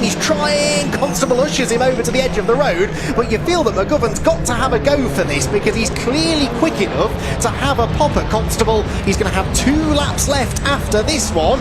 If he can make the move, when and where does he make the move? He switches the headlights on as they head into Surtees. That's worth an extra 30 or 40 brake horsepower, psychologically, if nothing else. And he tees himself up now for a good exit out of clearways. He's closer than he's been for some time. He's in the slipstream of the Audi. We know McGovern is good on the brakes at Paddock Hill Bend. Is this where he attempts to make the move for the lead? Up towards the first corner they go. And no, Constable has it covered for now. McGovern's best chance, from my perspective, is coming up into Druids hairpin. He gets a great run. Constable's going to have to be very, very, very wily and crafty with his defence. Here comes O'Neill going. McGovern's trying to go around the outside. That would have been a move and a half if he'd have pulled that one off. But again, this is, and I can't believe I've known Jack Constable since he was about 10 years old, and I'm talking about him. He's a wily, crafty veteran. It makes me feel old, but we are looking at the style of a driver that knows exactly where to position their car against much quicker machinery. If McGovern can get in that position again on this, the final lap, I think he'll stay there. I think he'll just keep his car on the outside, but he's dropped back as a result of that little rub. And the gap grows again at the beginning of the final lap. So Jack Constable then a lap away from claiming his 7th career TCR UK victory. Rod McGovern on for a career best finish already, as is Jensen O'Neill going, as is Harry Bloor behind. What an absolutely unpredictable first race of the season this has been, and still we don't know the outcome, because McGovern over the first few corners of this lap has closed back in slightly on the Audi driver ahead. Harry Bloor perhaps still has ideas of going for a podium finish as well. Into the last couple of corners we go. Is Constable far enough ahead? I think he probably is, and he has weathered the storm magnificently. What a superb defensive drive this has been for Jack Constable, who on his return to the championship after a couple of seasons away is going to stand atop the podium once more. Jack Constable wins at Brands Hatch. Rod McGovern and Jensen O'Neill going, join him on the podium. Who would have predicted that at the start of the weekend, with Harry Bloor in 4th. Rick Kerry is going to finish 5th in that one. It was a race of attrition admittedly, but he'll be delighted. He actually went off on the first lap of the race through Surtees. I spotted out of the window, avoided the barrier just about, and managed to get the Hyundai home in 5th. Russell Joyce should be next in his Audi in 6th. And then here, Barry John McHenry, who I think has managed to get himself ahead of Mark Smith. Yes, he has. The Audi ahead of the Cupra now. This is 7th position that they're battling for, with the Audi coming out ahead. In fact, Smith slowed on the run out of the final corner and came home 9th. So through goes Luke Allen to 8th in the Gen 1 Golf. Smith 9th and Jeff Olden 10th, and that will be, in theory, a Jeff Olden and Mark Smith front row now for race 2 coming up tomorrow morning. I mean, that is a fight you'd buy a ticket for, isn't it? Jack Constable, though, speaking of a fight, what a fight that was to defend race long from a fired up and racy Rod McGovern, who comes home in 2nd. Jensen O'Neill going 3rd, with Harry Bloor and Rick Kerry completing the top 5. Russell Joyce 6th ahead of Barry John McHenry, and Luke Allen in the Gen 1 Golf in 8th. 9th was Mark Smith, 10th for Jeff Olden, with Max Hart not running the flag but classified 11th. It really was a race of attrition in the end, with 7 cars failing to reach the finish. Hart, Hutchison, Boardley, Newsham, Kent, Hall and Mason, all non-finishers, and I think at least 6 of those 7 drivers were potential race winners, and they unfortunately were not able to get to the flag. Thankfully, Jack Constable was. He's made it all the way round to the Parc Ferme area, and our race winner catches up now with Ian.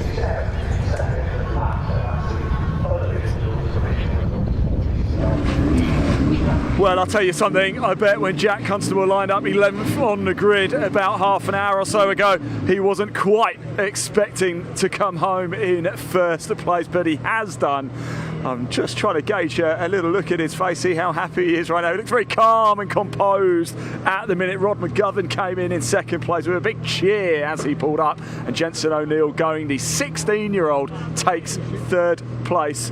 Here is Jack. We'll just wait for him to get out of the car. I don't know if he's in a little bit of disbelief here or what exactly is going on. He's trying to stop the car, actually. It has been rolling forward quite a bit. They're gonna swap. They're going to just stop a second. I can't seem to get the car stopped for some reason, but we're holding it in place at the minute. So we'll have a chat very shortly. Whilst we do, let's move around and have a quick chat with Rod McGovern here if we can as well. He's in here right now. Rod, that was the biggest cheer of the day when you pulled in. I'll tell you, I'll take that. I just said to myself, there's no point in pushing for the lead when I saw the lead was available, because I knew I didn't have a big enough gap behind to mess things up. So I said, championship points are always essential. Take them when they're coming. That race was more a case of, look, if you finish, you've got a good chance, right? Yeah, I kept my nose clean. I knew I was pretty good at a clearway, so I could gap and get that gap there. Then I've been held up a little bit in front through Druids and down into Graham Hill, but you know, just a little bit of rub between the two of us, nothing bad at all, and a really enjoyable race. Congratulations, I'm so happy for you, mate. Great stuff indeed. Where is Jack? There he is. He's all the way over there. Let me just... Oh, sorry, guys. Oh, my bad, my bad. I've literally... Are we in? Are we good? We're good? If I just moved your car, kicked it out of the way. Yeah, potentially, yeah. When you lined up 11th, I bet you didn't expect that, did you? Nowhere near at all. With the testing and everything that we've had go on this weekend so far, did not think we'd be anywhere near. So yeah, really, really happy to have it. How does it feel? Cool. How does it feel right now? Yeah, pretty spectacular. Yeah, nice to come back from well, 2 years off and then come back to win it. Yeah, pretty nice. One race, one win. Yeah, take that. We'll take that all day long. Top man, right, I want to find where is Jensen O'Neill going, 16 years of age. He's definitely not in the car. Where's Jensen, everybody? There he is, he's over there. Jensen, can we grab you for a very quick chat? Well, congratulations, P3. Thank you very much. Yeah, it was a good race. The car started to go off towards the end, but I'm sure that's something we can solve for tomorrow. Bit of a case of stay out of trouble, right? Yeah, pretty much. We had a problem with the steering wheel after the first red flag. So we had to quickly change the steering wheel, and it was good after that. Excellent, well done, mate. Congratulations, 16 years of age, still can't believe it. Yeah, there's an issue with getting Constable's car stopped at all. I'm just walking into a photo there. Let's move out of the way. If you just can stay with me alive for a little bit, we'll just move along if we can. Stay with us because I just want to show you something. We've got a qualifying session coming up next. I think there might be a little bit of work just going on out on the circuit. I wonder... sorry, I've completely lost Tom, my cameraman. I'm really sorry, Tom. I have walked away from you. I just assumed he was following me. I'm right here. Sorry, Tom. I'm behind you, buddy. You stay with me. Come on, stick with me. We'll go far together. Literally. I just want to show you the cars here. The CMMC are here as well. They've got a 10. You just pop the camera around the side, we can watch these cars go to the track. Then we will have the mini Club Sport cars heading up to assembly area, so I'm going to chat to those guys as soon as they arrive. We'll have a good chat with them live. But here we go, this is a qualifying session, so I don't think we're going to be bringing you the track action for this particular bit, but we will be chatting to a number of the drivers very shortly. Tomorrow we'll be catching their racing action. If you haven't already, there is Rod Burley, by the way. If he wins tomorrow, he will make it 300 race wins here at Brands Hatch. What a story is. I'm sure we'll catch up with him at some point after this. This is a very short session, as I said, just 10 minutes for these guys out on track. The mini Club Sport cars will be coming up to assembly literally in the next couple of minutes, and then we'll chat with those drivers live very, very shortly. The first TCR race of the season comes to a close. It was a chaotic race indeed, but Jack Constable, low, is the race winner. We can just actually, may as well stay with us for a little bit longer if that's all right. You can see this is the media attention that the drivers get here right now. I can see Jensen O'Neill going. He's been interviewed by Henry Baudet there. You've just heard from him on commentary as well. Rod McGovern, a very happy man, and Jack Constable as well. We're in a real wind tunnel here as well. Henry has just made it down. In fact, Tom, do you mind if we know where camera position 1 is on the top of that building there? That's the hospitality building there. We've got a camera right at the top, and just in that little box next to it is our commentary box. That's where Dave Goddard is, Andy McEwen, and of course Henry Baudet as well.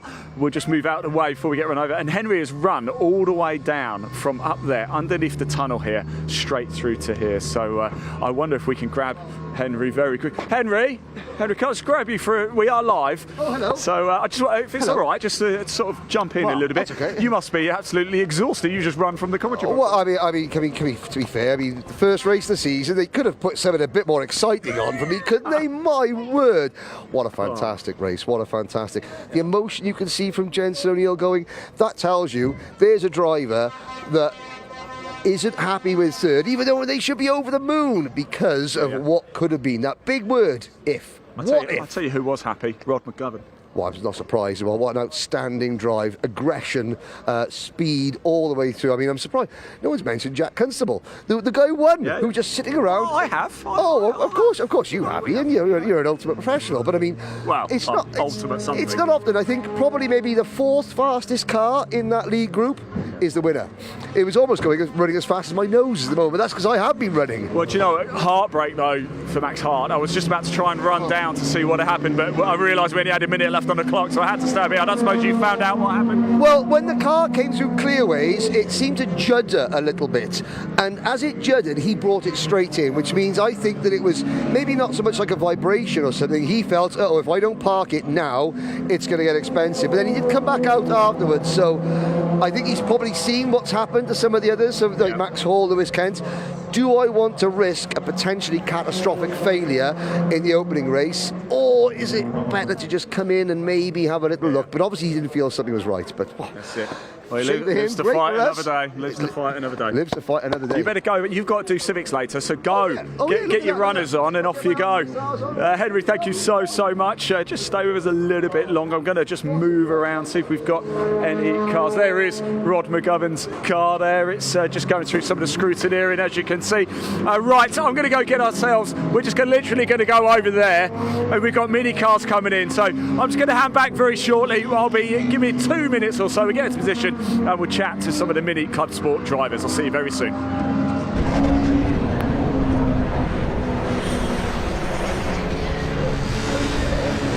Yes, thanks very much, Ian. As we say, just a few minutes of qualifying at the moment for the Classic and Modern Motorsports Club, their Super Saloon and Production Saloon series out on track at the moment. We've got 3 races to come after that, though. We've got the Mini Challenge Club Sport Division, a mixture of BMW Mini Coopers out in that one, including, I noticed, a Clubman Estate as well for Andy Langley. That'll stand out in the pack. Then we hand back to Henry and Andy for the Civic Cup, second race of 3 this weekend, and then the British Truck Racing Championship are back on track to round out the day. So 3 15-minute races to come, currently underway with qualifying for the Super Saloons and Production Saloons promoted by the Classic and Modern Motorsport Club. A warm welcome as our guests on the programme this weekend. Their 2 races will be taking place tomorrow, one just before the lunch break and one at close of play. It's scheduled for 4:55 p.m. in tomorrow's schedule.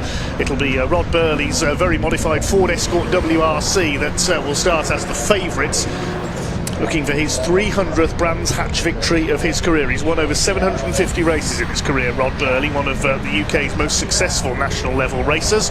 And we'll see if he can do that in the 2 races tomorrow. But the qualifying session currently taking place. There's just over 6 minutes of it to go. We'll update you on who was quickest once the session has concluded. So we're back with you in a few minutes.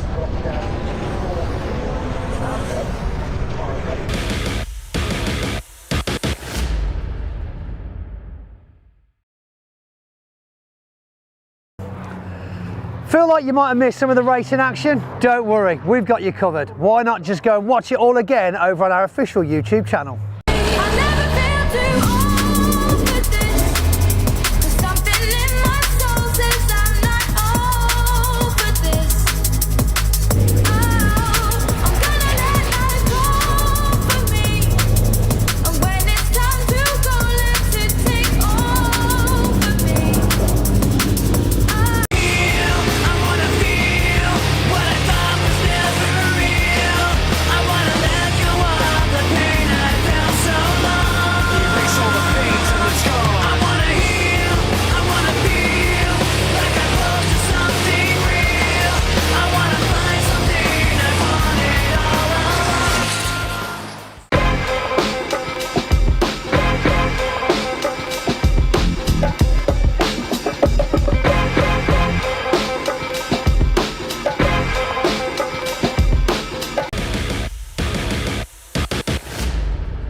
Well, here we are already. I promised we wouldn't be long, and here and living in a mini wonderland right now. Let's move over, and it's a bit of a surprise to nobody. Ollie Wilmot is on pole position for this race. There's Mr. David Taylor.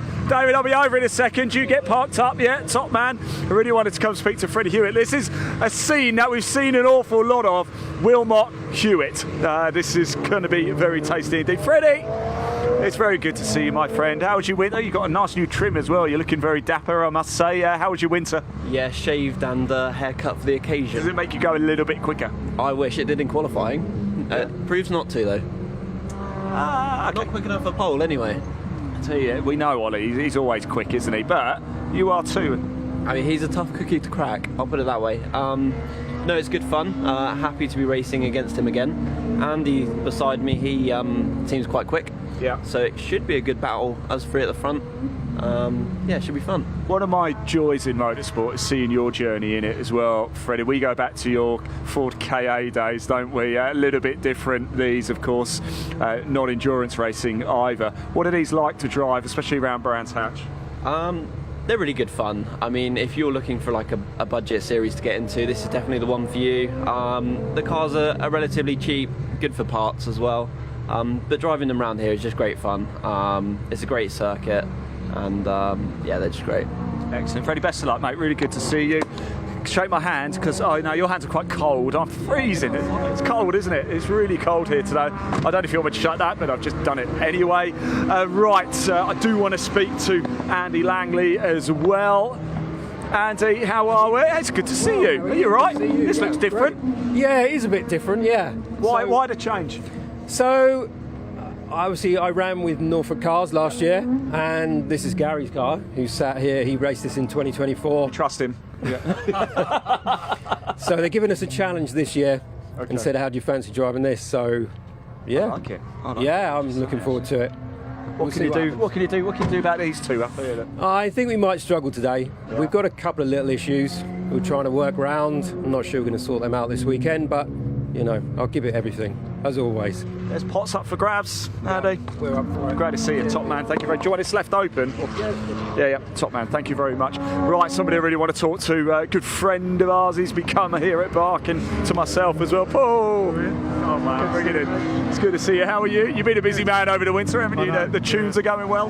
Yeah, really good actually. Yeah, the label's been doing well. So tell me about the team this season as well, because it seems to be expanding. It's expanded four ways. So yeah, it's been extremely time-consuming putting it all together, but we're here now, and it's great to see all four cars all in the same colours and everything. So this has really become a passion for you, hasn't it, motorsport? I see it every time I talk to you. I see it in the eyes. Why is motorsport so important to you? Oh, it's just the fun that it's been giving me. It's just amazing. Yeah. And the fact that all my family come along and we're all enjoying it together is just brilliant. If you think about it, actually, you have a couple of 15-minute races and a bit of qualifying and a bit of practice, but most of the time is spent socialising, isn't it? It is, I know. You make so many friends doing this. It's great. Well, Paul, I am a real pleasure and honour to be able to call you a friend as well, so thank you very much indeed. Let's move along a little bit. Let's go a bit further back. Let's go have a quick chat with Neil Clark. He's just getting his helmet on, but we'll have a very quick chat. He's got the Union Jack draped over his Johnny, just putting your helmet on, typical timing, isn't it? How are we feeling today? All right, are we excited to be back? Yeah, it's great to be back, and I'm going Cooper class again not again this year. I was Cooper S last year, and when I found out there's a lot more numbers in the Cooper class, it was like, yeah, I'm getting in there as well. I was going to say, it's going to be exciting, isn't it? Oh, well, it is. It was when we had sort of smaller numbers, but the fact that it was sort of like doubled now in this class. Yeah. And if you've seen the qualifying times, haven't you, they're not that far apart. So it always makes for good racing, you guys. It does. Sort of nervously looking forward to it. I'll let you get in the car. Sun's just coming out as well for you as well, just in time. Let's go chat to David Taylorshaw, because he has made the lengthy trip down from Scotland. We know we're supposed to a driver who's made the trip from Cornwall a little bit earlier, but let's go have a chat.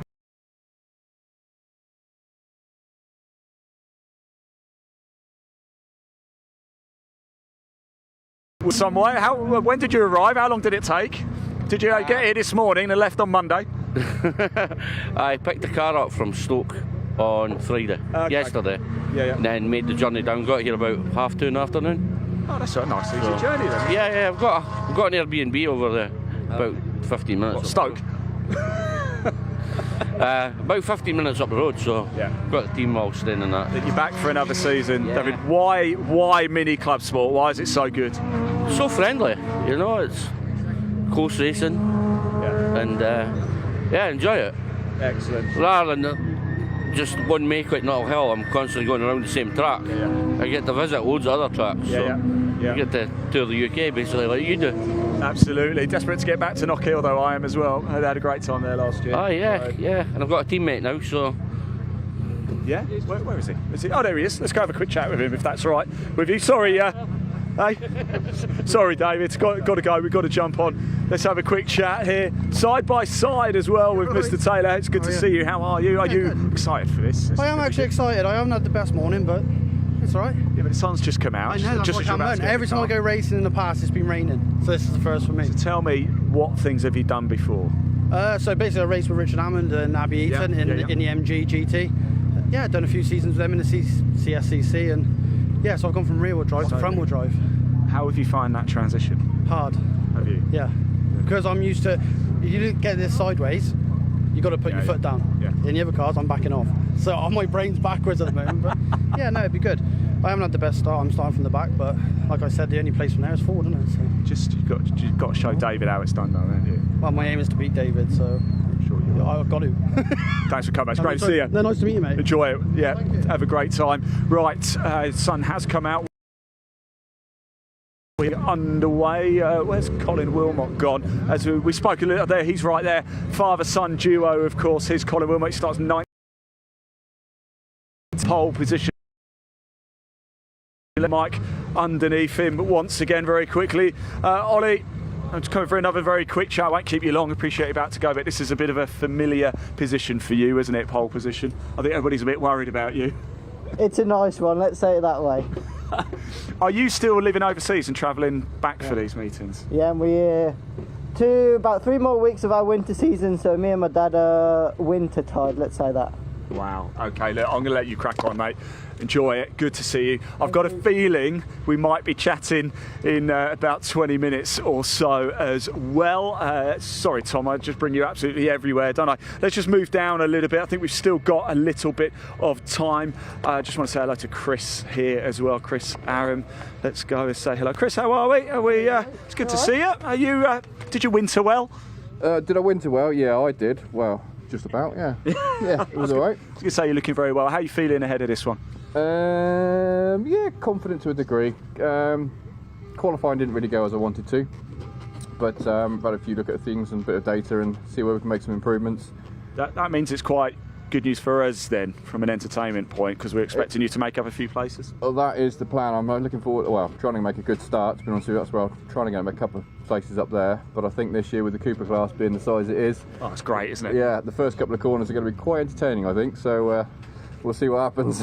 Excellent. Chris, thanks for talking to us. Really appreciate it. There you go. The first few corners are going to be entertaining. Tom, if you turn around, we'll have a look at the cars as they're lining up, almost getting ready to go racing. Yes, you heard it from Chris Aram. The first few corners are going to be very, very entertaining. This is going to be an absolute cracker. The first race of the season for Mini Club Sport. About to get underway here at Brands Hatch. The drivers are in the car. They're about to fire up. The gate is going to open any second now. So let's hand over to your commentator, Dave Goddard, who will take you through the action. Enjoy.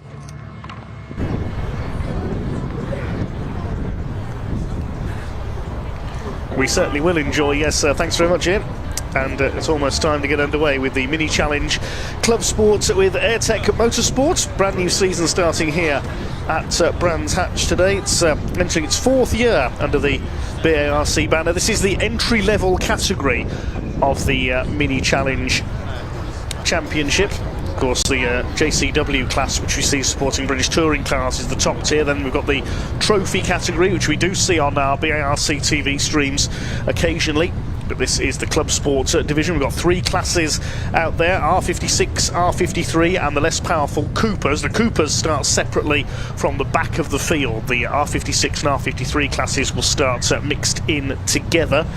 And it's the man who was on top in the R56 class, Ollie Wilmot, the man based at Wengen in Switzerland, works in the skiing industry, who will start on pole position. He was joined by his father Colin on the grid this year. He's in the Cooper class, so we'll see him a little bit further down the order. It was Ollie Wilmot and Freddie Hewitt who pretty much divided the wins up between them last season. They will start on the front row here. We will also see, we've already heard from Andy Langley. We mentioned there's that unique Clubman estate out there, the only one in this championship. We'll start alongside the first of the cars from Crafted Motorsports. DJ Paul Sawyer will start on the second row of the grid. That's by far his best qualifying effort in his couple of seasons racing so far. I'll give you the full grid in just a moment as the cars make their way out onto the Brands Hatch Indy circuit. It's got one car being recovered from our qualifying session previously there. Lee Clue's Audi TT unfortunately breaking down during that session, so hopefully he can repair that for tomorrow. It was Rod Burley who was quickest, I can tell you, in the qualifying session for the Classic and Modern Motorsport Club that we just had. But here is the grid for Mini Challenge Club Sport with Airtech Motorsports. Ollie Wilmot and Freddie Hewitt on the front row of the grid. Then we've got Andy Langley and Paul Sawyer. Paul Sawyer is the quickest of the R53 class cars, so he leads his class with the white numbers on the graphics there. Row 3, 231 Steve Webb alongside 77 Adrian Lingy. Row 4 is Ian Trundley, number 41, alongside treble 7 John Wyatt. A new colour scheme for John this year because he's joined Crafted Motorsport. You used to see him in his black and gold liveried car. Row 5, number 16 Ben Trundley, second of the R53 class, and 219 alongside him is Chris Johnson.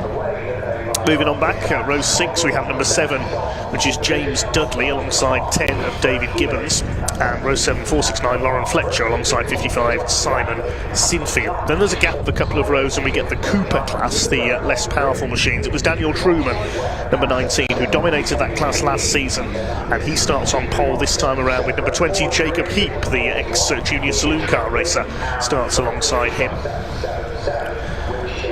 We move to row 11 is number 23 Daniel Butcher-Lord alongside 53 Neil Clark, that's the Union flag liveried car. Row 12 we've got 33 Jacob Baldry, another ex-junior saloon car man, alongside number 14 Chris Aram. Row 13 is Colin Wilmot, our Ponsitter Ollie's father, alongside 28 David Taylor, all the way from Dundee down to Kent as we've just heard, and Anthony Greenhouse, David's teammate, number 35, completes the grid lineup. So a standing start, a 15-minute race. Well, this mixture of R56, R53 and Coopers. Listen for the whine of the supercharger from some of these cars as they go by. Cars just moving off on their pre-race green flag. The sun is now out here at Brands Hatch. It is still very blustery out there. Storm Dave hitting the UK this weekend, as we mentioned earlier. It's mainly up in the northern half of the UK. The R53 class was dominated by Andy Langley last year, but he's moved up to R56 with the Clubman Estates. So Paul Sawyer will be leading contender in R53 along with Ben Trundley, I would think. Looking at the colour schemes of some of the cars, Ollie Wilmot, the white and red, number 70 on pole position alongside number 5 of Freddie Hewitt. That's the predominantly grey car with the green flashes on the side and the wing. Car 42 is very monochrome, the estate in black and white. Then Paul Sawyer, the green sort of purple and white livery of Crafted Motorsports. The Radio 1 disc jockey, his best qualifying effort so far. 231 is next, that's Steve Webb, the black and red car there, alongside the predominantly silver machine of Adrian Lingy, number 77. Then on row 4 we've got number 41 Ian Trundley. He's in a dark grey and green car, the livery of Norfolk Cars, BMW Mini Specialists, alongside treble 7 John Wyatt, teammate of Paul Sawyer for Crafted Motorsport this year. That car's got gold wheels though, so you can pick him out. Completing the top 10 on this grid, Ben Trundley, number 16. He's in a navy blue and pink livery. That's the Norfolk Cars machine, and Chris Johnson in orange and purple completes the top 10 on the grid. Right at the back there is number 35, that's Anthony Greenhouse, at the back of the Coopers in the navy blue car. Leading Cooper Daniel Truman in white, green and red, the number 19. You'll see the less powerful Cooper class lining up with that gap behind the quicker R56 and R53 grid. So are we going to see the status quo continue from last year then, with Ollie Wilmot and Freddie Hewitt pulling away at the front of the field? We'll find out over the next 15 minutes from now. Watch for Andy Langley. Will the longer roof help the aero on that Clubman Estate? One of only a couple we've seen race in the UK. Revs rising then, and we're underway. Cooper's already in the back of the R56, R53 grid, further back. Fair bit of overlapping going on there. They're all away cleanly though, down towards Paddock Hill Bend for the first time. We'll pick up who has got the lead. It's like Freddie Hewitt. Yes, Freddie Hewitt has taken the lead from Ollie Wilmot. Andy Langley is in third place. They barrel their way into Druids for the first time. Still all okay. One of the crafted cars just running out wide there, the purple, green and white livery, but it is Freddie Hewitt who has the early advantage over Ollie Wilmot. Battle is going to be joined, I'm sure, between those two at the front of the field. Somebody a bit slow there in the midfield. That's the number 10 car of David Gibbons. So he's dropped back a few places towards the tail of the field. The rest of them stream their way through. There's Chris Johnson, number 219, had a lot of mechanical issues with that car last season. So they come around to complete the opening lap. Then it's side by side between the two leaders. Ollie Wilmot, I think, had his nose in front, yes, according to TSL timing, just had his nose in front at the line, trying to go around the outside into Paddock Hill Bend. That's a brave move, and he's done it. Oh, superb from Ollie Wilmot. That's the overtaking move of the weekend so far. And look at Langley at the inside now in the estate. He's side by side with Freddie Hewitt. Didn't get the best of runs off the end of lap 1, Freddie Hewitt. He's going to hold second place. He's got the inside line for Graham Hill Bend. Those three have pulled clear already of the rest of the field. Steve Webb is up into fourth place with the red headlamp covers there, just ahead of Paul Sawyer. He leads the R53 class. Behind him is Adrian Lingy and the number 41 of Ian Trundley, as they come around and complete the second lap in his first race of the season, the first of 3 this weekend for the Mini Challenge Club Sport division with AirTech Motorsports. Up across the line they come. Here's a battle further back in the field. This is number 14 of Chris Aram. This is the second in the Cooper class behind Daniel Truman, who leads them at the moment, I think.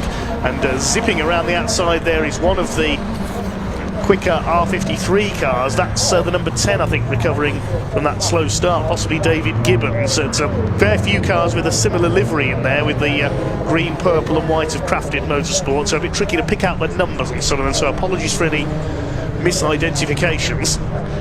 There's a battle coming out of Graham Hill Bend. This is the 41 on the tail of Paul Sawyer. This is Ian Trundley on the attack on Paul Sawyer. The slightly more powerful R56 up the inside takes the place away. Adrian Lingy, number 77, in behind the professional DJ now. And then behind them is John Wyatt, a jeweller by trade, in the number 777, the man from Brentwood in Essex, on his local circuits this weekend, been racing BMW Minis for quite a few years now. Attacks Adrian Lingy as they go over the line. That's the battle for 7th place. It's Ollie Wilmot now pulling away now. He's got ahead of Freddie Hewitt. His sister Chloe Hewitt was quite successful in that car a few years ago. He's now calming down after the frantic opening exchanges. 16 of Ben Trundley on the tail of Chris Johnson. That's at the bottom end of the top 10. And the Coopers come through. They are still being led by Daniel Truman. It's number 20, Jacob Heap, second in that division now, after that little sort out at the end of the opening lap that we saw. Jacob Baldry and Chris Aram in there as well. Chris Aram lost a couple of places on that last lap.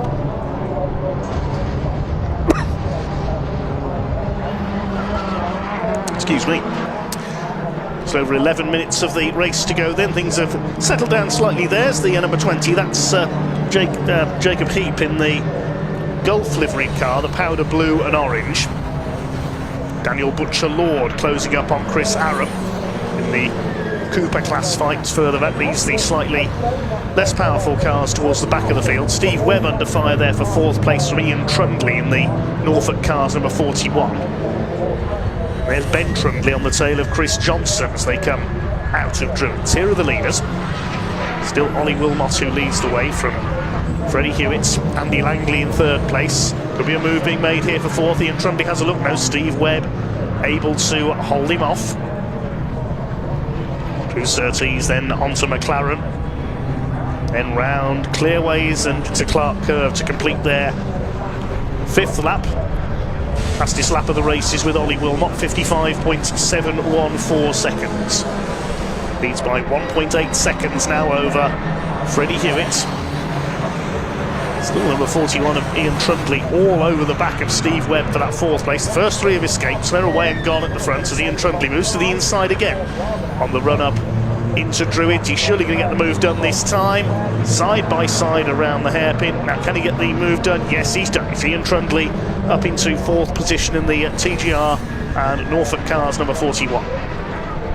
Paul Sawyer, 6 behind them, still leads the R53 class. Second in that category at the moment is Chris Johnson, the number 219, the orange car. He's holding off Ben Trundley, the number 16, the blue and pink machine there. Small gap back to number 7, that's James Dudley, or AC Motorsport, the Welshman. The longer gap then back to number 55, that's Simon Sinfield, one of the newcomers for Crafted Motorsport. As the pack come through with Daniel Truman still leading the Cooper category. Here are the Coopers. Jacob Heap in second, and Jacob Baldry there, the white car with the green roof, is third in that division, the number 33. A couple of junior saloon car graduates in this battle, proving this is an ideal stepping stone into senior saloon cars for an aspiring young racer. To Paddock Hill Bend they go. Daniel Truman dominated this category last year, the man from Leighton Buzzard, looking like he's going to do so again here. There's number 23 of Dan Butcher-Lord in 4th place. Chris Aram is next, and then Colin Wilmot Senior in 6th position. Starting to spread out slightly now, coming up towards halfway in this first Mini Challenge Club Sport with AirTech Motorsport race of the 2026 season. Wilmot leads by 2.6 seconds, that's Wilmot Jr. ahead of Freddie Hewitt. We watch the battle in the Coopers, and number 20, that's Jacob Heap, is pushing for the lead here. He's not let Daniel Truman get away, has a brief look there going into clearways.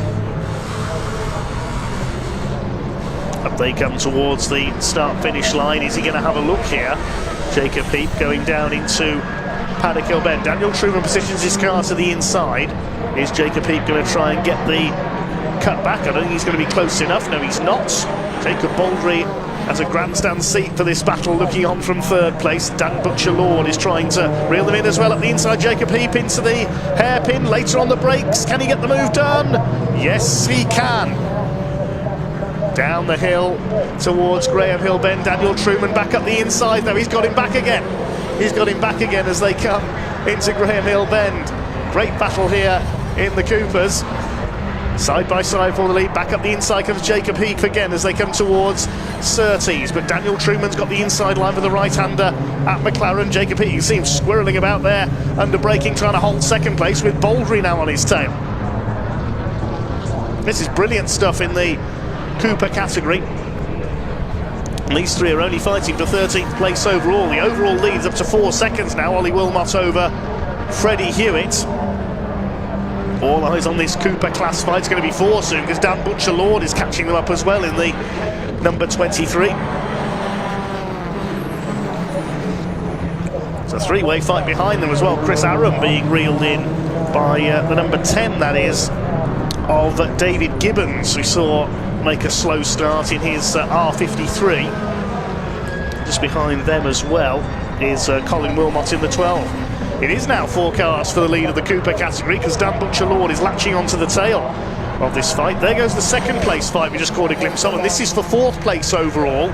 There's battles everywhere you look, showing how evenly matched these BMW Minis are. Ian Trundley holding off Paul Sawyer. Used to spinning the tunes, but he hopefully won't be spinning in this race. He's coming under fire there from Adrian Lingy, the number 77. Treble 7, John Wyatt, Paul Sawyer's teammate, is behind them. Ahead of them all is Steve Webb in 4th place. Further back there, I note that Ben Trundley has got ahead of Chris Johnson. That's for 2nd in the R53 class. 5.5 minutes of this race to go. Still your leader is Ollie Wilmot, we saw so often last season. 55.642 seconds. He's just earned a new fastest lap. He's over 5 seconds clear of Freddie Hewitt now, and Hewitt's under pressure still from Andy Langley for that 2nd place. Down the hill towards Graham Hill Bend once again. They have just lapped David Taylor, I think that is, the number 28. That's him in the background with the orange headlamp covers on the dark blue machine. The Scotsman a lap down. Andy Langley runs a little bit wide there, coming into clearways. Still your leader is Ollie Wilmot. Class 53 is led by Sawyer. Dan Truman still leads the Coopers. I think the Cooper class lead up when we can. Just looking out of the commentary box window, they're going up and around Druids very shortly. And the overall leader, Ollie Wilmot, is going to be catching them soon to put a lap on them. He's lapping one of the Coopers there. I think that's his father, Colin Wilmot. Yes, similarly coloured car, but he's just put a lap on there. Colin ahead of Chris Arrow, who's slowly dropping back as this race has gone on. That's the green car. He's got Neil Clark behind him, number 53, in the Austin Powers style Union flag liveried Mini.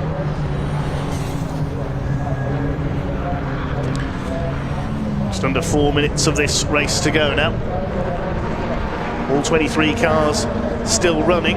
Here's the Cooper battle. Still Jacob Heap unable to dislodge Daniel Truman from the lead of this race. Now Ollie Wilmot's coming up to lap them. There's the overall leader up on the curb there through Paddock Hill Bend. He's closing up on Jacob Baldry. They need to be looking in their mirrors here. Jacob Heap didn't see that Ollie Wilmot was there. It's these three having their own race, of course. And Ollie Wilmot's got to negotiate his way through them. He slices down the inside into Graham Hill Bend. He's got through. Briefly, Jacob Baldry dropped back there because of the leader coming through. But now, has Jacob Heap got a run here into Surtees as a result of all that place swapping? Yes, he has. They come up to Surtees side by side. But again, Daniel Truman's got the inside line for the right-hander into Clearways. And Baldry up the inside. He hasn't dropped back at all. He's going for second place on the inside of the number 20, the Gulf livery powder blue and orange car of Jacob Heap. Dan Butcher-Lord thinks, I'll have a bit of this as well. It's 4 cars for the lead in the Coopers again. Baldry up the inside. Yes, he's got second position. Second in category, that is. Wilmot's away and gone. Leads by nearly 6 seconds now over Freddie Hewitt in second. Hewitt's pulled clear of Andy Langley back in third place in the estate car as well.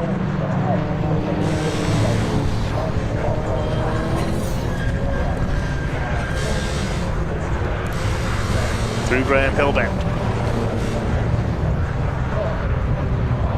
Up the inside, that's Freddie Hewitt coming up to lap the Cooper lead battle. He's not met them in a very good place here. Of course, with headlamp covers on these cars, he can't flash the headlamps at them as Jacob Baldry up the inside, and there's contacts between the two Cooper leaders. Baldry up the inside. Truman's going to be shuffled back because Jacob Heap comes through as well. He's down to third. He could be fourth in class. Freddie Hewitt jinks to the outside to pass our new Cooper class leader, Jacob Baldry. Well, contact there between the two leaders, and suddenly Daniel Truman is down to fourth in class because Dan Butcher-Lord has come through as well. That's how quickly it can happen in the Mini Challenge Club Sport with Airtech Motorsport, given how evenly matched all these cars are. Now Baldry's running too deep, he's braked too late, he understeers wide. Jacob Heap says, thank you very much, I'll take the lead of the class. 3 wide into Graham Hill Bend. Look at that, that's not going to work, surely. Butcher-Lord backs out of it on the outside, and Dan Truman's back to second in class again. Jacob Baldry's on the curb, but Butcher-Lord could go through. Jacob Baldry could be from first to fourth in class. This is like the pickup truck race we saw earlier on. This is fantastic. Jacob Baldry, again, he's going to have to go over the grass. This is not rallycross Jacob Baldry. That hasn't been held here at Brands Hatch for a number of years. There is a very successful championship in rallycross for BMW Minis, so they do work well on dual surfaces. But this is not rallycross today. Jacob Heap then has got clear of these three who are still squabbling. Truman's back up to second in class. Baldry third, and Butcher-Lord about to back out into Graham Hill Bend is fourth. I think we're into the last lap of the race now. We've been so busy concentrating on the Cooper class battle, which is absolutely brilliant. I've lost track of where our overall leader, Ollie Wilmot, is. So Wilmot's going to take the win, surely. There he is, he's on the Cooper straight, lapping a few back markers. He's over 8 seconds clear of Freddie Hewitt now. Now, is it going to be checkered flag at this time? We might get one more lap out of this if we're lucky.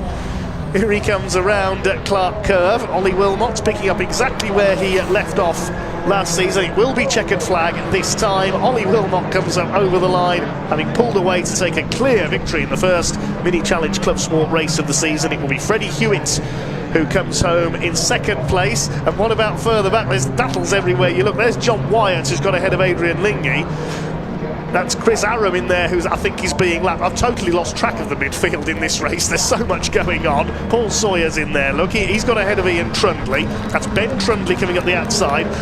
Right, let's just get the order as they cross the line, shall we? It was Wilmot, Hewitt and Langley your top three. Steve Webb was 4th, Wyatt 5th, Lingy was 6th, Paul Sawyer down to 7th. He wins the S53, the R53 class. Ian Trundley was 8th, Ben Trundley 9th, Chris Johnson was 10th, then Dudley and Sinfield, and it was Jacob Heap who won the Cooper class in the end, in 13th overall ahead of Daniel Truman, Jacob Baldry and Dan Butcher-Lord. And breathe.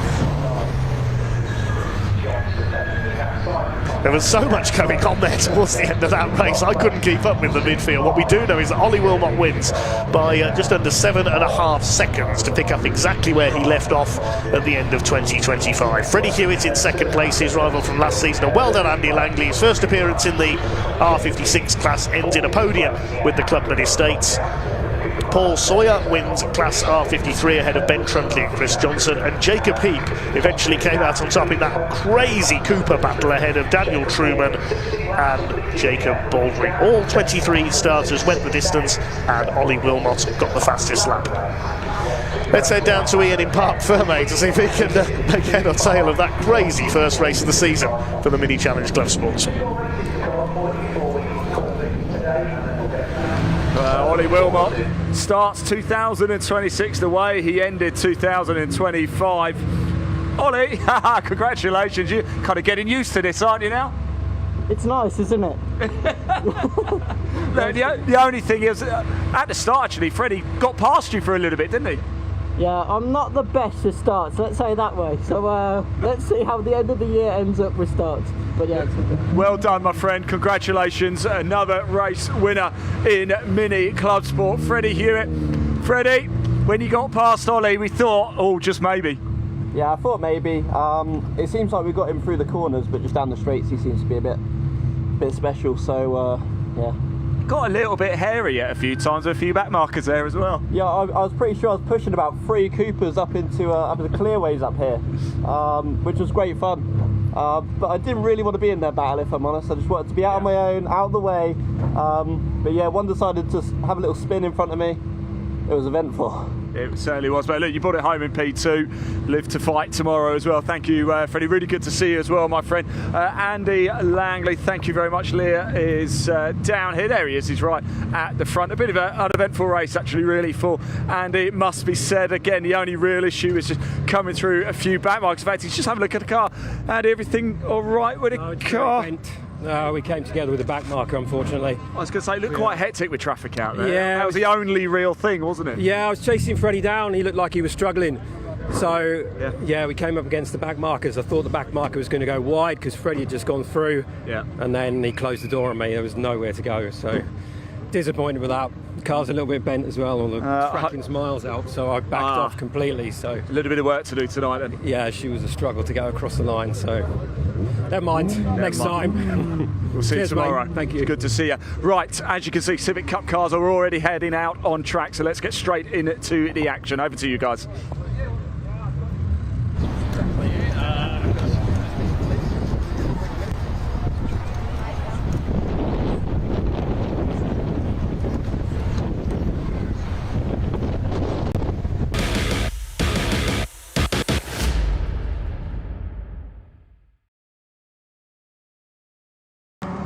Well, here we go, everybody. Time for the second race of the day for the Civic Cup. Dan Pettis is here, and I'm delighted to see you, Dan, because I'm a little bit worried you might not make it out for this race after the retirement from race 1. Yeah, no, we're all right. We got it done in the end. It was just a broke drive shaft, which is a little bit of a shame on a new car, a new shaft, you know, but it's racing and these things happen. Listen, you've been involved in the Civic Cup for a few seasons now. What keeps bringing you back? This is the 3rd year for us now, and it's just the race, the quality of the race, and you know how close the grid is. Qualifying this morning sort of tells you all you need to know about that. I think the top 10 pretty much within half a second, you know, it's unreal racing. Listen, you're a fierce competitor, but you are quite a way down. What can we expect from you here? Hopefully, I feel like I'm starting in Swanley, but you know, we'll try and get up as high as we can and keep it clean. And I said to the crew here, I said, I want to speak to Dan Pettis. They said, where is he starting? I was like, No offence. Yeah, no, it's not ideal, but these things happen. You say, "Oh, control." It's good for us because we get plenty of entertainment from you here. Hopefully, I'll do my best. Tom, mate, great to see you, mate. Thanks for talking to us. Really do appreciate it. There's Mr. Roddle. I do just want to jump through and say, no, I've got Ben. I saw that little eye roll there. I know how love to come talk to us. Look, you've been involved in the Civic Cup, got your own team, of course, for quite some time. What keeps bringing you back? They're great racing. They're brilliant looking cars, as everyone knows, and yeah, they sound great. And everyone who drives one, you never see anyone get out of one and say they don't love them. Are you going to make your own guest appearance in your own car this season? Oh, not a chance. I'd love to, but I'm never going to race customers for a start. It never goes well, and I get just as much enjoyment watching my customers do well. Like Jake here in qualifying had his best qualifying. He was doing well, but fortunately a damper broke in the race. But he'll be flying through today. But yeah, it's good. We're looking forward to this one, Ben. Really good to see you as well. Thanks to Ben from Ben Sharp Racing, of course. Right, here we go. The second race of the day and the weekend for the Civic Cup. Let's hand over your commentators, Andy McEwen and Henry Burdett.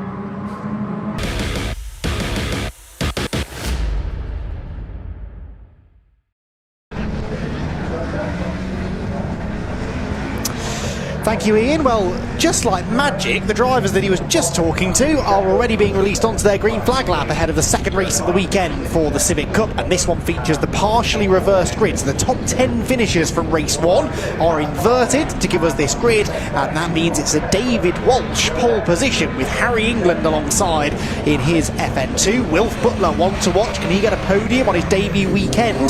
The former Junior Saloon Car Championship frontrunner. He's got Jamie Petters for company row 2.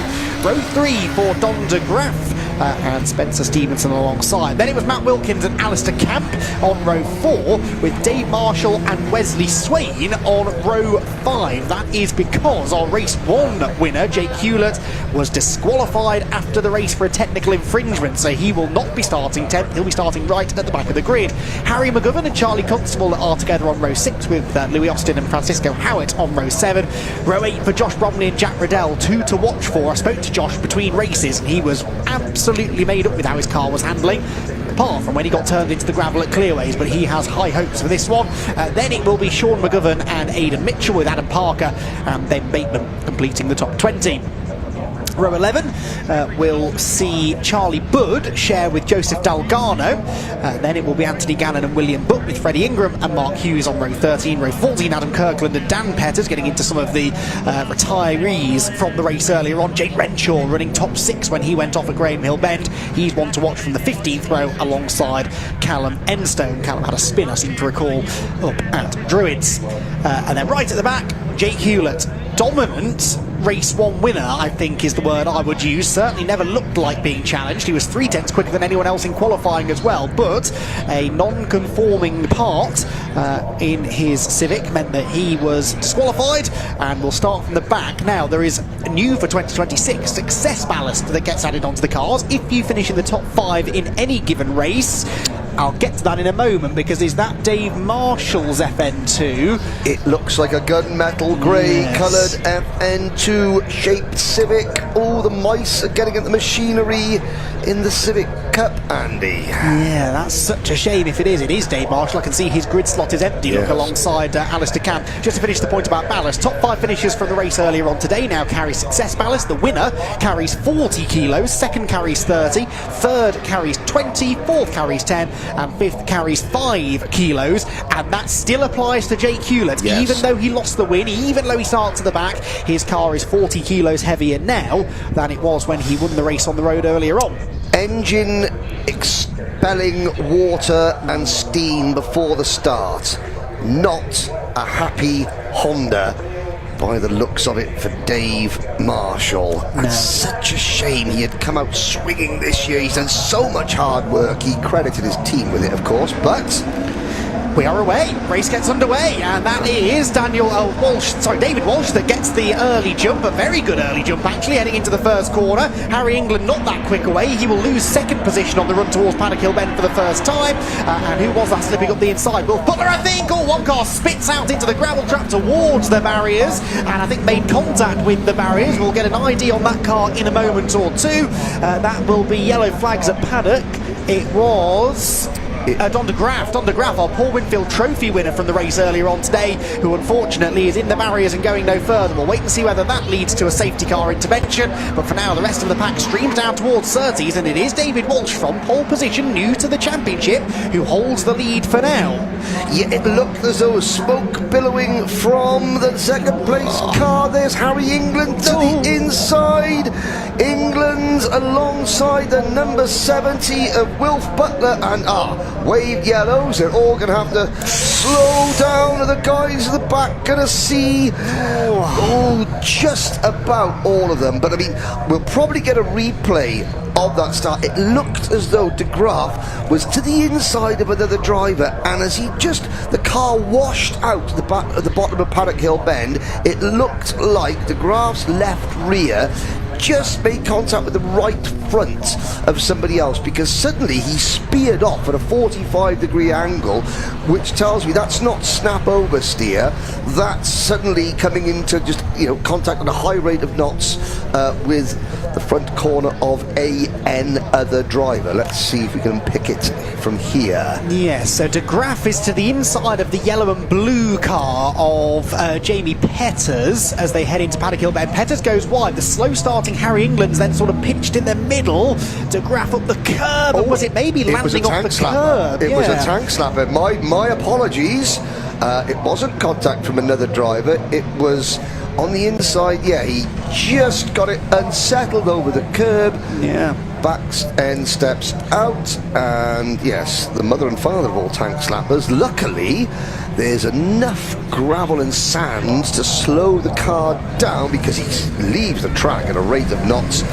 Yeah, he gives the tyre barriers a nice little side swipe, but luckily Motorsport Vision thought to put some nice big black rubber sort of foam barriers there that just saved, I think, the Motion Motorsport team from an even longer night than is already facing them. Yes, definitely. Those recticile barriers have saved many a racing car over the years, and hopefully Don de Graaf's car not too badly damaged. The highs and lows of motorsport, though, debuted in the championship earlier on this morning and picked himself up a class win. Yes. Now he's in the gravel trap with potentially a little bit of damage, but more to the point, staring down the barrel of a non-finish. So David Walsh then, hugely impressive this from David Walsh, debutant in the championship, held the lead off the line. There's Dave Marshall, he's going nowhere, the bonnet's still up on his FN2, and he was so thrilled with the result from the race earlier on. Sadly, his second race, if it does get going, will do so with him a lap or two down from the pit lane. The team going to work, though, on the car.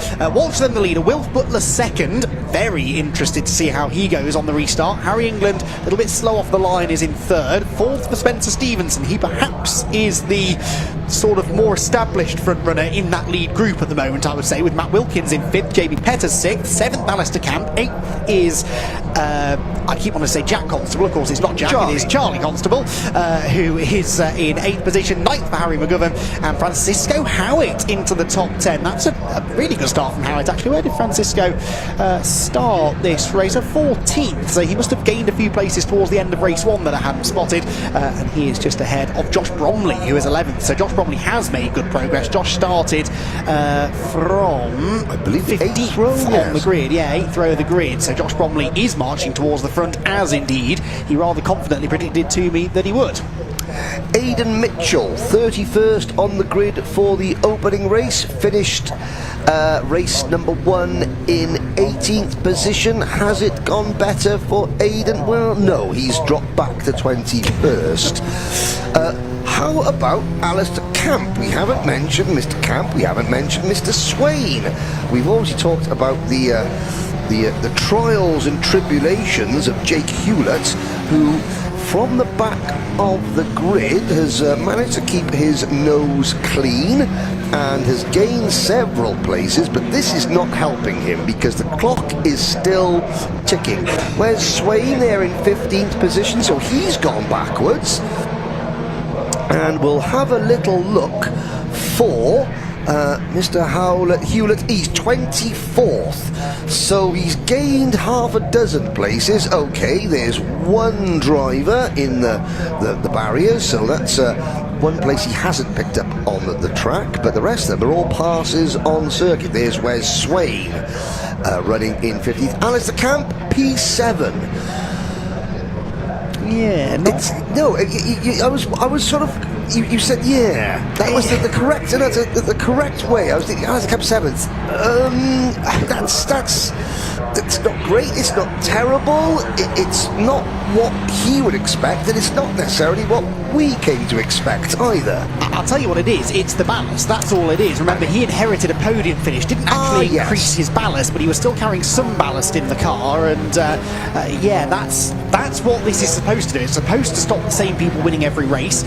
I think that's almost a given anyway, given how competitive the grid is, but certainly with the ballast and throw in a reverse grid, it's going to be difficult, much more difficult now for those drivers that were on the podium, certainly in race 1, to come through and do the same thing in race 2, which we did see on a number of occasions over recent years, with certain drivers seemingly able to carve their way through the order. So the ballast having an effect, definitely, and we'll see how much of an effect that continues to have as the race resumes, which it's about to. The safety car is headed for the pit lane, and now David Walsh has another challenge on his hands. He's got to try and execute a rolling restart. Is he going to go early? Is he going to go late? He's going to wait quite late, actually, until they come out of clearways. Now stamps on the throttle, I can see out of the window. It is not a brilliant restart, though, and Will Butler, the youngster, in his, again, second race start in the championship, same as Walsh ahead of him, is right on his rear bumper as they head towards Paddock Hill Bend. It's game on for the race lead. Butler's going to look to the inside line. There's not really a gap, though. There's almost a bit of contact. Butler on the grass nearly, elbows his way through. Fantastic stuff, and Harry England tries to go with him. Will Butler then gets the lead.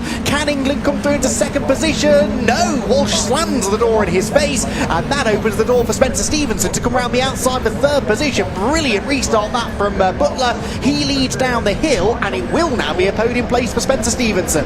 Fantastic opportunism from Wilf Butler. He was banking on the fact that David Walsh, a rookie, would cede position. He would not want to hang on the outside of Paddock Hill Bend in his debut in the championship. Forgetting about the fact that Will Butler is making his debut, that's the driver psychology.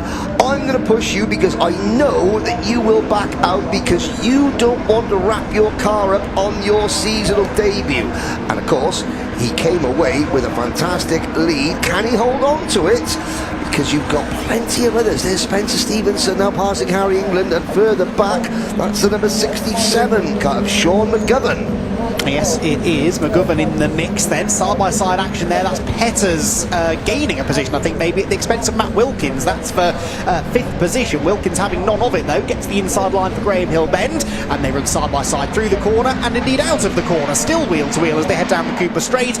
I wouldn't want to be on the outside at Surtees, but Jensen O'Neill going made this work in the TCR race, and Jamie Petters just did exactly the same thing. Here comes Camp Wilkins, is on the grass into clearways, can't get the car turned in, and there's further contact behind as McGovern and Josh Bromley were getting together right behind where Wilkins was rejoining. Josh Bromley getting properly stuck in his brand new car. Quite a few drivers actually with brand new cars, new builds for 2026, and really saying that they're benefiting from that quite massively. Dave Marshall was one, and Josh Bromley another. Harry England on the attack there to try and reclaim third position from Stevenson. Butler, though, nearly a second up the road. There we see Bromley there with that new rear bumper on the back of the number 37 machine, and he's certainly not afraid to get very close quarters with anybody who he is trying to pass, running the risk of losing more body. But there is a move to the inside. Wes Swain trying to pass. Is that Louis Austin in the number 26 car? Now Swain still 15th. He does the crossover on the 192. That's the 192. Yeah, that's Adam Parker. That is the two different shapes of Civic. Swain on the inside. Can he make it work? He's got the run into Paddock Hill Bend. Extra ballast or not, Swain has the line, has the position. Indeed so. So Wesley Swain then with a nice little move, and Parker might lose another one now. Actually, he's been elbowed out wide, and the recovering Dan Petters now tries to get to the inside of him. Remember, Dan was a retiree, having been running inside the top 10 solidly in race 1, so we know he's got front-running pace, and he is indeed now about to make another position. Whoops, we're going very wide in front. That was Francisco Howitt, perhaps off the pace, Francisco Howitt, right in front of this group. Yeah, yes, Parker and Pettis to the inside, and there's a bit of a lead actually between Parker and Howitt, whose white and red car is not at full racing speed. No, Howitt seemed he either made a mistake coming into Graham Hill bends, which then made him slow down the Cooper straight, and he's still slow now, but of course he's trying to get back on the racing line, and he can't because there's 27,000 Honda Civics chasing him and trying to disrupt his line. Meanwhile, up at the front, Wilf Butler, don't say this too loudly, Andy, but the rookie is 1.7 seconds up the road over David Walsh. Spencer Stevenson, Harry England. Here's a massive scrum for what I believe is other number 90 guy. That's Renshaw, Mitchell, Will Butts in there. And what a great thing. Will Butts, he's still racing. New windshield, issues to try and get here, but the green fronted car, the Welsh Dragon from the valleys of South Wales, there is Will Butts. And yeah, he just wants a clean weekend, so he's not bringing the car home in one piece. As Mr. Hewlett now fighting forward. This is going to be interesting. How many positions can Mr. Hewlett pick up? Even though he's a dominant race one winner, you know, the technical exclusion notwithstanding, that's still a very, very fast car with 40 kilos of ballast on it. How does it race?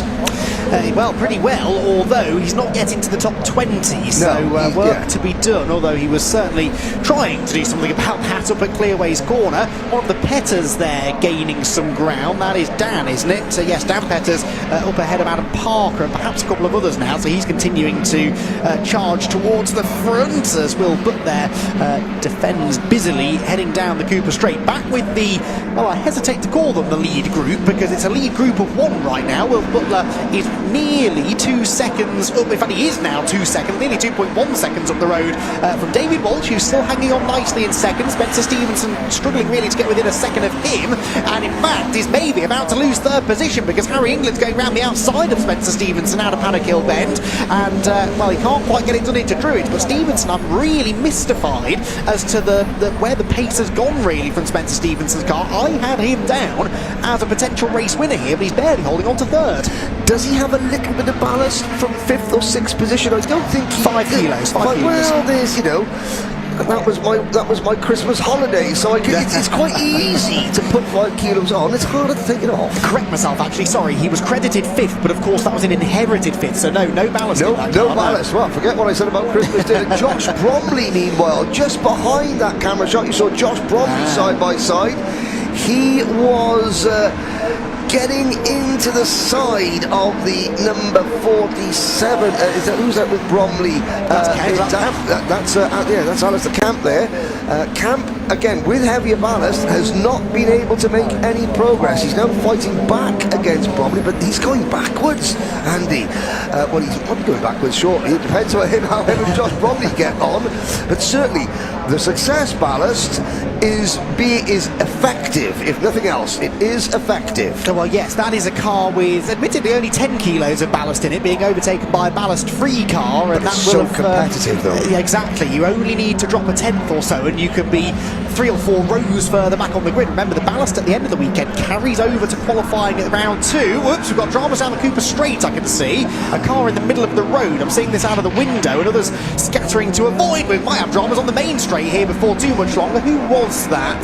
That was, I didn't quite catch it, 14 I think, wasn't it? Aidan Mitchell, who was broadside across the middle of the road. This was what caught my eye heading past the pits. That is, I think, the ex-Lewis Kent car in the middle of that. Yes. The Area Motorsport machine, the car that Lewis piloted to a handful of wins over the last couple of years in the championship. It is, as is often the case in Civic Cup, a job to know where to look. Where we should be looking, though, is to the top left-hand corner of your screen. We are on the final lap of the race, I believe, 15 seconds to go, and Wilf Butler is about to claim one of the more dominant victories I've ever seen in the championship. What an incredible debut this is for the man who finished 3rd in the Junior Saloon Car Championship last year. Heads out of Clearways and Clark Curve. The checkered flag is being readied, but not waved for Wilf Butler, so we're going to get one more lap. He crossed the line with 15 minutes and a second complete, so technically... Why is that? What is... Someone's gone off into Paddock Bend. Who is that in the gravel? That's not our lead. No, it's not. That was just...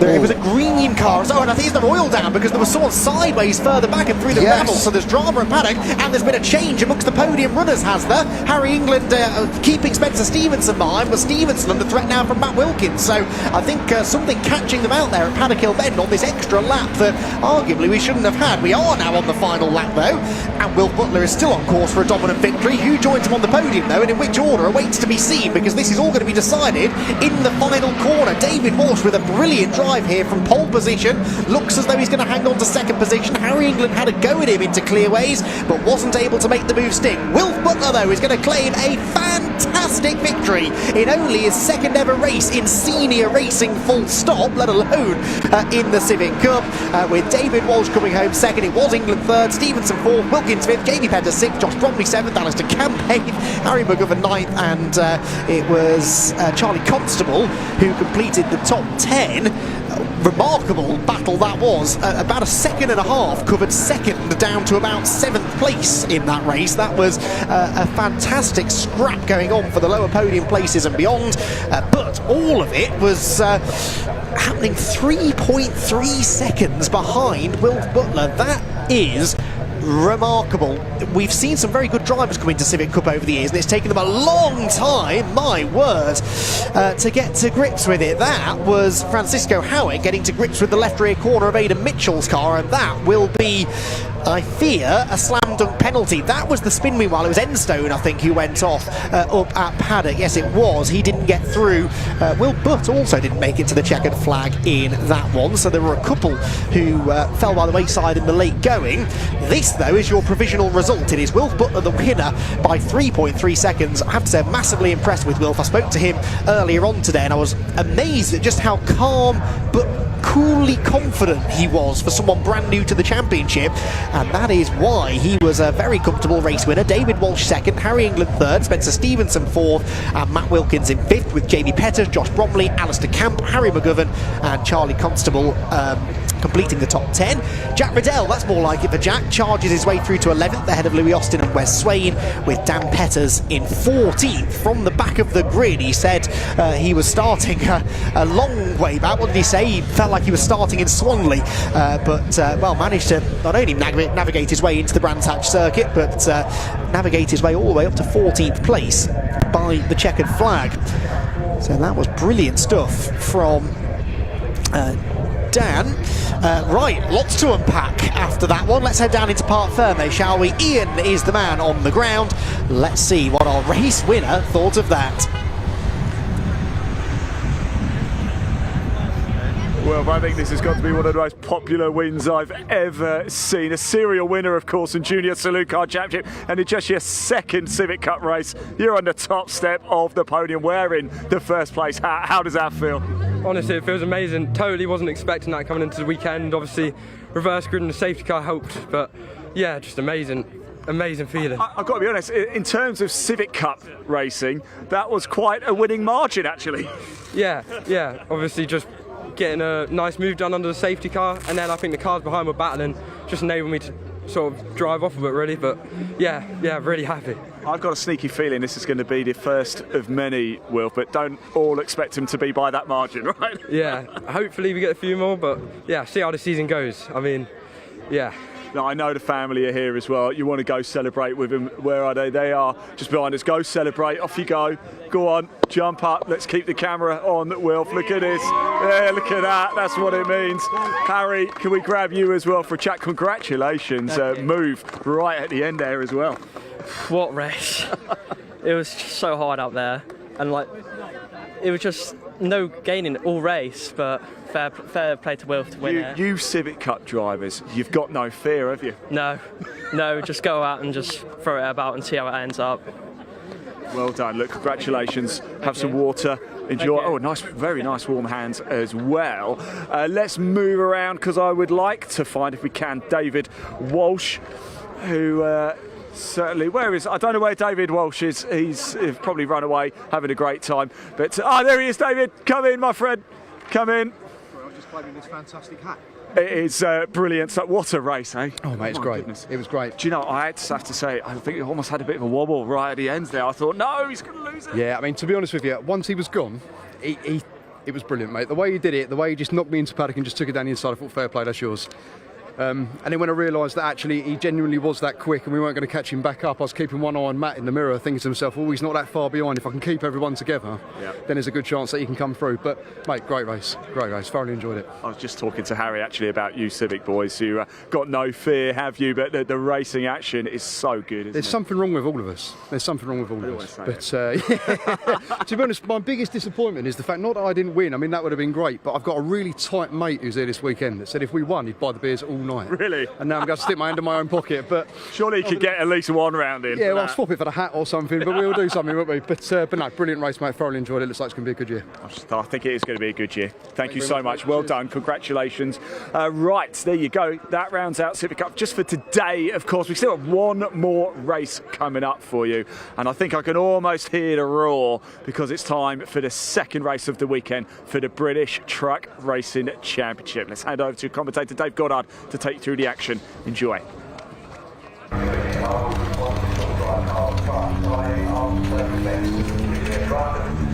Yes, thanks very much indeed, Ian. Time for our final race of day one here at Brands Hatch, the first day of its centenary season, this circuit. It was back in 1926 that motorcycle grass track racing was first held on this site. They raced anti-clockwise in those days.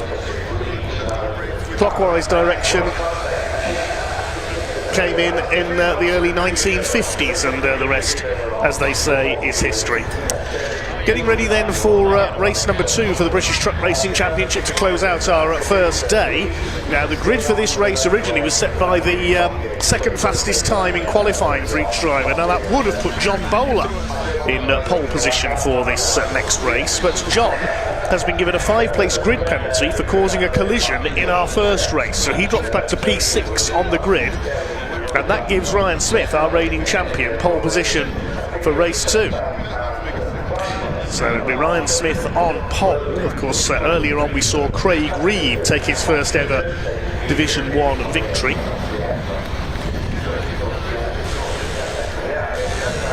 And in Division 2 it was Jake Evans, the number 10. Jake Evans will be heading up the Division 2 grid again, I can tell you, for our next race. Chance to preview some of the action coming up here on BARC TV. Of course, next week we are at Cadwell Park in Lincolnshire for classic touring cars. We've also got Caterham's, MG Owners Club, Junior Saloon Cars, a Track Action Racing Club. That's all out at Cadwell in Lincolnshire next weekend. What else have we got coming up here at the BARC? Well, the season opener for the British Hill Climb Championship is coming up at the end of April, 25th and 26th of April. That's at Prescott down in Gloucestershire. And then on the 2nd and 3rd of May we'll have coverage of Speedfest North up at Croft. TCR UK are back in action at that one, along with Caterham's, Junior Saloons and plenty more besides. Don't forget to subscribe to BARC TV. Do join us if you can't make it trackside to those events we've just mentioned. You can follow us on social media as well. Let's take a further preview then of some events that are coming up.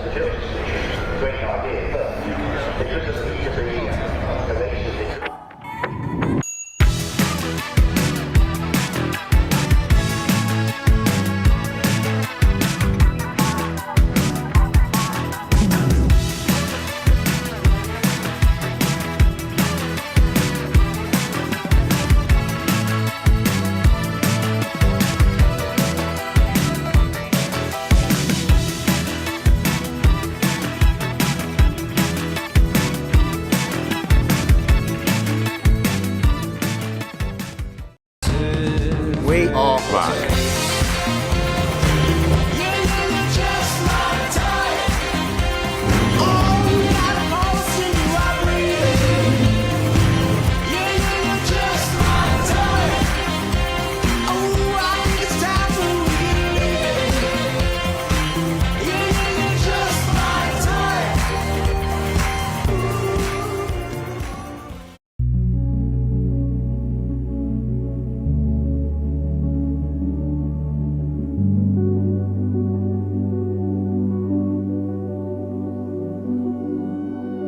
This is the British Truck Racing Championship. Delivering edge-of-your-seat racing action for over 40 years, this is a championship like no other. While looking very similar to their road-going counterparts, these monsters are built from the ground up. With over 1,200 brake horsepower and 6,000 Newton meters of torque, these things don't hang about. Weighing in at over 5.5 tons each, these guys spray water on their brakes to stop them exploding during the race. Consisting of 34 races over 7 race weekends at some of the UK's best circuits, including one at Le Mans in France.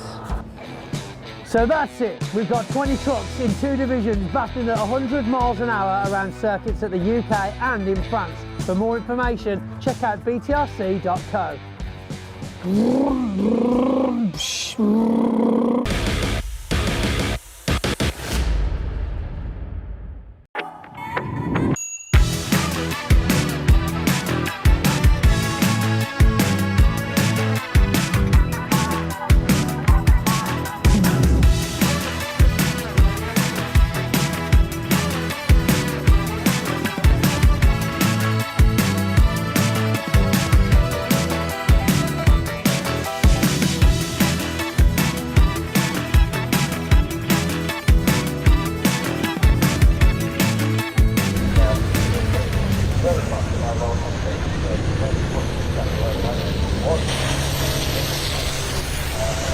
Thanks to Pointy there for giving us a little bit of background info on these race trucks as the trucks make their way out for their second of 5 races this weekend. It is number 1 Ryan Smith who will start from pole alongside 68 Craig Reed. Second row number 12 Michael Oliver, round 69 David Jenkins. Nathan Smith's truck has been repaired after he's off at the exit of Paddock Hill Bend in race 1. The number 11 starts alongside 14 John Bowler, qualified on pole but will be starting with that grid penalty. Stuart Oliver and Simon Reed on row 4, Ricky Collins and Neil Yates round out the top 10 on this grid. Row 6 of the grid is number 3 Stephen Powell alongside 86 Tom O'Rourke. We've qualified ahead of the Division 2 drivers. Row 7 we've got Jake Evans in the number 10, the winner of race 1 alongside 6 John Powell. Bradley Harvey in 96 on row 8 will start alongside Sami Oyanen. Yes, they're both there. The 9th row we won't have Callum Eason or Archie Handy. Unfortunately, they're non-starters. I think they had problems in testing yesterday. Hopefully we'll see them out tomorrow. Simon Cole, he failed to finish race 1, as did 97 Warren Harvey. Starts at the back of the grid this weekend as a novice. So that completes the grid then. We await the trucks to get into line behind our pace truck. It'll be another 15 minutes of racing. The trucks go on from here. The next month they're at Thruxton down in Hampshire, May the 16th and 17th. Then on June the 20th and 21st they go to South Wales at Pembrey. In July they're at Snetterton. August it's Convoy in the Park, the big meeting at Donington Park. Hopefully we'll see the international entries in action there as well. And then the end of September they go to the Le Mans Bugatti circuit in France to race at their away round. Then they're back here October the 31st and November the 1st at Brands Hatch for the traditional season finale and firework display.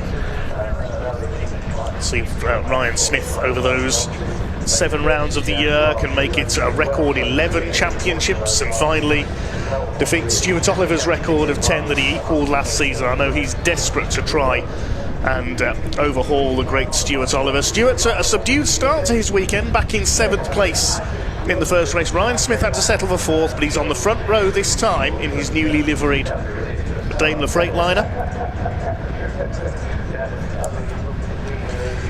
Returning names to the championship, a couple of new names, several new liveries as well. It's all new for the 2026 British truck racing season. 18 trucks out there on this first day. Hopefully tomorrow we'll be able to have the full 20, as we say. We haven't got Archie Handy with the ex-Paul McCumsky Volvo. We haven't got Callum Eason out for this one. As I say, I believe they had problems in testing yesterday. Callum Eason, the Division 2 runner-up from last year. Hopefully tomorrow we will have the full complement of 20. The MAN pace truck is in position, the GT Tyres liveried machine. to lead them away. Once the circuit is clear, of course, for truck races, the marshals will have to move back off their posts for safety reasons. The circuit just being inspected at the moment by our officials. And once they're happy, the chief clerk of the course this weekend, Dorothea Wota, and the British truck racing clerks of the course, David Cartwright and Bob Lentel, are happy, then we'll be able to get this race underway.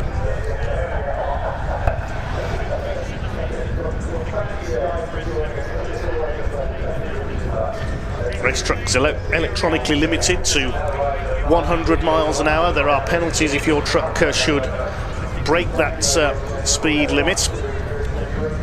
Any black smoke is frowned upon as well. You can be disqualified if you emit any smoke.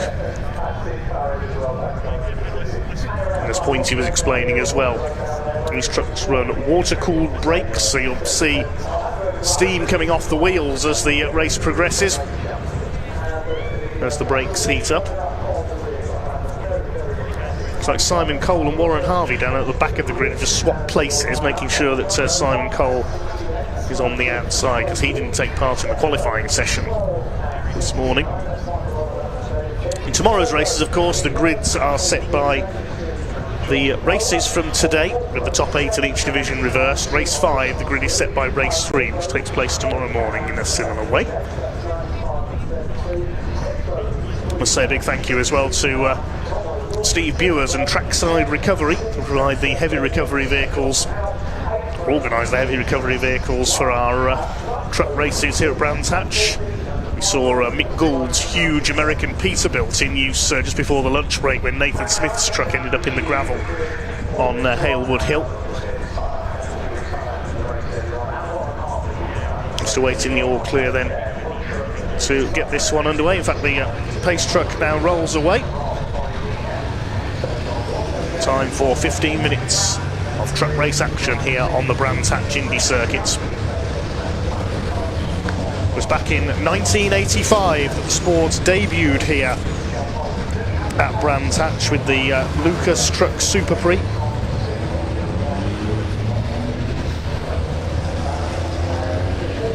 One truck has not got away at the back, it's Simon Cole. Simon Cole stationary on the line. No, he has now got it going.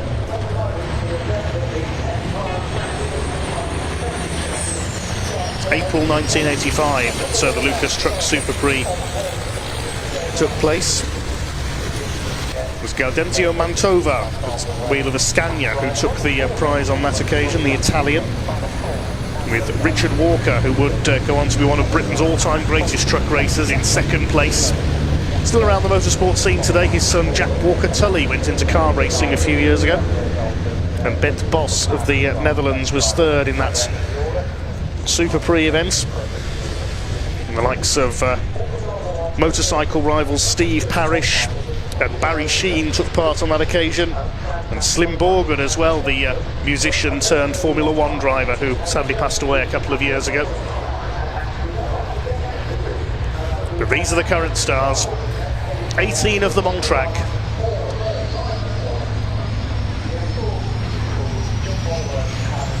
Ryan Smith on pole, can he take the first win of his title defence? Can Craig Reed make it a double? Will we see a new winner for 2026? Find out over the next 15 minutes. Tension begins to rise. This large crowd here on the Brands Hatch Indy circuit. Truck and TCR spring weekend. Pace truck is pulling into pit lane. Ryan Smith and Craig Reed will lead them towards the lights. The red light's on the gantry at the moment. When they go out, the race will be underway. The power will be unleashed. Here they come then, the power about to come on. And the race gets underway. Truck race 2 of the weekend, then Ryan Smith makes a perfect start from pole position. Michael Oliver trying to move up the inside in the grey. MAN number 12, but I think Craig Reed in the Iveco has just about held him off. David Jenkins moves to the inside. We've got Tangle at the back, and off go 2 trucks up there. That's one of the Harveys, and that's going to be a red flag almost certainly there. I think Simon Cole has gone in there as well. Yes, red flag out immediately. And the race is stopped now, looking up towards the gravel at Paddock Hill Bend. I don't think those trucks have reached the barrier, so I don't think there's any barrier damage up there. It's Bradley Harvey, number 96, that has got in, the younger of the 2 of the Harvey family in this race, and I think the other one is Simon Cole in the gravel.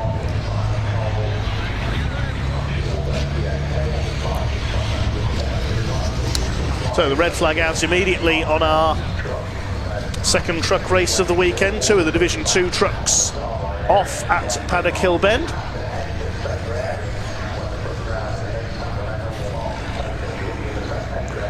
And I think the heavy artillery is going to have to be brought out here. We just mentioned it in the run-up to that race, and we're going to see it in action. Yeah, I can see them on the move on the exit of the paddock. Let's see if we can see again what happened here. At the top of your picture, watch towards the back of the field. Oh, Bradley Harvey lost it and smashed into the side of the cab of Simon Cole. Simon, the innocent bystander there, but the gravel trap did its job perfectly. You can see it stopped the trucks from sliding across into the recticel barriers, and the gravel trap did its job perfectly there.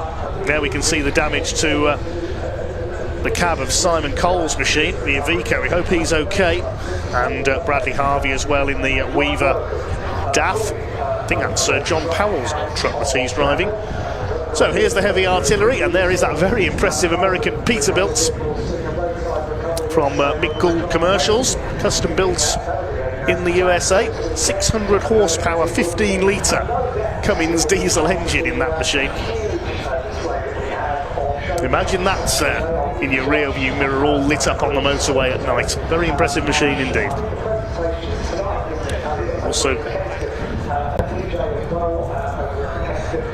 We've also got the DAF XF from NWVA, Nice Nationwide Assistance Group.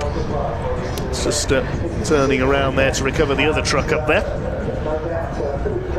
So while the recovery is in progress, we'll catch up with that in a moment. Let's see who Pointy's been talking to.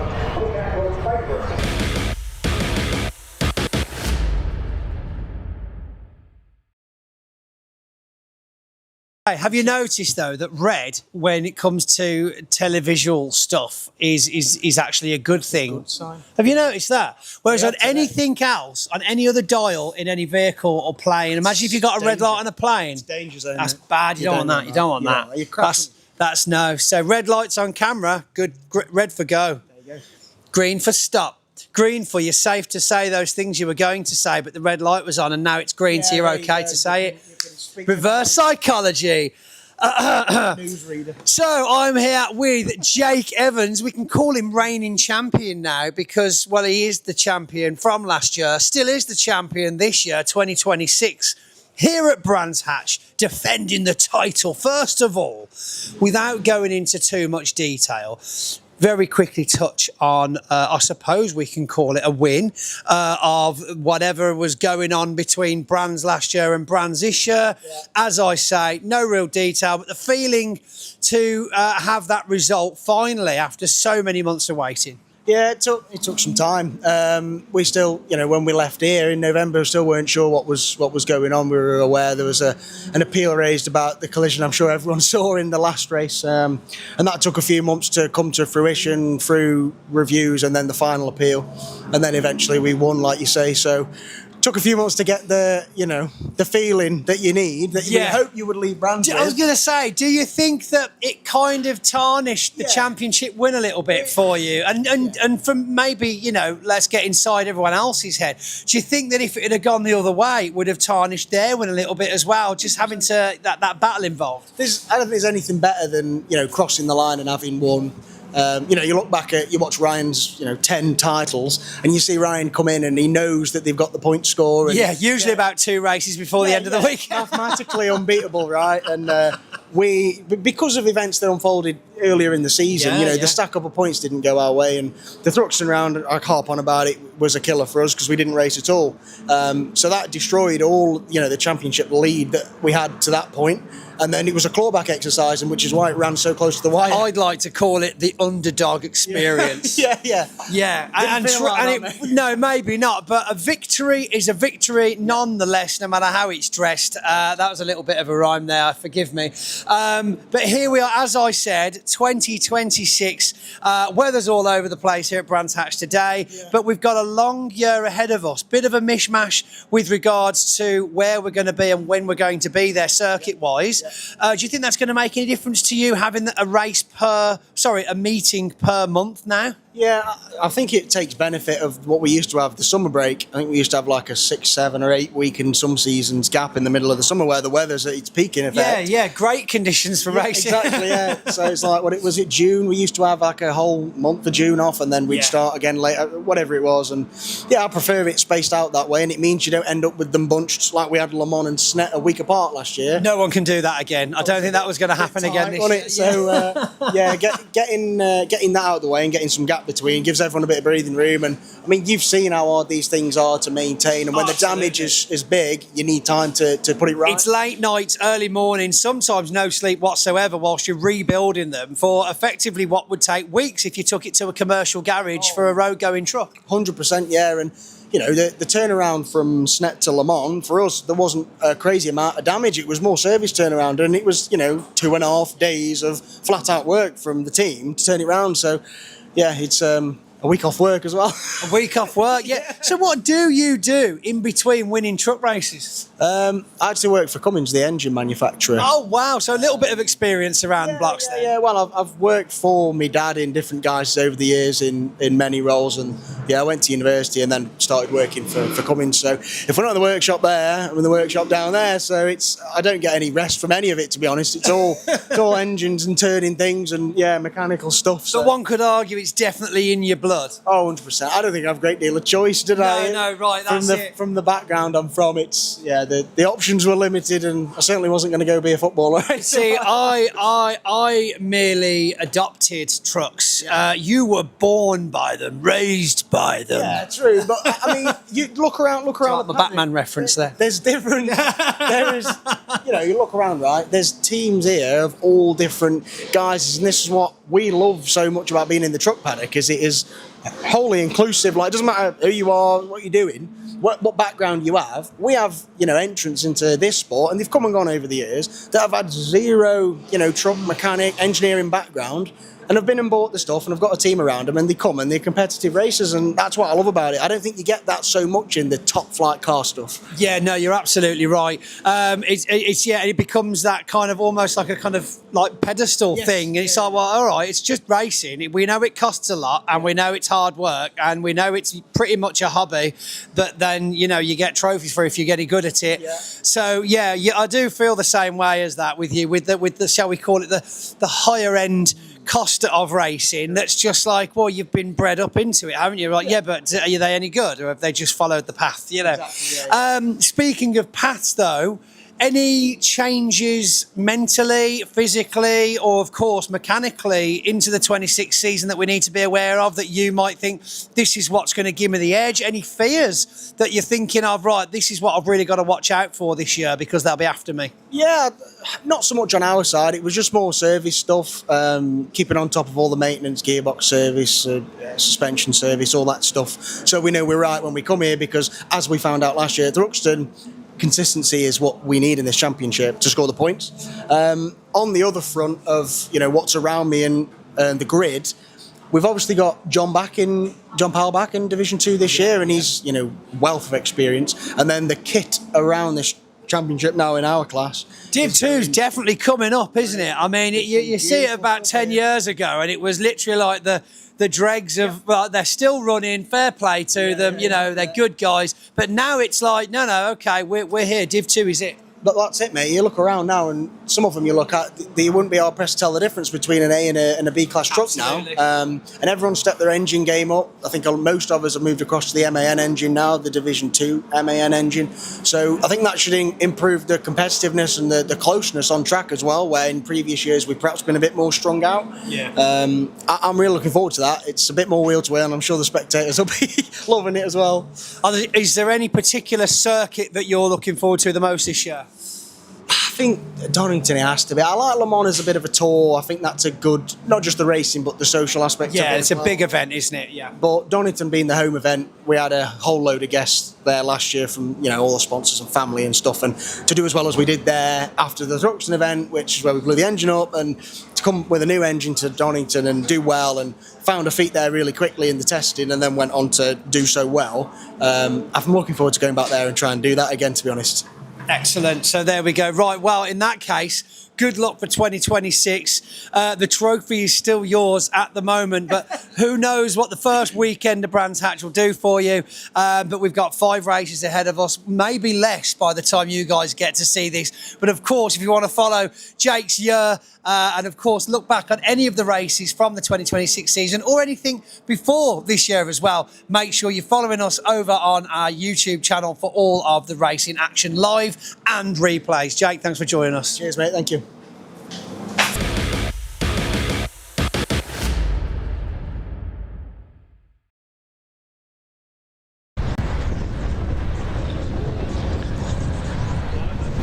Why was Pointy using a spoon as a microphone during that interview? He's completely mad, that man. But we knew that anyway.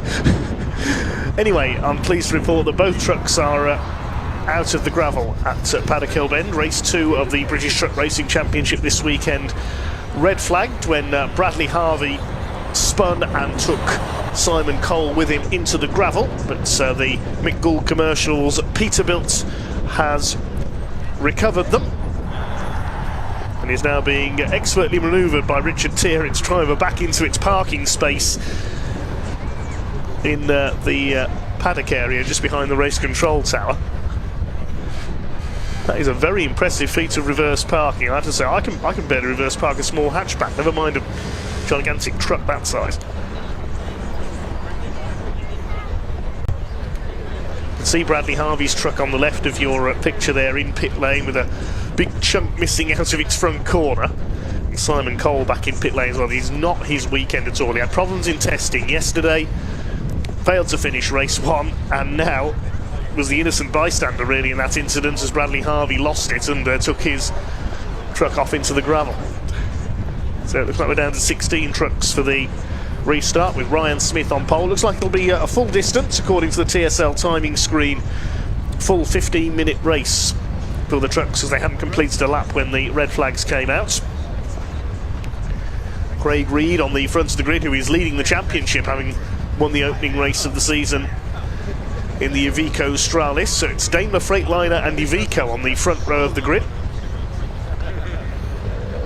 2 MANs on the second row, Michael Oliver and David Jenkins.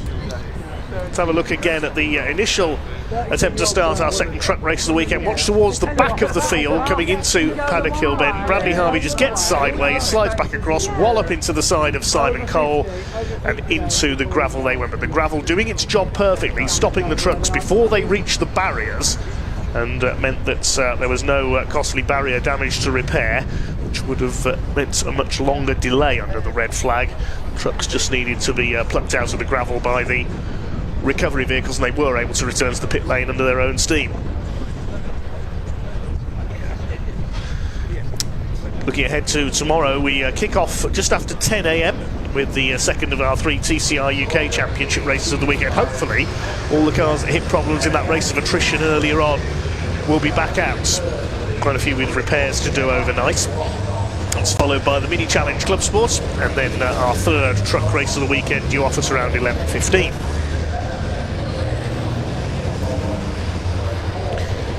Rolling lap underway once again then for the British Truck Racing Championship, race 2 of 5 this weekend. It's Ryan Smith on pole, just a reminder of our grid.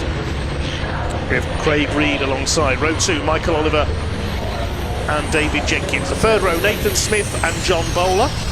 And on the fourth row, Stuart Oliver and Simon Reed. Completing the top 10, Ricky Collett and Neil Yates. Row 6, Stephen Powell and Tom O'Rourke complete Division 1. Then the Division 2 trucks. Row 7 is Jake Evans alongside John Powell.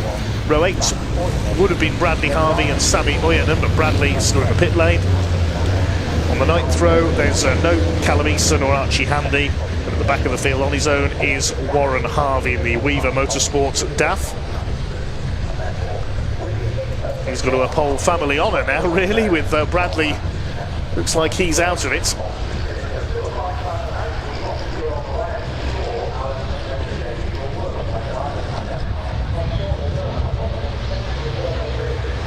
So we're down to 4 contenders, unfortunately, in Division 2 by the look of things in this one. Good to see numbers in Division 2 going up for this year, though.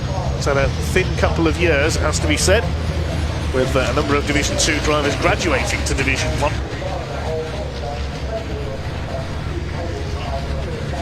So, will it be a first win of the season for the 10-time consecutive British champion Ryan Smith?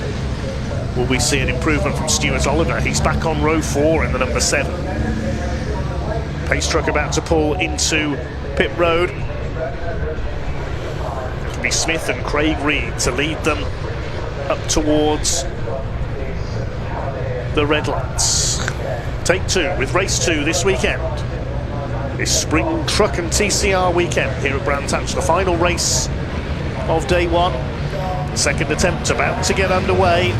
Revs begin to rise.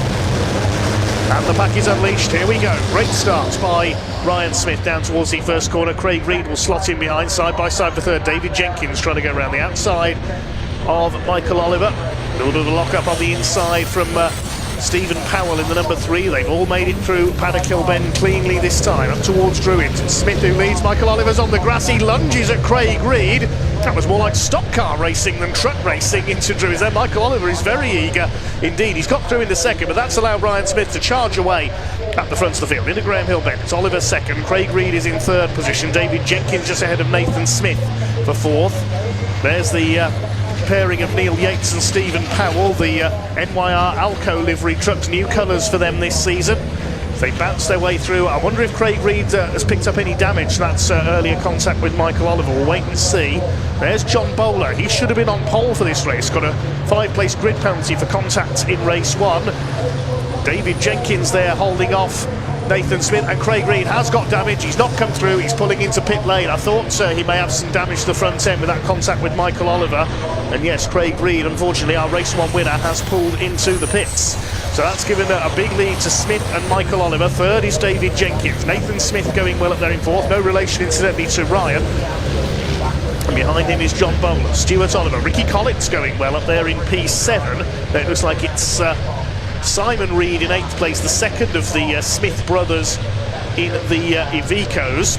Then we've got Neil Yates, Stephen Powell, Tom O'Rourke, and then the Division 2 battle, which is headed up by John Powell in the number 6 Greenhouse Group DAF.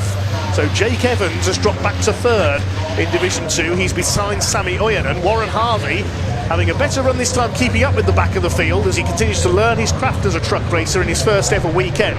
He's at the tail of the field, but not losing touch this time. Nathan Smith looking to have a go for third place. Needs to make up some points after he crashed out of race 1. There's Simon Reed, the second of the Reed Truck Sports Ivecos, under fire from Neil Yates, the recovery company boss, in number 33. His running mate Stephen Powell, the Brands Hatch local, in number 3 behind him. Clouds of dust being kicked up there on the outside. Someone ran by, didn't quite see who it was. There's Tom O'Rourke currently at the tail of the Division 1 field. Jake Evans up the inside into Druids on Sammy Oyanen. This is for second in Division 2 and he's through. There was a bit of rubbing there, but Jake Evans is through, looking to make it 2 out of 2 in Division 2. Gets ahead of the Finnish driver in the Sisu. The Mad Croc, as he's known after his sponsor, Mad Croc Energy Drink, is trying to fight backwards there. Well behind John Powell, as you can see there. John Powell, who struggled to get that new DAF to run in Division 1 spec last season, having a much better time of it in Division 2 here today. Leaders have gone across the line. Ryan Smith leads by 1.5 seconds ahead of Michael Oliver. This is the back end across behind them. David Jenkins still ahead of Nathan Smith for P3. Then it's John Bowler, Stuart Oliver behind them. There's Ricky Collett coming under fire for P7 from Simon Reed. Now, of course, the result of this race sets the grid for race 4 of the weekend, with the top 8 in each division reversed. In race number 1 earlier, 8th place went to Neil Yates, ahead of Simon Reed in 7th. So that'll be the front row for the next race tomorrow. Currently, that's for race 3 tomorrow. For race 4, it's currently Simon Reed in 8th place in this one, so he could be going for pole position for race 4.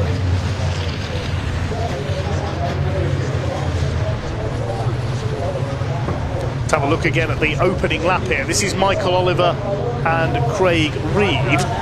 Up the inside comes Michael Oliver. There's the contact.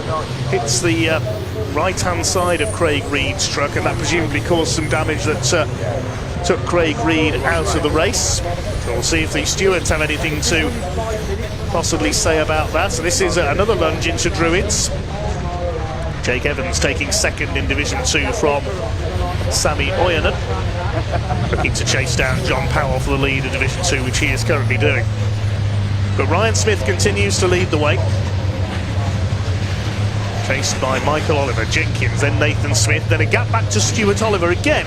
Stuart Oliver looking a little off the pace here this weekend, it has to be said. Only 7th in across the line in race 1.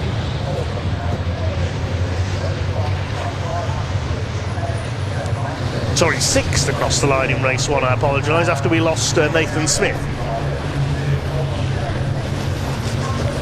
This is the battle for 7th currently in this race. Ricky Collett up against Simon Reed. They're behind John Bowler in the number 14. He's having a strong weekend.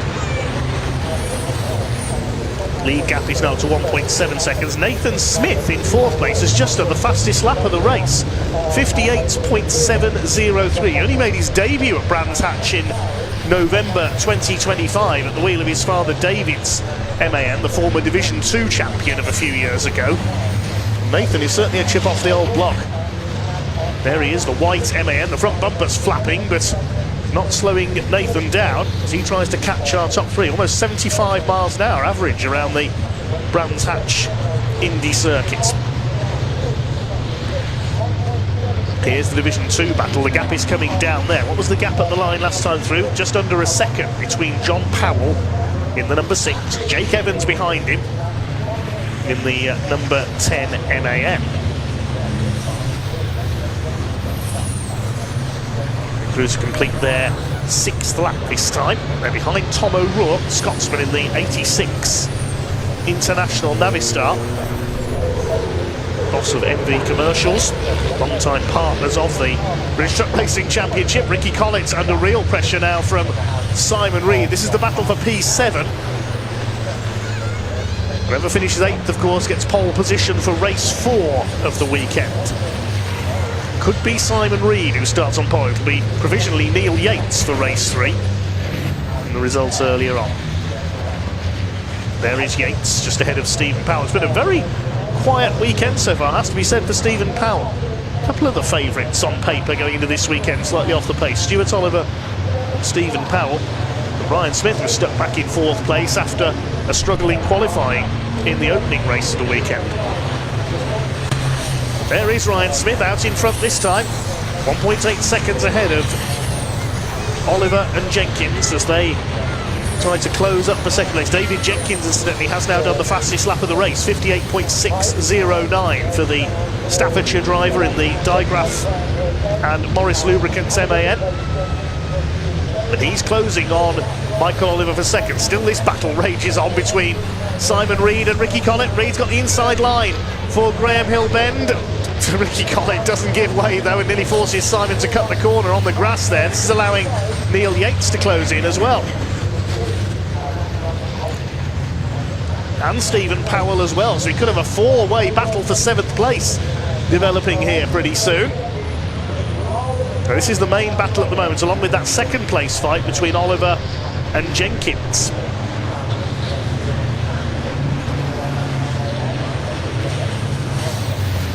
Brian Smith opened out his lead by nearly half a second last time through. I can tell you that, just looking out of the window, Simon Cole is rejoining from the pits, albeit several laps down on the field. Meanwhile, this is the Division 2 fight as well, and Jake Evans has caught John Powell and is going for a second class win of the weekend. He's gone very high there, going into Paddock Bend, high, wide and handsome, as the late legendary voice of Brands Hatch, Mr. Brian Jones, would have said. Up into Druids. Going down the hill. Oh, that's Ricky Collett. Ricky Collett has spun. He was 7th now. Did he have contact with Simon Reed? They were very close for several laps. We didn't see what happened there, unfortunately, but Ricky Collett trying to get going again, but looking out of the window, I can tell you he's got a flat right front tyre, so he won't get much further. That's going to be end of game for Ricky Collett, unfortunately. Yep, he's out of the race. This is the Division 2 battle coming through Clearways. Still John Powell hanging on in front for the moment. Let's have a look again, see if we can see in the background. No, he just spins out there. I don't think Simon Reed was near him. But he has a front puncture. That's end of race for Ricky Collett. So that's given Simon Reed 7th, Neil Yates 8th. Is he going to luck in and get pole position for race number 4, I wonder? Meantime, here's the battle for second. Mike Oliver with David Jenkins still on his tail. Nathan Smith is still in P4. Jenkins still has the fastest lap of the race, so Stuart Oliver is still 5th. John Bowler 6th. Everybody else moves up a spot.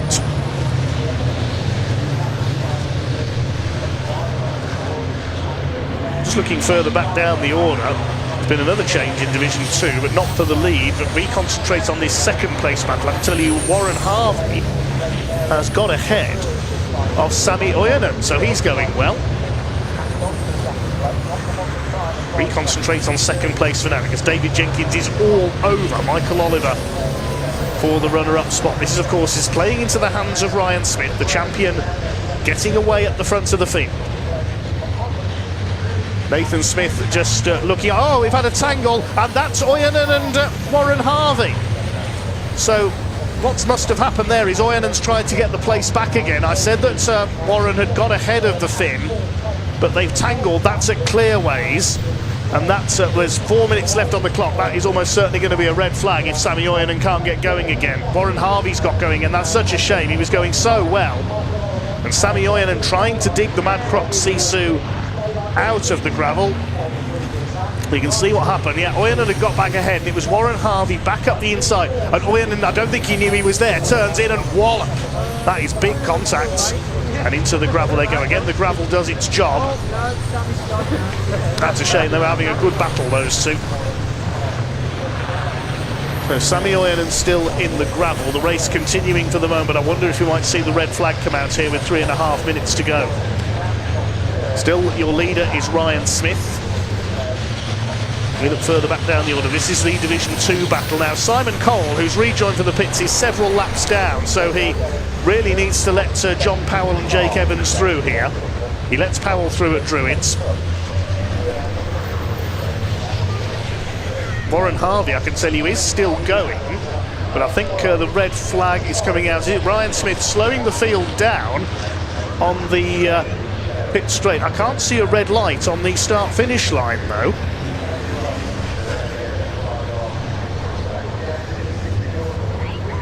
It looks like we may have gone virtual safety car. Yes, that now comes up on the timing screen. I was confused over whether we were going virtual safety car or whether the red flag was coming out there. It took a while for the prompt to come through. Yes, we have gone virtual safety car. That's the reason. Sami Oyanen walks away dejectedly in the background. If anything, that means that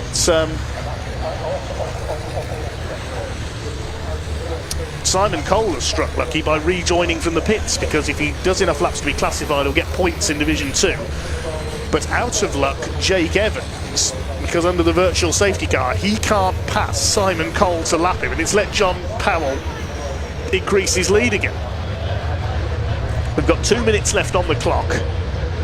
Now, is the race going to finish under virtual safety car, or virtual safety truck, you might say? And in fact, the red flag is now coming out. With just under 2 minutes to go, so yes, there won't be time left to get Sammy Oyen struck out of the gravel up there at Clearways. So that will be a win for Ryan Smith. And a win in Division 2 for John Powell.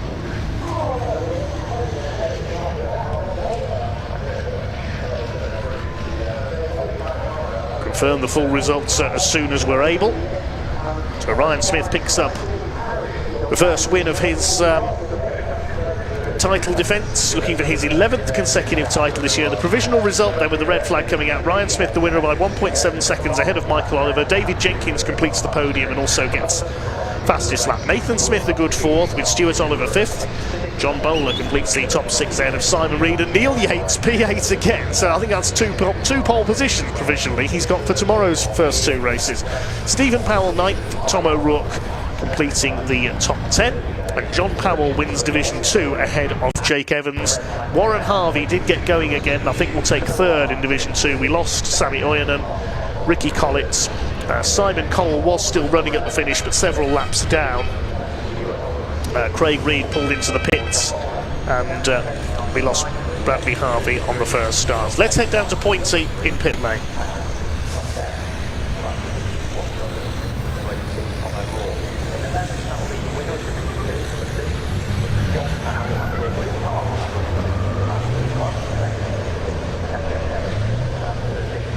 Red flag. My gosh, I will not allow any more red flags tomorrow.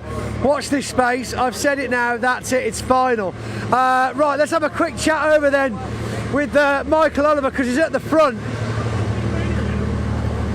Moving. Yeah, do that celebration again. Yeah, yes. Yeah, it's the first time he's pulled that face. He's super happy. What a result. It could have been one better, but no, I'm chuffed with that. Start from 4th, finish 2nd. I think I might be leading the championship. Early days though. Early days though. It's great. It's going to be that all year. I've decided now. Okay, we're going to write it down, put it in a sealed envelope, and then we'll come back to it. Brands Hatch Race 2 in November. I know. Honestly, it's so close that I've never had competition like this before. Like the whole grid, it's unbelievable. It's so fantastic. I mean, 2 races, 2 fantastic podiums. It is a great start to the year. We've got 3 more races tomorrow. Where do we end up now for your first race tomorrow morning? What position are you going to be starting the race in? At Brands Hatch. No, yeah, I know that. Jesus. I asked him, you know what, there's a video coming out tomorrow, hopefully. There's a certain type of bread, and he was the only one that just turned around and called it bread. I was like, great, thanks, Michael, thank you. So no, second place. Yeah. So that's reversing the top 8. Aye. So does that make you? Race two tomorrow. That'll put us 7th. But race 1 tomorrow. That'll put us 6th. So 6th. So a bit of a battle on your hands tomorrow. I'll pass them all though. I'll just pass them all. It's that easy. Where did Ryan Smith start in this race? He started first. Oh, so really didn't gain anybody then in this race? No, you've got to let him have one, haven't you? Yeah. Well, I can hear whistles blowing. Michael, well done, congratulations. Another fantastic bit of silverware. We'll shut this door. Won't get my toes run over just yet. As the trucks now make their way back down to the paddock. They'll be under Park Ferme. They'll be under Park Ferme for 15 minutes before we get a chance to hand out some silverware. John Bowler checking his emails, not quite got the memo as yet. It's the one on the right, John. That's it. Come on. 3, 2, 1, go. Wow, I'm glad he's not this slow on circuit, ladies and gentlemen. Shall we go and give him a push? Shall we give him a push? I mean, there's just a little bit of traffic. Air brakes haven't released. I can hear an issue with his air brakes, and we've of course got some serious damage over to the left here with Bradley Harvey's 96. I think his air brake solenoid's gone. I can hear something not releasing his air brakes. Ian, come on in, mate. I don't think his air brakes are releasing. I can hear it. He's trying to top up the air.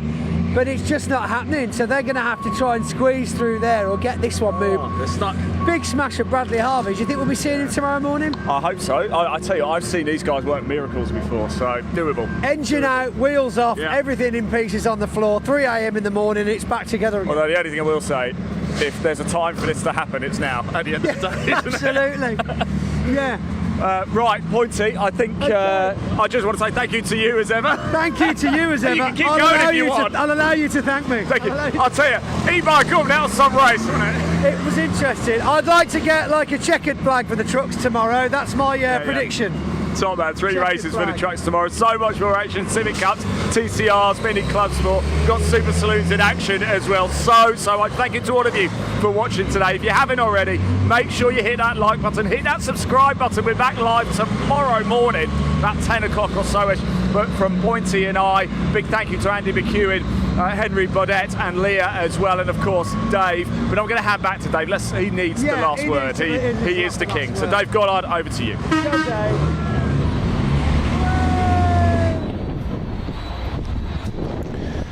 Thank you very much indeed, Ian and Pointy down there. Wonder what Pointy's done with his spoon. So, a couple of slightly comedic scenes down there. Of course, we had John Bowler with his air brakes jammed on. I can tell you Ricky Collins' truck has beached on the grass. He tried to get it back to the paddock with a flat front tyre, and that's now stuck on the opposite side of the paddock on the Cooper Straight. Anyway, that concludes day one here at Brands Hatch, this spring truck and TCR weekend. We kick off again at 10 a.m. tomorrow. We've got the second of our TCR races. Hopefully all the cars involved in incidents earlier on in race one will be back out. We've got the second of our mini challenge club sport races. That's followed by truck race 3. And then the pickup trucks are back out. I nearly lost my voice during pickup truck race 1. It was that good. Then we have the Classic and Modern Motorsports Club, Super Saloons and Production Saloons. Rod Burley's Escort starting as favourite there. Then our 4th truck race comes up after the lunch break. Then the Civic Cup for their finale this weekend. More mini action is followed by TCR Race 3. Then our final truck race, the pickups, and finally the second Super Saloon and Production Saloon race to close out the programme here at Brands Hatch tomorrow.